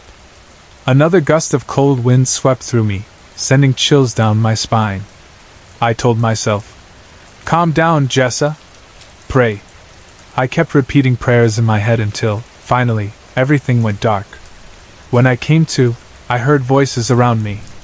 I opened my eyes and saw some of my classmates awake, monitoring the patient. I looked at my watch. It was 5 a.m. Shaken and confused, I kept quiet about what had happened until the end of our shift. At 7 a.m., I casually asked my classmates if they'd noticed anything strange in the delivery room. About half of them said they had felt something off, while the other half didn't notice anything unusual. Weeks later, we returned to the delivery room for another shift. This time, it was an afternoon duty, and there were no patients to monitor. During the break, our clinical instructor started discussing ghost stories. I stayed quiet, not wanting to share my experience. Then one of my classmates mentioned hearing stories about a little boy's spirit playing in the labor room. Our clinical instructor nodded and shared her own encounters in the same area. That was when I realized I wasn't the only one who had seen or felt something strange in that room. I study at Ateneo de Zamboanga University, one of the oldest schools in Zamboanga. Founded during the American era, it has a long history, and it's no surprise that many believe spirits dwell on the campus. This story happened during my first overnight stay at school. My classmates and I were excited because it was one of our last chances to be together before graduating that year. Our moderator assigned us 2 rooms on the 4th floor of the high school building, as another section was using the high school AVR. We came prepared, bringing a large radio to keep the night lively. Around 9 or 10 p.m., we turned up the volume, dancing in the empty classrooms and the hallway. Everyone was having fun, but what happened next turned the night into an unforgettable experience. My best friend, Fabi, not his real name, and some classmates were dancing in front of the Campion room when Dags, also not his real name, noticed something odd in the glass window of the door. He saw a reflection of a man wearing a uniform, but something was wrong. The man had a very dark complexion, and it looked as though he had no head, likely because of the dim surroundings. At first, Dags thought it was one of us.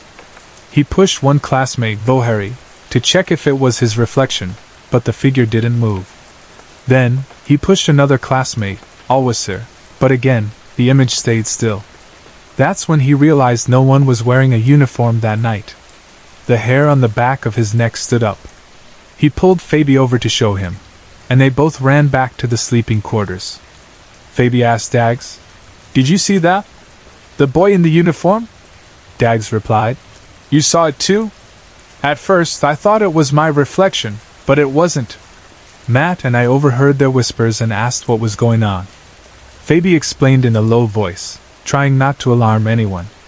"We saw a ghost. It looked like a student in a uniform, but it didn't have a head." At first, I didn't believe them. "Headless? Come on, that's just your imagination," I said. But Dags chimed in. "No, it's real. He looked headless because he was so dark." Curious, Matt and I went to check the glass door, but we saw nothing. We decided to brush it off and enjoy the rest of the night, though the incident stayed in the back of our minds. Weeks passed, and we didn't encounter anything unusual again. Still, none of us dared to stay late in the classroom, especially near the Campion room. A month later, during Family Day, the school was packed with students and parents. By evening, most of the campus was deserted, as everyone gathered in the backfield. The program was dull, so some of us decided to explore the campus and do a bit of ghost hunting. We split into groups. Some went to the college building, others to the LRC building, and one group to the high school building. The group that went to the 4th floor of the high school building had no idea what Phoebe and Dags had experienced there. As they walked down the hallway, one of the girls saw someone standing inside the Campion room. It was a man with dark skin, wearing a uniform. Just like before, he appeared headless because of the shadows. She wondered why someone would be in the room that late, especially in uniform on a Sunday. Realizing it wasn't normal, they fled the building as fast as they could. After these encounters, no one dared to enter the high school building at night again. To this day, the identity of the man in the glass remains a mystery. Some say he was a student who committed suicide in the 1990s, while others believe he's a restless soul disturbed because the school was built on an old, abandoned cemetery.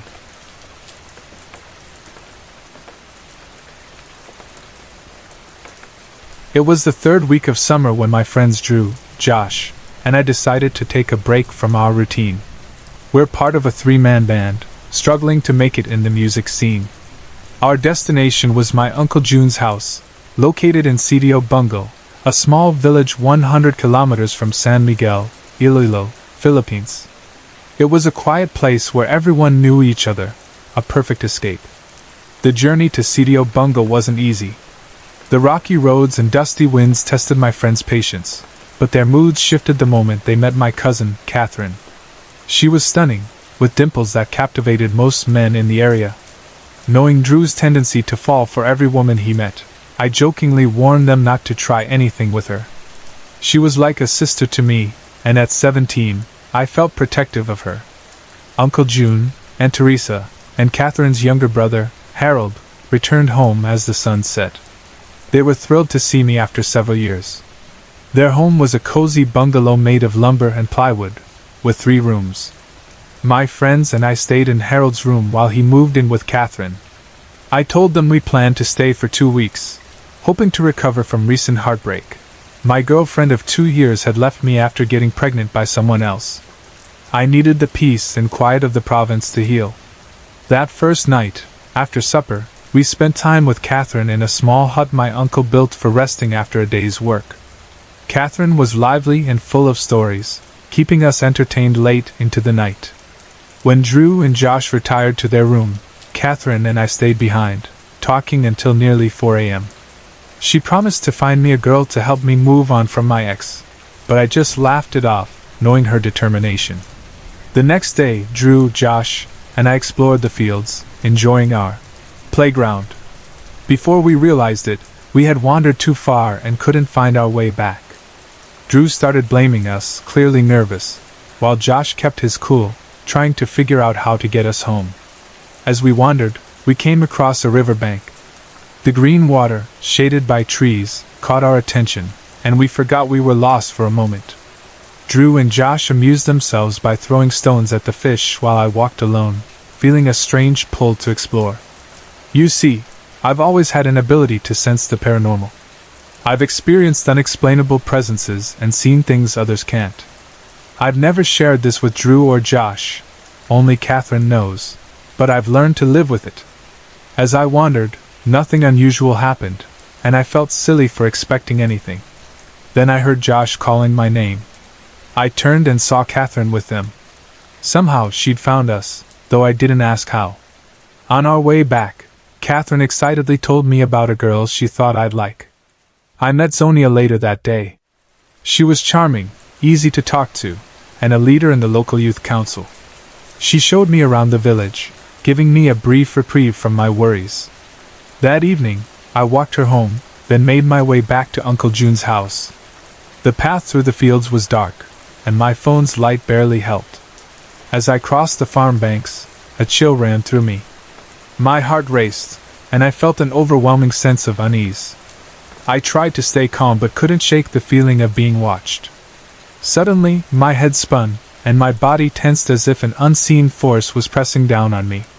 When I reached a large acacia tree, the air grew heavier. My chest tightened, and sweat drenched me. Something about the tree felt wrong.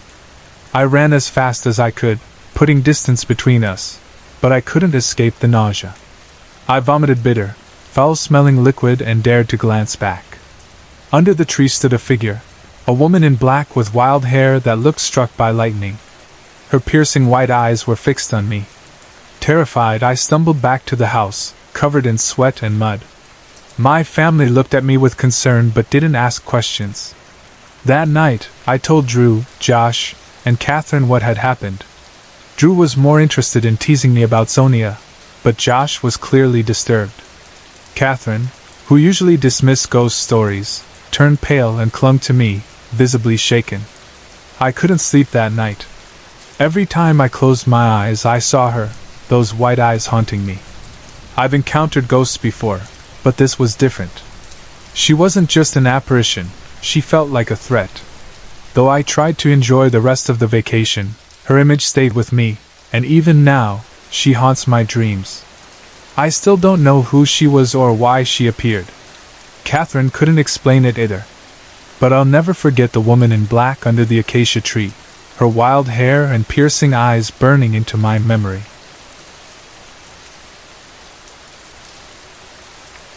In 1974, my family rented a house for a year while searching for a permanent home. The year we spent there was anything but ordinary, marked by strange and unsettling events. The house had 3 bathrooms, 2 inside and 1 in the outdoor servants' quarters.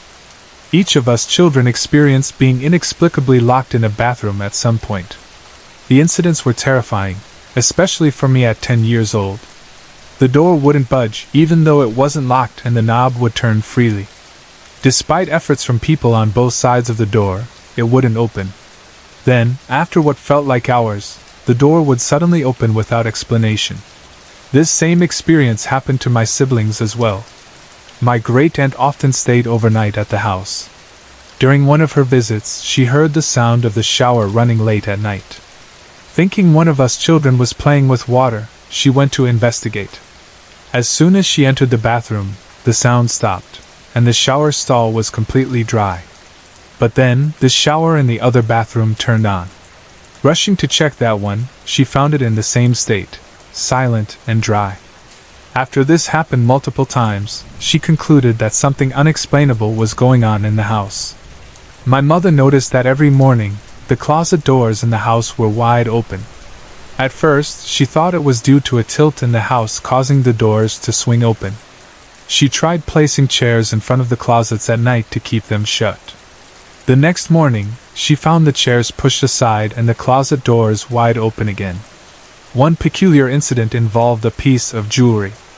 My mother had a set of red jewelry, including earrings, a ring, and a large cross pendant about 2 to 3 inches long. While living in the house, she lost only the pendant. She searched every possible spot but never found it.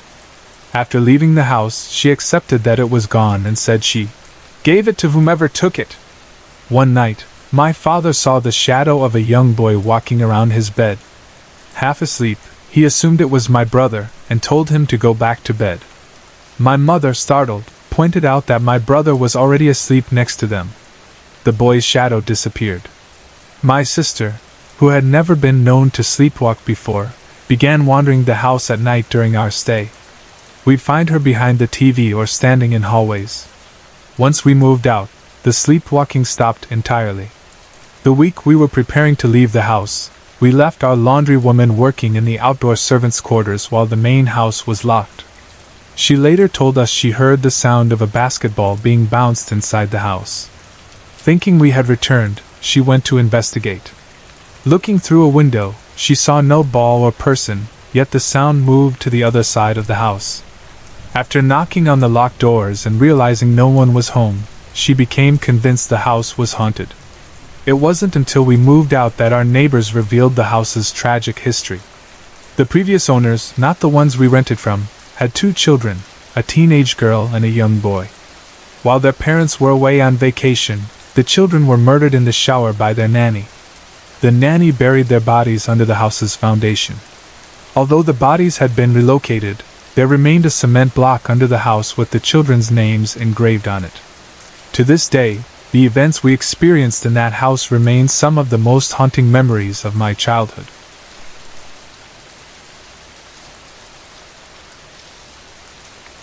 Our ancestral house in Malolos, Bulacan, is one of the oldest in the city. It has historical significance, as it was the seat of the first Congress of the Philippine Revolutionary Government, under General Aguinaldo during the revolution against the Spanish government. Today, the city government has recognized it as one of the last surviving houses that still retains its original structure. One summer when I was 12, my family visited my grandmother's house, as we often did during the school break. It was a typical summer day. My father was tending the garden, my mom and aunt were doing laundry under the stairs of the Azadi balcony, and my 2 siblings were already outside playing. I had overslept and didn't wake up until about 9:45 a.m. Still groggy, I made my way to the long dining table, where there were some breakfast leftovers. I grabbed a chair and began eating tosalog, fried garlic rice, sunny-side-up eggs, and tocino. As I was eating, I felt someone pass behind me. It was slow and completely silent, like the way my aunt moved.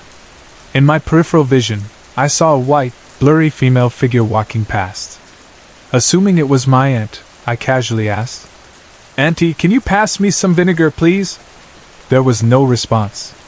Curious, I turned to look toward the big sala, living room, where the figure had headed, but to my shock, no one was there. I froze. A cold chill ran down my spine, and the hairs on the back of my neck stood on end. My heart raced as I realized I was completely alone in the room.